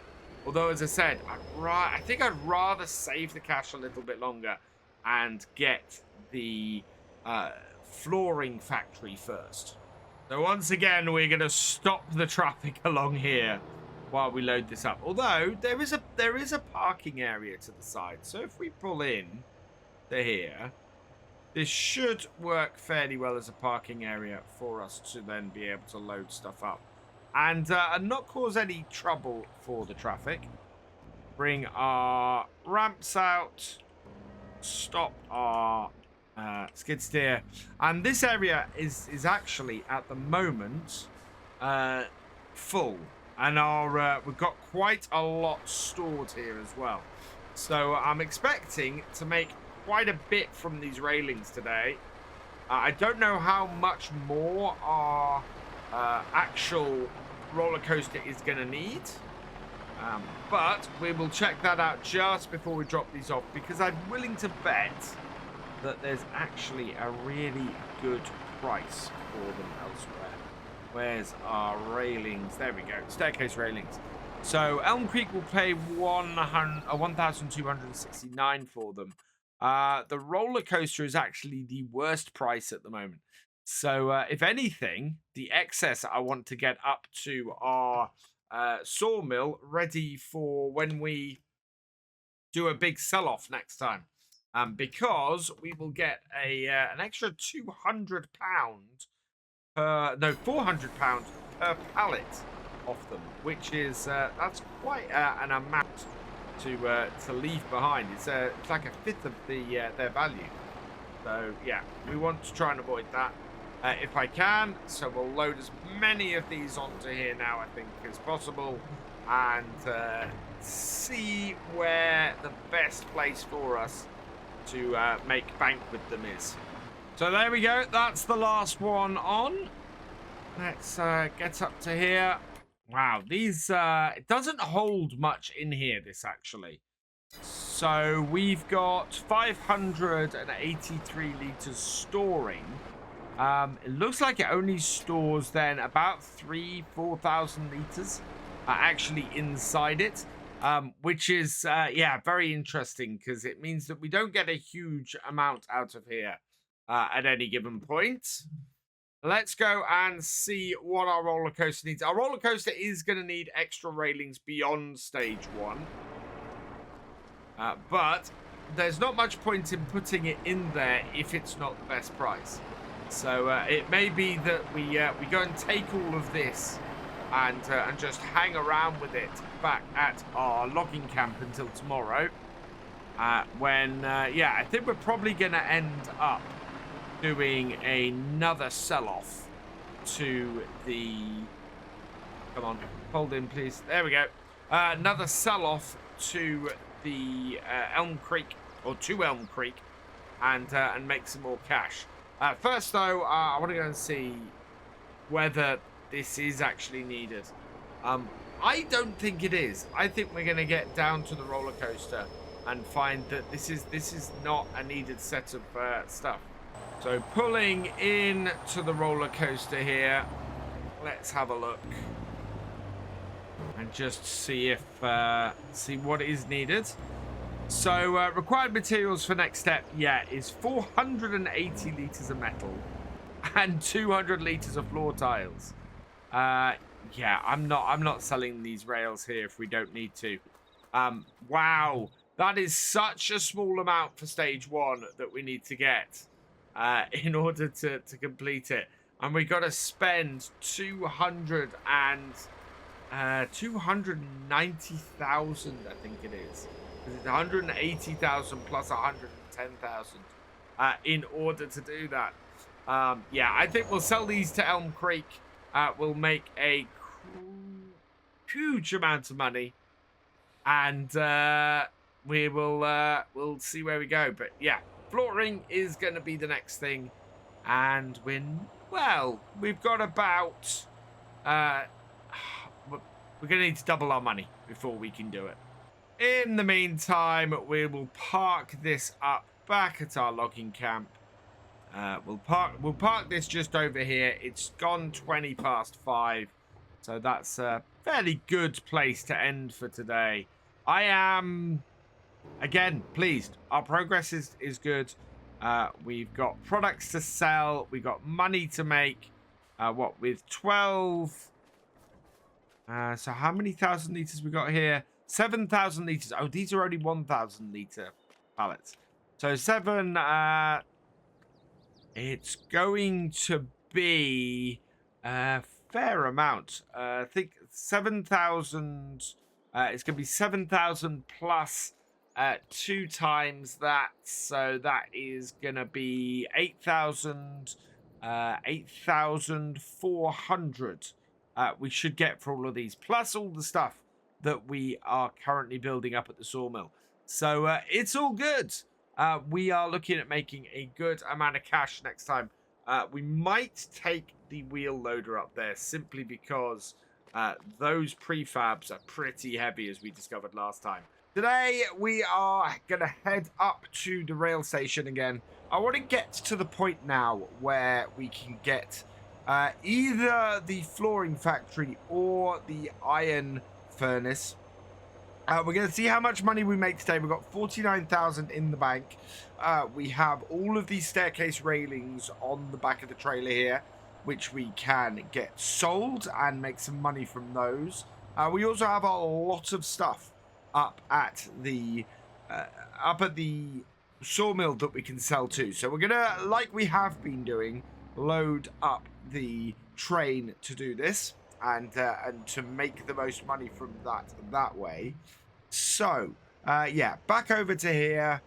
We'll get everything loaded up, and with any luck, end of today, we should have the 180-odd thousand we need to actually get the iron furnace and start getting some iron ore. Then we can get a dump trailer and start loading stuff up. So, let's stop this here. We'll put the back down, unhitch our little skid steer here, and you can see we do already have a load of staircase railings on the trailer here. So we're going to unload those from here and get them loaded up onto the train to sell, and we've got all of this stuff in here to get as well. Before I do that though, over there in the shed is a little bit of extra stuff I want to bring over here so we can load that up too. And people have been screaming at me in the comments for a few episodes now to come and collect this stuff. We found it a couple of episodes ago when we were touring the actual sawmill. But yeah, we've got 2 spawn points here for items. So you need to make sure that when you're loading everything up, that you don't miss these 2 and you grab them. I'm fully expecting more stuff to spawn there now, now that I have removed these long planks from here. But yeah, it's don't miss out on the extra bits and pieces you've got because they spawn over there and a little bit away from everything else. And with everything gathered in place, we want to grab the train, which is just pulling up into the station now. It should stop just the other side of there. I think we'll fill the flatbed up first and do that. So I'm going to pull the train forward ever so slightly. Let's get in. There we go. Right, start the engine. Pull it forward a little bit to about there. That should do it. Perfect. Turn it off so that it's not running all the time while we have it. And we can fit as much as possible onto here and go and get it sold, making a nice little fortune, I think, from this. Now, my only trouble with this is that it doesn't reach very far. So, oh, wow, and that is way too far forwards. We want to try and get it so it will get on both of these straps here, like that, I think. What I'm going to have to do is put another one on top of here, and then we'll try and push the whole thing back with the next ones that we put on. Through some careful maneuvering, I've managed to get 6 of our long plank pallets onto the train in this end section, which that is a really good amount to get us started. And get that strap down there, that strap down there, and yeah, look at that. That's a fantastic start. So with 6 there, we have 2, 4, 6, 7 left. That is going to be great. So we'll get all but one of these pallets onto just 2 sections of the train, and save ourselves a whole load of space. That is fantastic news. Gives us a lot more space for everything else we want to get on here as well. That's the second batch of 6 onto the train. Let's just get that strapped down as well. In case you're wondering, my voice might sound a bit different today. That's because I'm currently suffering from a sore throat. Lots and lots of talking with the FSL over the weekend has meant that I've ended up with a bit of a sore throat as a result. Plus, my twins have brought something home that seems to have got on my chest as well. So, yeah, I should be feeling a bit better in the next couple of days. But I didn't want to leave you guys without a video, so hence me soldiering through and getting all of this done. We should get a pretty good video out of this today, and hopefully, as I said, progress forward to getting the iron factory, the iron furnace. The alternative would be to get the flooring factory, but to be perfectly honest, as far as excess output goes, we will make more from excess ore or excess rolls of metal than we will from floor tiles. So I want to get the metal rolling and get that sorted. So that's what we're going to be doing today. Once we get this, hopefully there is enough cash here. We need very little metal actually for the roller coaster itself. So anything we make from a large dump trailer of iron ore is going to be a huge amount of profit. That's all of our wooden beams loaded up, so I want to get the last long planks actually onto the middle of the second set of long planks. Then we will look at starting to load up some of these short planks. We want to leave a few so that when we come to do the boards, we can easily do it without necessarily having to cut more trees. But at the moment, yeah, we're pretty good for that. I don't know how many short boards it actually takes to make a load of floorboards, so we'll have to watch that. Want to be careful, don't want to fall off the platform, so we'll put this on here. We'll straighten it up a little bit first, so that it's roughly in the same place. Yeah. Then what we can do is just push it into the middle with forks, and once that's done, we'll just unseal and reseal the strap. There we go, and that is now strapped onto there as well. What a fantastic load we've got on here so far. Now just the railings and these small planks. Coming to the end of our first stack, and these are a little bit finicky, these pallets. They're not overly nice to handle, the short plank pallets. And so I worry about positioning them. Our beams aren't the greatest piece of loading I've ever done either. But at least they're on there, and so now are these planks as well. Again, not the straightest, but those are there. So we're going to do them in chunks. We've got, yeah, I think 2 more stacks we'll get on here, and then we can put the staircase railings on the last section of here, and then our prefabs, those will go on the large pallet trailer a little bit further forward on the train. Now, the videos we've been doing on this series have been doing very well, very well for the channel, to be honest. And I want to get your thoughts on this. Obviously, our current other two series are on hold at the moment. So our visit to our playthrough on Attingham Park, of course, is one of them. I'll start from scratch over there.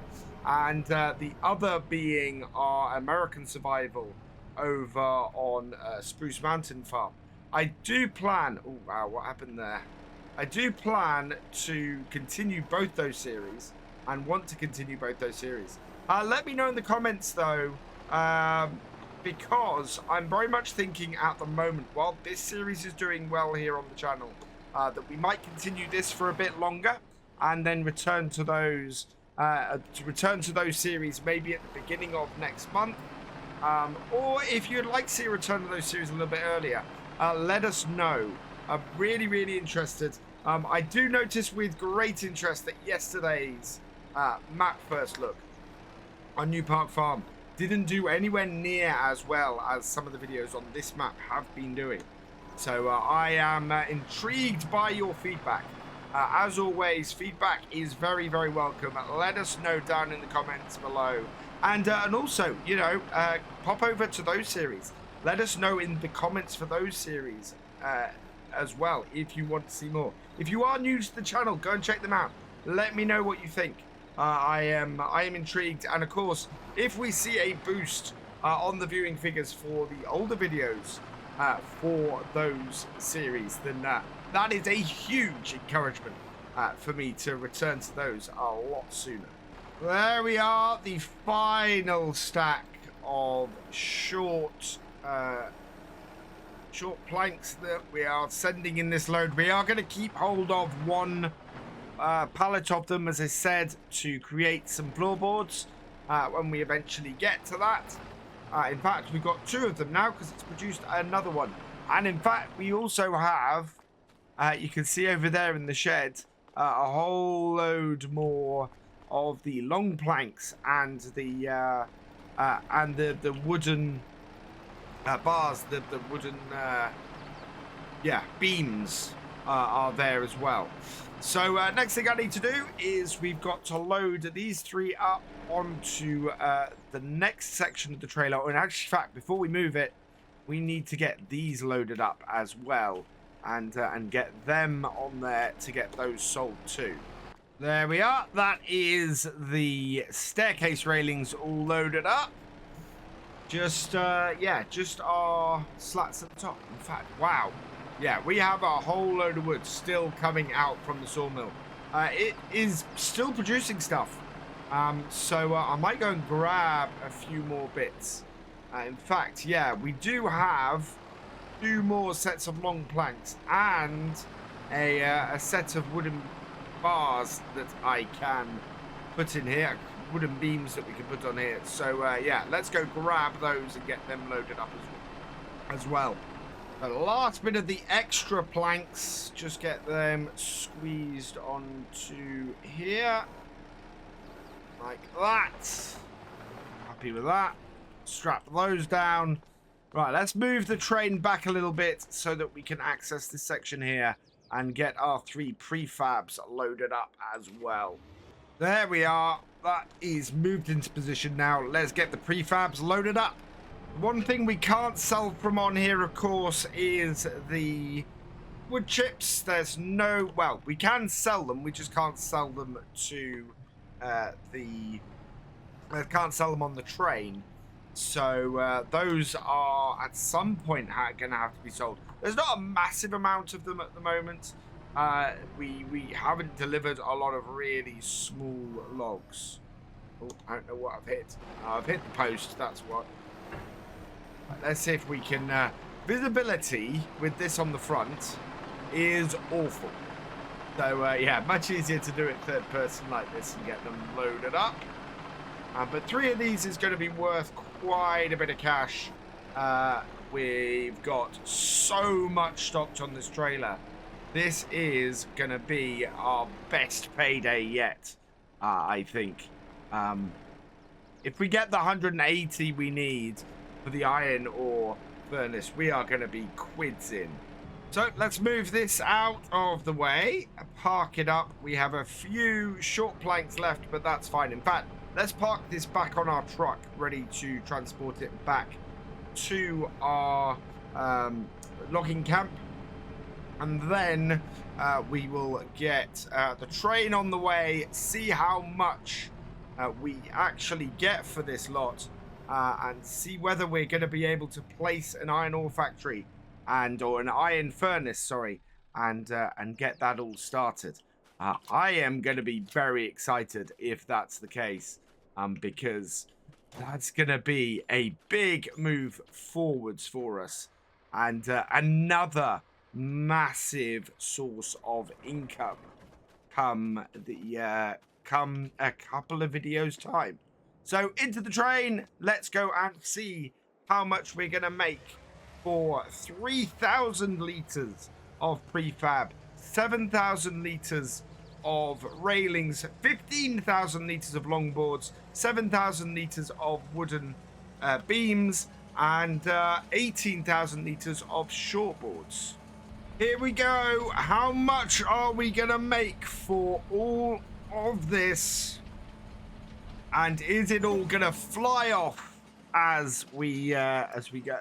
No, oh yeah, there it goes. But I think it's all sold. Please tell me that's all sold. Or is it just... No, it's still here. Oh wow, we have a lot of chaos down here. Right.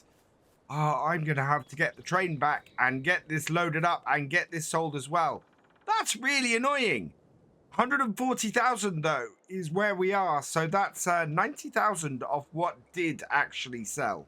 So I've spoken with the rail company and they have come and cleared up this mess. We made about an extra 17,000 off all the bits that flew off the train. So we've been well compensated for that. But that does leave us a fair amount, about 23,000 shy of our target today to get the iron furnace.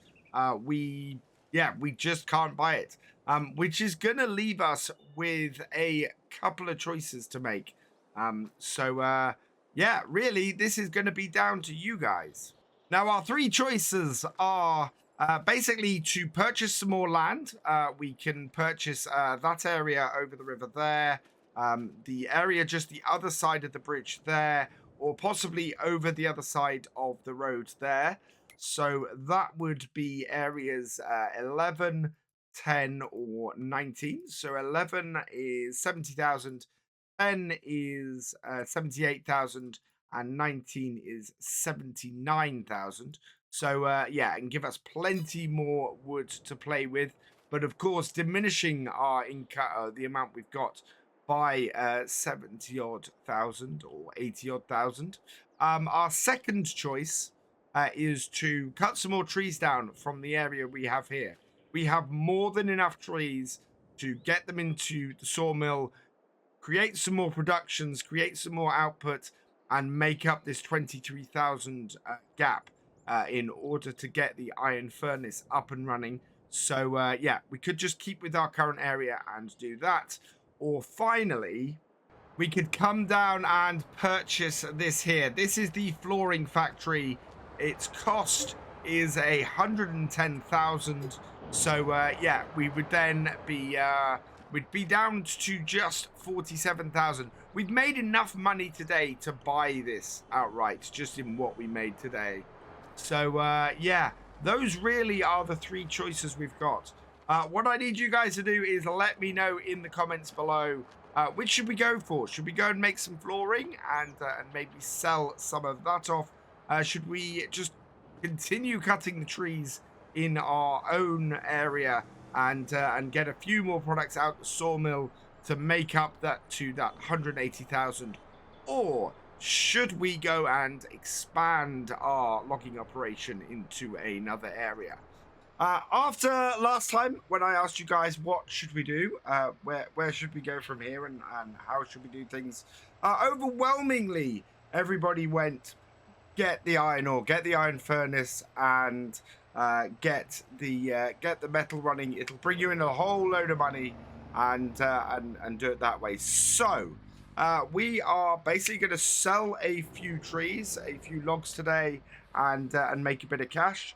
Now, the easiest way for me to do that, and actually the best way for me to do that, looking at the price of logs, is to fill a container. I know it didn't pay us a huge amount of money last time, but I think I figured out exactly why that is the case. Lots of people telling me, oh, you know, I filled a container, it paid me 80,000 or 100,000. We're running this on hard economy. So yeah, we get paid less for everything all the time. I find it's the best way to do a start from scratch forestry play, because you can so easily make money on this kind of playthrough. It means that we are in a position where everything we do is that little bit harder. We're not making money hand over fist all the time, which is what would happen otherwise. I mean, we're making a lot of money most of the time, so it's I think it's a fairer way for us to go through this. Let's pop into here, and we want to grab a container. Now, I'm going to go with the 9-meter one like we did last time. We are going to go with, yeah, Lizard Logistics. And this time, I'm going to put it in the JCB yellow. So let's buy that. It's 4,600. But considering how much money we should make 10 times that, filling this up and selling it. So that's all good. This will take... I think it's the 12-meter logs that we were putting in this. We'll find out fairly quickly. Either the 12-meter or the 9-meter. Or maybe even the 6-meter. I don't know. I need to check. Why is that not going into there? Is that not wide enough, or am I just off target? I'm just off target. And I'm too high. There we go. And in. Got it. This class has been brilliant. Is there anything actually in the shop here that is of use to us? Nope. There's the McCormick tractor, which might be of use to us eventually, but at the moment it really isn't. So we'll get this done here like so. Onto our trailer. Oh. Nope. A little bit back. I do love how well this fits onto this trailer, and how well the two work together. When you get it in the right position, that's the trouble. Let's line up this end, and there we are. Right, that's down there like that. And then we'll back off, and that should sit on there perfectly. And then we just want to strap it down. I mean, it does sort of strap down. But if we come in here, we'll just turn those on quickly. Yeah, that's got everything strapped. Then I need to run this back to our logging camp. And we can get started loading this all up. Now, like yesterday, I'm still suffering from a bit of a sore throat, so this video might not be as long as some of my others. I did still want to get you guys a video out today so that we could continue this series, because a lot of the feedback yesterday was also how much you guys are loving this series and how much you want me to continue it, and quite a lot of support for coming back to my other two series when we're able to a bit later on. So fantastic for that. Thank you very, very much, everybody, for your feedback. Now, does this tell me how many? It doesn't tell me what length. I think, looking at this, I want 12-meter logs. So we're going to start with that and grab a couple of trees that we could do that with. So I think this might be a 36. 36, yeah. So cut this as low as I possibly can, and we should get 3 out of that. So this through here as well. The other comment I keep seeing on lots of videos and things, is that you can grind stumps with your chainsaws. So I'm going to demonstrate this now, because a lot of people saying this. Come up here. Oh, hang on. No. What's that doing? No, that's not grinding the stump. It's cutting the stump, and it's cutting bits off the stump. But you can't actually grind the stump itself. It's not possible. So basically, that's the thing. You can't grind stumps with chainsaws.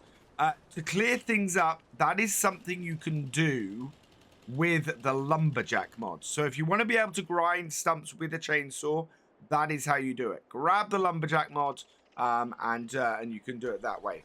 But it is not, absolutely not a base game feature. There's a way to take all of the guesswork out of this. Let's try it. There's our start point. This is 9 meters long. So a 12-meter cut is wrong. A 9-meter cut is what we want. So let's adjust to that. There we go. And cut. That's good. We'll get more out of each one, which will be absolutely great. Although the last cut will end up being slightly smaller. And what I want to do is just swing that out the way of here, and just cut it over there like so. I have just changed my cut length. Doesn't matter for that one, but that would be a problem otherwise. Right, let's go find the next tree we want, which is going to be this one here. So we'll cut this to full that way. Cut it as far down as I can, because I want to get as many cuts out of here as possible. And I also want to reset my measuring tool. There we go. Yeah, that's working out well so far. And what we should be able to do, lift this up, go forwards, and grab this tree over here. Twist this around, and we'll be able to get these roughly on the same pile, which will be great as well. Now, yeah, a few comments about that as well, that I should be moving trees around with this so that I can get as much into a single pile as possible. And I think that is a really good idea. If we can maneuver ourselves around here so that we're able to do that, that is grand. That is absolutely brilliant. So we'll give that a try. So push this out, down, cut. We are still doing the 9-meter cut lengths. So then we'll spin around here. And yeah, this is not quite in line. So, oh. Forwards, please. Don't get it all confused. We'll get it in roughly the same area. But actually maneuvering trees with this is not the easiest things. Trees tend to have a wish to go where they will, is the trouble. We'll bring this round, and we'll cut this here, and that way we can collect up these first 2 trees and get them loaded in, see how full this gets our trailer, and starts getting our money in. Now, if we could pick these up in batches of 3, that would be great. I don't know how well it'll work. Not great at the moment. That seems to be floating in there a little bit. Open up. Come on. There we go. Grab. Back. And yeah, that's got it. Yeah, picking these up in lots of 3 will do great.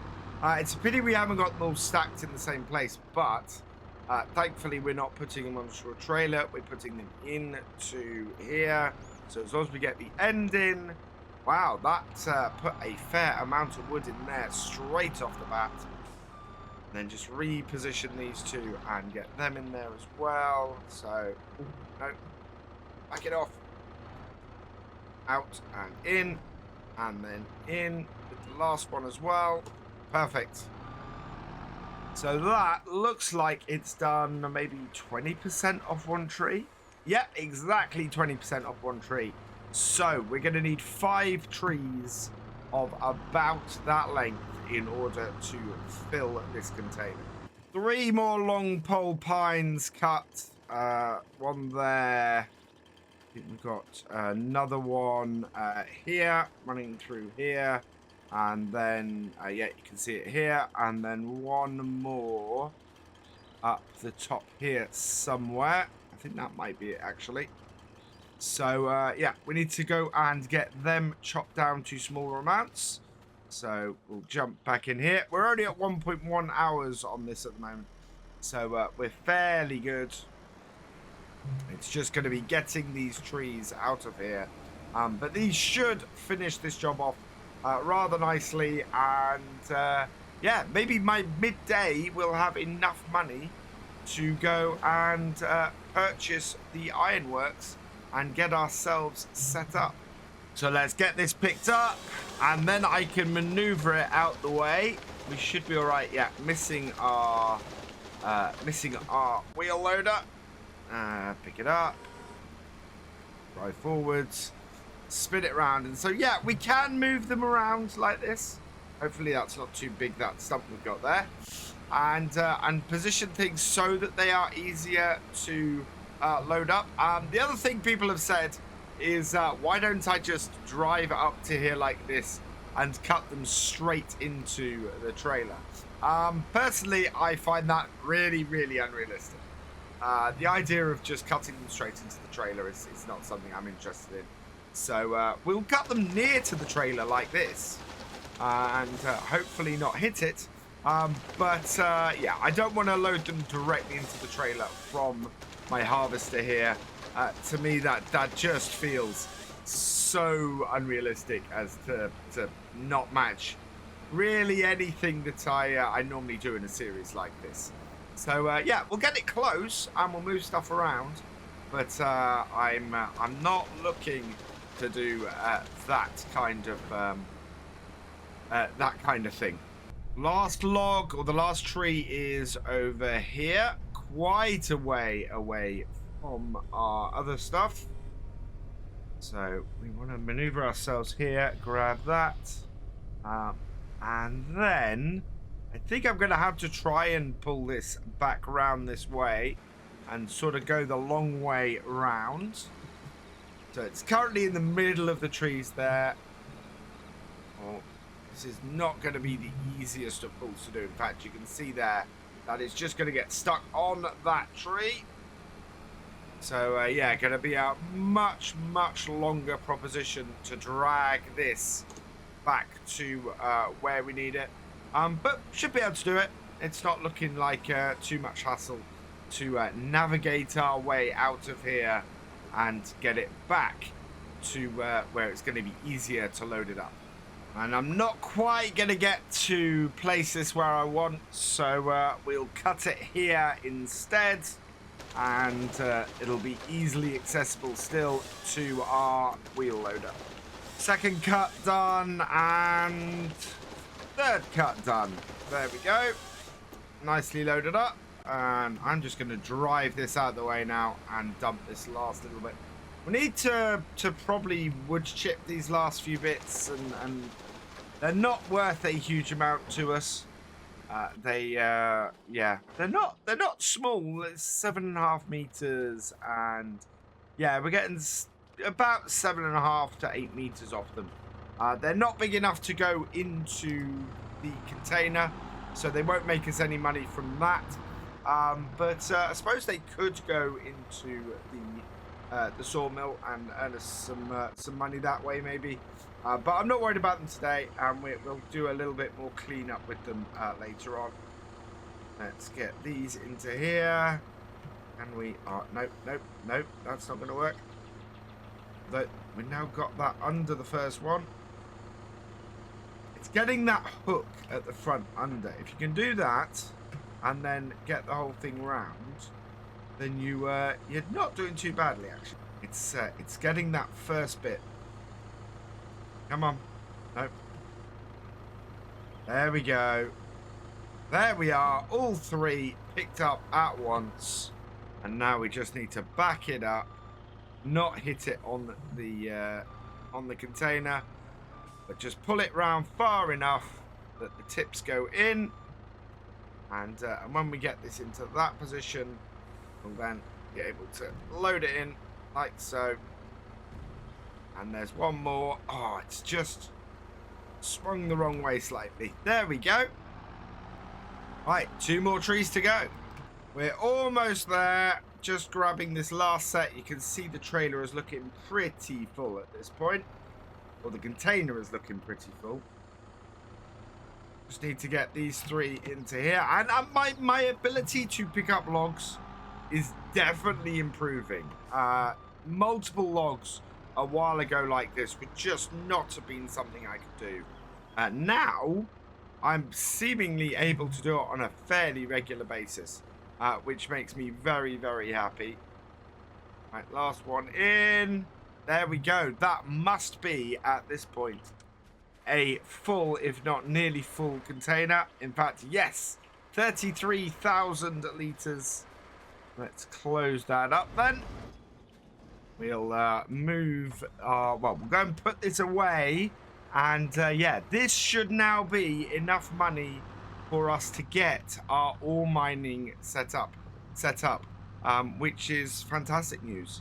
I am very, very much looking forward to getting that kicked off today and getting the metal started, because it's that and the floor panels that we have left to get the first stage of our roller coaster done.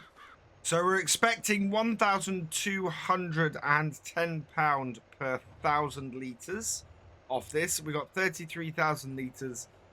So I think that's about 39,000 in total. Yeah, because it'd be about an extra 6,000 on top for the 12. For the 1,200. So not bad. That will certainly put us over the top and allow us to get the iron furnace today and get that set up this afternoon. The other thing it's going to allow us to do is hire the equipment we need to get everything running there. There we go. Wow, 44,285. I think that includes the cost of container as well. So yeah, that makes sense that we get reimbursed for the container too. So that means it's time to get ourselves set up with our iron furnace and start our ore processing. The rain has started falling now, but we are back at our logging camp and we're going to build the iron ore processor around here. Where is that? Is that it? Yeah, iron furnace. So, wow. That is quite a big building. What I need is for it to be fairly easy for us to access. Overlaps with another object. There's a lot of objects still around here that that we need to clear out. I'm wondering if building it just up here off the side, or ideally we want a fairly flat bit, and we're struggling a little bit for that at the moment. Coming off the road here, yeah, we've got so much this collides with. Wow. Okay. Yeah, there's no easy place for me to put it at the moment. Lots of colliding objects and things. I think we might need to move a couple of stones. I think having it up here would be great. So what I need to do is we're going to have to head up here. I'm going to get the Kubota and clear some stones out the way, which means we are also going to need a bucket and a trailer for that too. So bring this round, drop that off, and then bring this over here. I'm worried about having to do too much terraforming first. We have to terraform a lot of stuff. We might have a problem. Looking around, this definitely seems to be our flattest area. We won't have to terraform very much up here. It also is quite nicely on the side. We do have quite a lot of rocks around here, and also I need to be very careful because this is the edge of the map. So yeah, coming back and going here a bit I think is going to be a good way to go. So let's connect up the hoses on the front of this, turn it on, and start attacking some stones. We will get the equipment and everything to get all this cleared, to get these stones cleared as well. And probably going to need to clear some of... Probably going to need to clear some of these trees as well up here. But we'll do that straight up with our other attachment for the front of this and clear them out that way. I think that will be a much better fit. We do need to mark, though, where the edge of the map is, because the last thing we want to do is cause ourselves any issues with that. Right, that is our 2 rocks that are up here cleared. I'm going to get the mulcher and get this tree cleared out of the way, and some of these bushes. We'll make a nice, clear ground area so that we can easily see what we're doing. Got the mulcher on the front. Let's turn it on and clear the area, I think. So get rid of that. Yeah. And I think that might be the only bit that's in the way. Now, where I want to park this is basically at the edge of the map. I think is about over here-ish. Yeah. So we don't want to put it any further over than this. These stones here aren't worth a huge amount of money. So hopefully we'll be able to just place it on top. I will move myself out the way and then come into construction, production, and we want... yeah. Nope, that's... no, that is it. Okay. Overlaps with another object. Collides with player. I want to get it about here-ish, but I'm going to have to flatten it and place it myself, I think, in order to get it exactly where I want. That's quite high off the ground there. So yeah, this is going to be probably fairly expensive to flatten. Let's see how we do. So do you know what? I think it's those piles. I think these piles are what's causing us the issue. So I'm going to go down to the shop, grab something to move those, and then hopefully this will work out a little bit better. Now, you might remember a couple of videos ago, we went looking for the forklift that should be available at the Southern Sawmill and usable on here, but not ownable. And somebody put in the comments of that video that basically that's a pre-release thing, it not being here on the Start From Scratch, and that the actual released version of the Platinum Edition has those there in this game mode. So I am updating it to make sure I have the latest version of this. That is telehandler tools. We want wheel loader tools. Yeah, I'm making sure that that is the case, that I have got the right one. Do I want the high dump bucket? That's 14,000 versus 9,500. Yeah, this is the one I want.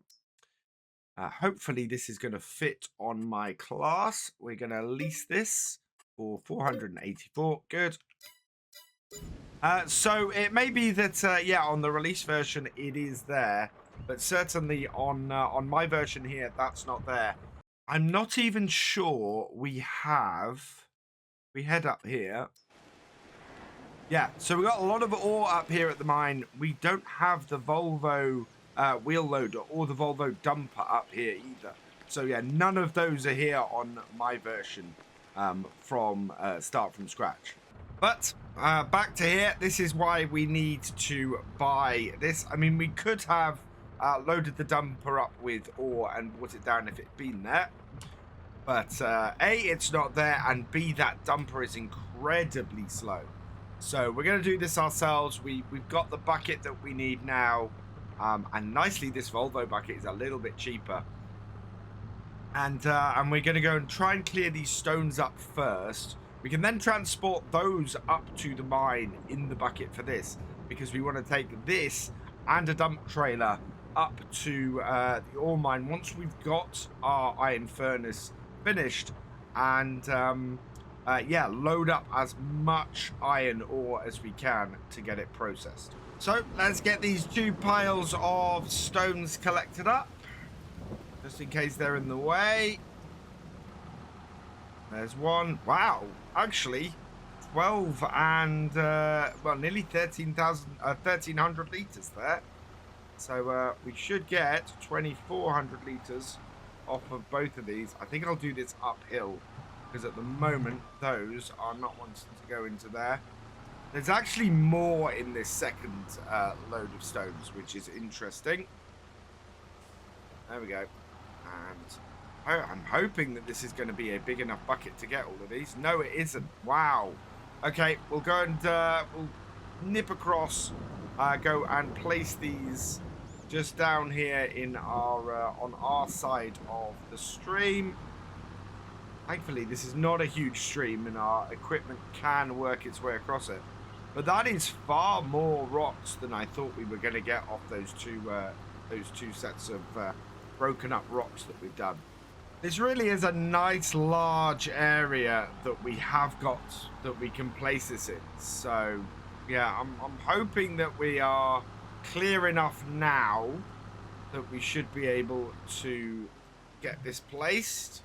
I know roughly where I want to place it as well. We want to place it a little bit back from the road. It's a bit flatter over there. I am going to move the Kubota just in case, but what I'm going to do, I'm going to start it up and just mark the ground here, as this is the edge. And that then gives me a rough idea of where I want to come in and do everything. Rain has stopped now as well. I'm just going to get rid of this stump that's beside our class while we're at it. Yeah, there we go. Do that quickly. There we are. Right, that's cleared that out. So we can move that out of the way now. And let's put this in. So bring into there, into here, construction, production, factories, and I want this. There we go. So yeah, now we've cleared everything up. It's going to be 185,000 to place it here. I think though that is a really good place to place it. We can drop, the closer we get to the road, the less it costs, just about. There. 185.33. It's going to cost 5,000 to... In fact, I want to move it a little bit further back from the road. There, I think. Because if it dips down at the front, I want to be able to sort that out. And also, we've got a better access at the side to the output of pallets. So, down it goes. There we are. So yeah, it's raised up a little bit. In fact, it's raised up a lot along this edge. So that's why we had such a large cost. But this side, which is the really important bit, is not raised at all. We've got really easy access down here. We might need to smooth this a little bit and create a roadway there, but I'm happy otherwise. Yeah, we need to smooth access down to the side here. And what we'll do is we'll pull these pallets out sideways from here and load them onto our truck over here. So I need to kind of just smooth out this top section. But before I do that, I'm going to go... Don't think we've got anything there. No, I'm going to go and get the trailer we want. And we're going to have a look in here for a couple of mods that we've added. So we've got the Nifaz here for 34,350, holds 48,000. We've got the random dumper that holds 60, which is probably overkill, to be honest. And when we got the scissor trailer, which is 68.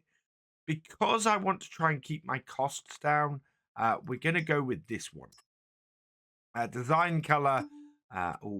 We've got the grey, we've got the orange, we've got the blue, and we've got the yellow. So I'm going to go with the yellow. So if I can't do anything else in the olive green, we'll do the number plate. Michelin wheels, standard. Cover, no cover will save us money. We're only going to be putting iron ore in here, so I don't need a cover on this. And then we're going to lease this for just 1,751. Perfect. Yes. Right. There we go. We can go and pick that up on our way. But it also means that now I can come back into here and we can just... I'm going to smooth it instead of actually raising it or lowering it. And I don't think it will take much money for me to do this, if any. Yeah, there we go. Right.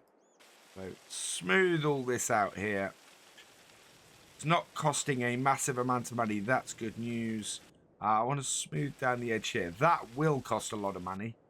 And then we'll smooth along this edge as well, which again is eating into the cash rather quickly.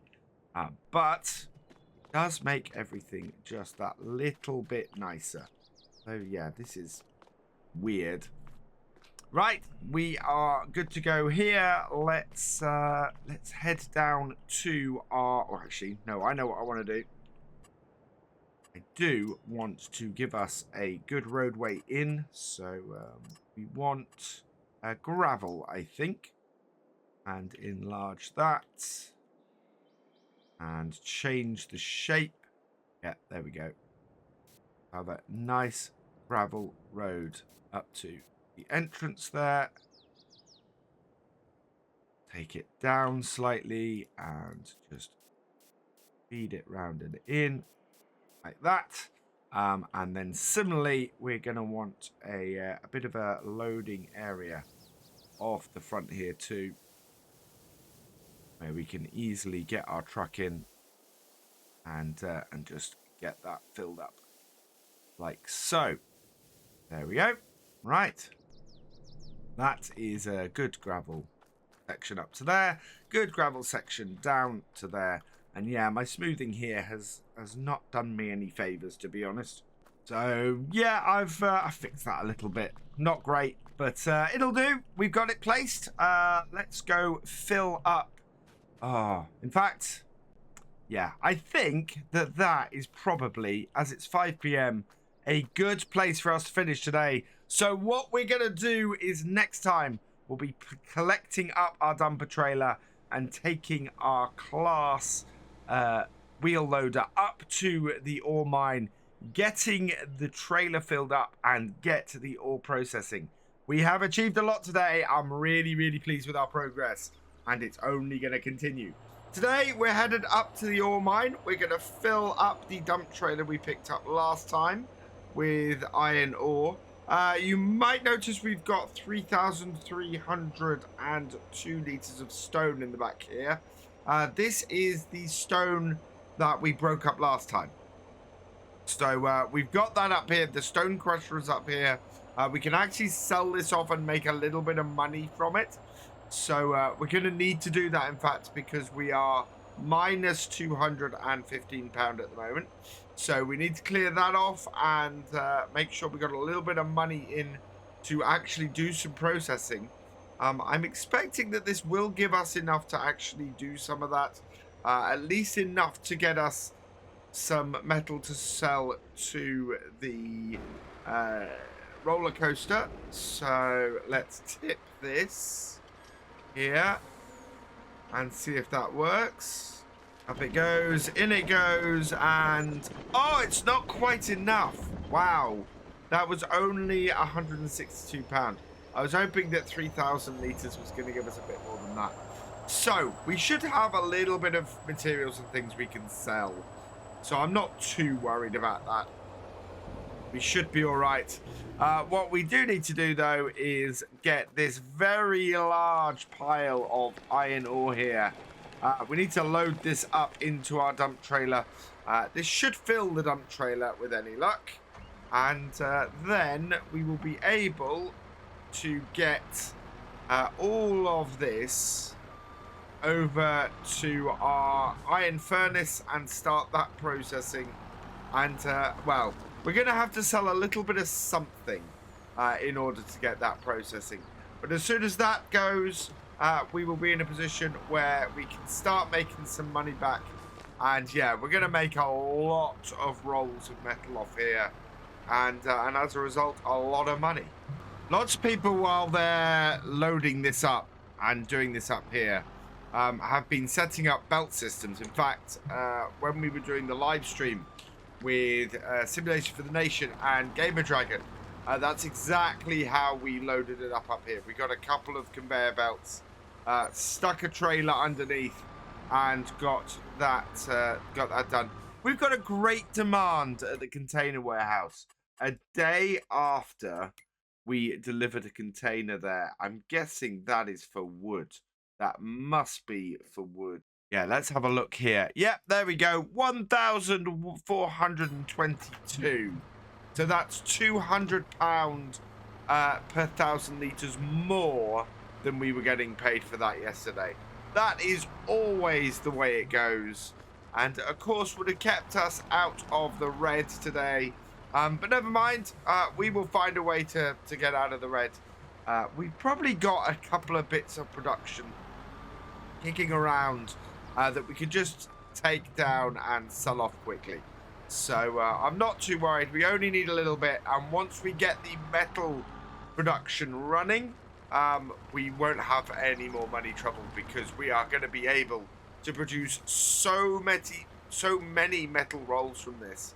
That will fund itself and also fund much of what we want to do going forwards. Almost full on the trailer now, and this will be really, really nice. We have not got all of this up from here, so what we're going to do is actually leave the wheel loader up here for now. We can load any pallets or anything we have to sell else down with our skid steer. Yep, that's 100% full. Perfect. So we'll turn this off. We'll jump into this. And yeah, we'll head down to our iron furnace and start this going. Well, we'll get this unloaded and then we'll go and sell off a couple of productions, or I think we've got some stuff up at the sawmill we can sell off just to get things started. One thing that amazes me about this map is just how big a network of roadways and tracks and things there are on here. We are making our way across one of the dirt tracks because this gives us a direct cut across to the main road that runs through the middle of the map. And getting onto that main road will then give us direct access straight back to our area and where we work.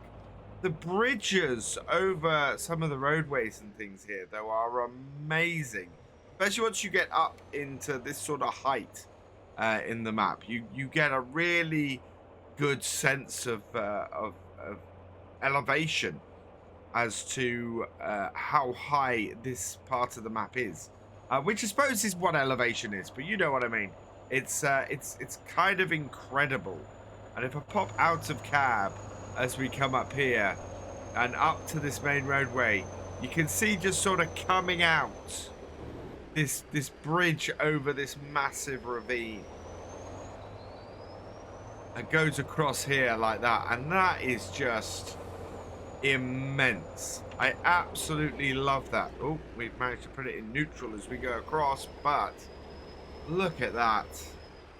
Both down that way there and up the other way is just absolutely wonderful. Giants have done an amazing job with this map. And this roadway comes out down the bottom here. Whoa, train has just crossed. That's all right. We're nice and clear now. And then we just zigzag across the road over here. And up here. And then at the end of this stretch of road here is where we'll find our iron furnace. In fact, you can see it just coming up here on the left. So, yeah, our brand new iron furnace that we created last time. I'd probably need to rework slightly the area around it, I think we need a bit more gravel around the bottom bit there. We'll pull out to here. Now, I don't think we have a grain door or anything on here, no, so we will have to just open this up. And yeah, we are right on the edge of the map here. Which is one of the things I love about this map. Is that you can't tell that's the edge of the map. I mean, that is, you know, we can walk a little bit further, but there is no indication that that is the edge of the map there, which is just amazing. The only indication is those red X's. And I love that on this. And I would always say, if you want to have a look at how to build the edge of a map, look at that. That is seamless, that is. Right, we've emptied it all out. Let's go and have a look around here for our production setup. So, yep, 47,999. So 48,000 litres basically we put in. Cycles at £120 per month with 24 cycles a month. We do not have that money at the moment. So let's take our truck back to our main logging camp. And we'll have a look and see if there's anything anywhere where we can raise our money, raise some money. I think our best bet is to get our skid steer here that we're just passing on the back of our flatbed and head down to the sawmill, where we know we've got a few bits and pieces left over that we haven't sold recently. And from there, what we can do is just get those cycles started. And see if we can produce enough metal just to finish off the roller coaster. Because if we can do that, or finish off the first stage of the roller coaster, if we can do that, we'll get some money in, and that will get everything running again. So, yeah, we'll put this on here. We'll get everything loaded up, and we'll head down to the sawmill. Okay, so our runners are out. I've got the skid steer back here. We can load this up, and yeah, we'll get this down to the sawmill. As I said before, one thing I want to get for the sawmill is a forklift, so that we don't have to do this every time. This Kubota very much is supposed to be more forestry work here. Maybe we'll get a little wheeled skid steer. Or there's a JCB, well, we got the JCB Teletruck that we've used before. There is also now another JCB Teleskid that's available. So we might have a look at that as well. But all in all, this is all set up, and we'll go and see what's down at the sawmill. So down we come into our sawmill yard. And yeah, we've got a few bits kicking around in here. Do we have anything over the other side, actually?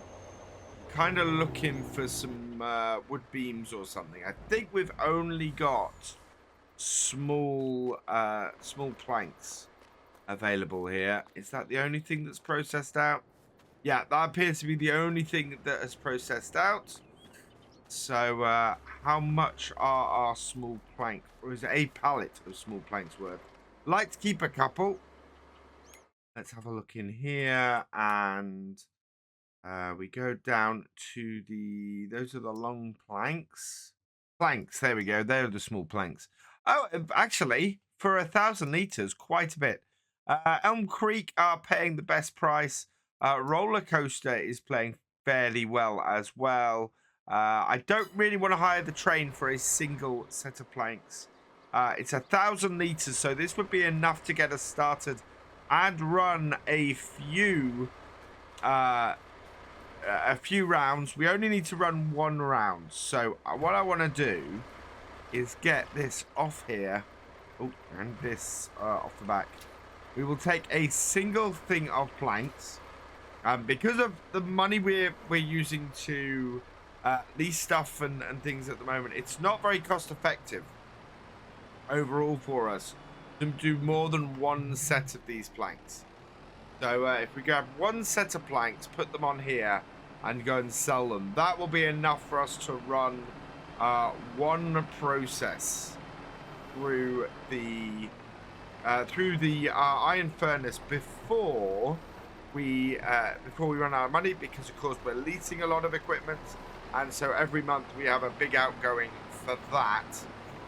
So ideally what we want to do is just plug this on here, go sell this. Out of all places, the roller coaster, I don't think really needs more of these planks, but it's the best place for us to do it without hiring a train. And then we will be in a position where we will get some iron ore out finally and be able to drop that off at the roller coaster next time. That will pay fairly well at the roller coaster, and yeah, that will get us moving. And we'll probably, in all honesty, start cutting some more trees next time as well. We're gonna need to start producing more stuff in order for us to get moving again. But things are at least looking up. I was going to say, I'm very tempted, while we've got that great demand at the container warehouse, to get another container, fill it up, and get it sold. Trouble is, we can't afford a container. We've got minus 53 at the moment. This is not going to give us enough to buy a container. And so, yeah, we are not going to be able to do that. In it goes. £1,428. Yeah, not enough to buy a container. So what we're going to have to do, I think, is head back to the... in fact, I know exactly what I'm going to do. We're going to head back to the... to our logging camp. We'll get our wheel loader back down here. And then we will go and cut some trees down, load up the logging trailer, resupply our sawmill so that we have a good set of productions to get some more money in next time, and get everything running. While we've got 1,375 in the bank, I think it's a really good idea that we get as much produced from our productions as possible. We've got everything assembled back down here at our logging camp, and yeah, we're just going to basically clear out trees now. What we do have kicking around here, which I can't pick up, are lots of these leftover cuts from last time. So I think I'm going to jump in the wheel loader, see if we can find those first, and then clear them out. Yeah, there's well, we did 5 trees and we left the tops of all of them, so there's at least 5 of these kicking around.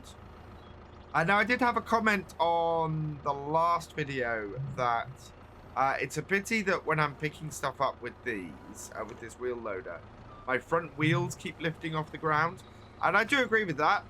There was a suggestion that maybe the Volvo wheel loader is better.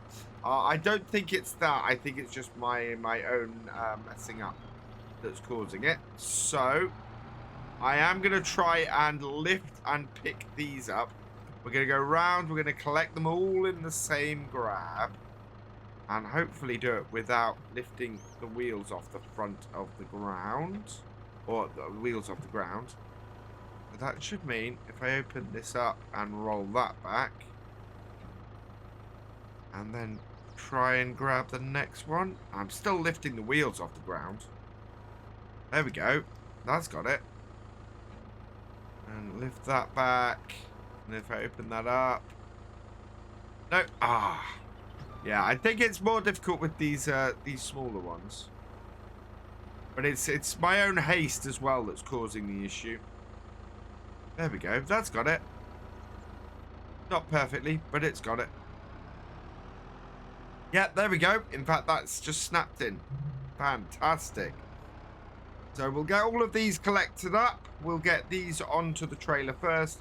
And I do have something I want to talk about on the trailer as well that people have pointed out to me. And that I discovered the other night. Yeah.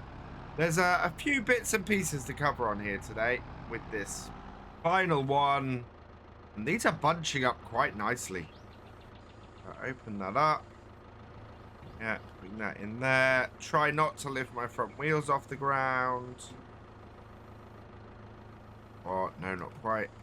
No, don't lift the front wheels off the ground. It is possible to do without lifting the front wheels off the ground. It really is. Right, and then the thing I want to talk about with this trailer, we're about to put these in the middle. Oh, I dropped one. Well, I have to put these in the middle because of their length, I think. Because, of course, these are all over 6 meters. And we're going to do 6 meter cuts for the trees here. I've lost even more of them. Yeah, this is my own failure to be able to do this properly. Not a problem with the actual wheel loader itself. There we go. That's got it. See, I can do this without lifting the front wheels off. And then we'll drop these in the middle. It's gonna make things a little bit weird. In fact, no, I'm gonna put them on this end. We'll put them on the back end. That will then angle the 6 meter ones at the front of the trailer to go towards the backboard. And because I don't want to annoy the driver, we'll do that, and then we'll just back out and place those fairly nicely there like that. Perfect. Right, that has got that done. The thing I want to talk about the trailer is the silver bits at the top here. Somebody mentioned in the comments that they move and adjust. And if we start the engine on our truck, look at this. Up they go. So initially loading, I've got them set down. So it's easier for me to get the wheel loader over the top and get the logs on there. And then as we fill it up and we get closer to the top, we can extend those and then get them done, which will be be really, really great. So we'll cut some trees now, and then we'll create some 6 meter logs out of these. And once we've done that, we can load them up onto the trailer, get them loaded into our sawmill, and hopefully take advantage of having a little bit of money so that we can go and make some more money down the road a little bit. So I've felled a few trees now, and they are all in here. There we go. So 1, 2, 3, 4, 5. I think I felled 6. So what we'll do is we'll jump into this. We will pull them back with this and out. And then, that will give us the opportunity to get these all sorted. So adjust this to 6 meters. We will head out. We'll grab the log. I want to grab them actually, so that we are cutting from the long end, like that. Turn that on. And on. Come on. But we will drag them with this. Someone was saying in the comments last time that it's not realistic. And then a couple of somebody else challenged it when actually it is realistic to drag the trees with this. So let me know in the comments. Do you think this is a realistic thing to do? To me, this is a fairly strong piece of kit. It's holding on to this, you know, really well. I'd be surprised if this wasn't something that was done in real life. I really, really want to try and get all of our logs best positioned as possible to easily load up. And if we can get them all onto sort of a set of piles very close to each other, that is going to become a much easier thing to do. See, the advantage of dragging them round is that we can just create a pile like this over here, making it so much easier for us in the long run to collect all these up like so. What a really efficient way of doing things, if it's realistic to do it this way. Because yeah, we just throw our wheel loader into this, grab as many logs as we can at once, and away we go. That is going to make it so much easier than going through, searching through all these bushes and everything, trying to find the logs that are piled higgledy-piggledy all over the place. Much easier to do it this way, and just get things out and visible, really. Yeah, this has got to be a way of doing it. I'm fairly sure that it's a way that it's done for other bits. This is a really short tree. Wow, this is hardly going to be... I think this might end up being like 2 logs, this one. Last tree in this batch, and we'll get this pile loaded up. But this has been a very efficient way to do things. Has done us very proud. That is not enough to fill that trailer. Not by a long shot, though. So, yeah, we are going to have to go and cut some more trees in a bit. First, though, I want to get this lot cleared up and loaded up. And, yeah, doing a nice big pile of logs here. I think that's going to be... it's going to work out fairly well for us.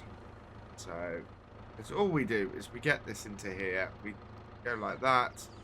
Close the jaws. Grab as much as it'll pick up. Look at that! Wow! I have never picked up so many logs in one go. That is awesome. I've also dropped a whole load of them now, completely in my way. But yeah, that is pretty cool. I'm really, really liking that. Now I've just got to clear these out my way before we can proceed. Open it right up. Drive onto it. Close it up. Pick up as much as we can. Does still leave me with 1 giant log in my way, so these are now going to have to go on the back of the trailer. I think today, rather than worrying too much about getting a completely full trailer, what I want to do is just get some wood into the sawmill. So I'm not going to cut any more trees. That wasn't my main aim for today anyway. Only doing this because we need to in order to keep the money flowing. What we'll be able to do, though, is get this load that we've got on here, which in itself is a little bit higgledy-piggledy because of the 9 meter, or the just under 9 meter ones that we had to put on here at the start. So, will that go on there? Yes, it will. Fantastic. So yeah, we can get these on here. We can get these down to the sawmill. Get some extra money in, or get some processing going so that we can get some extra money in. And we know that next time what we'll be able to do then is get some metal sold, get some productions from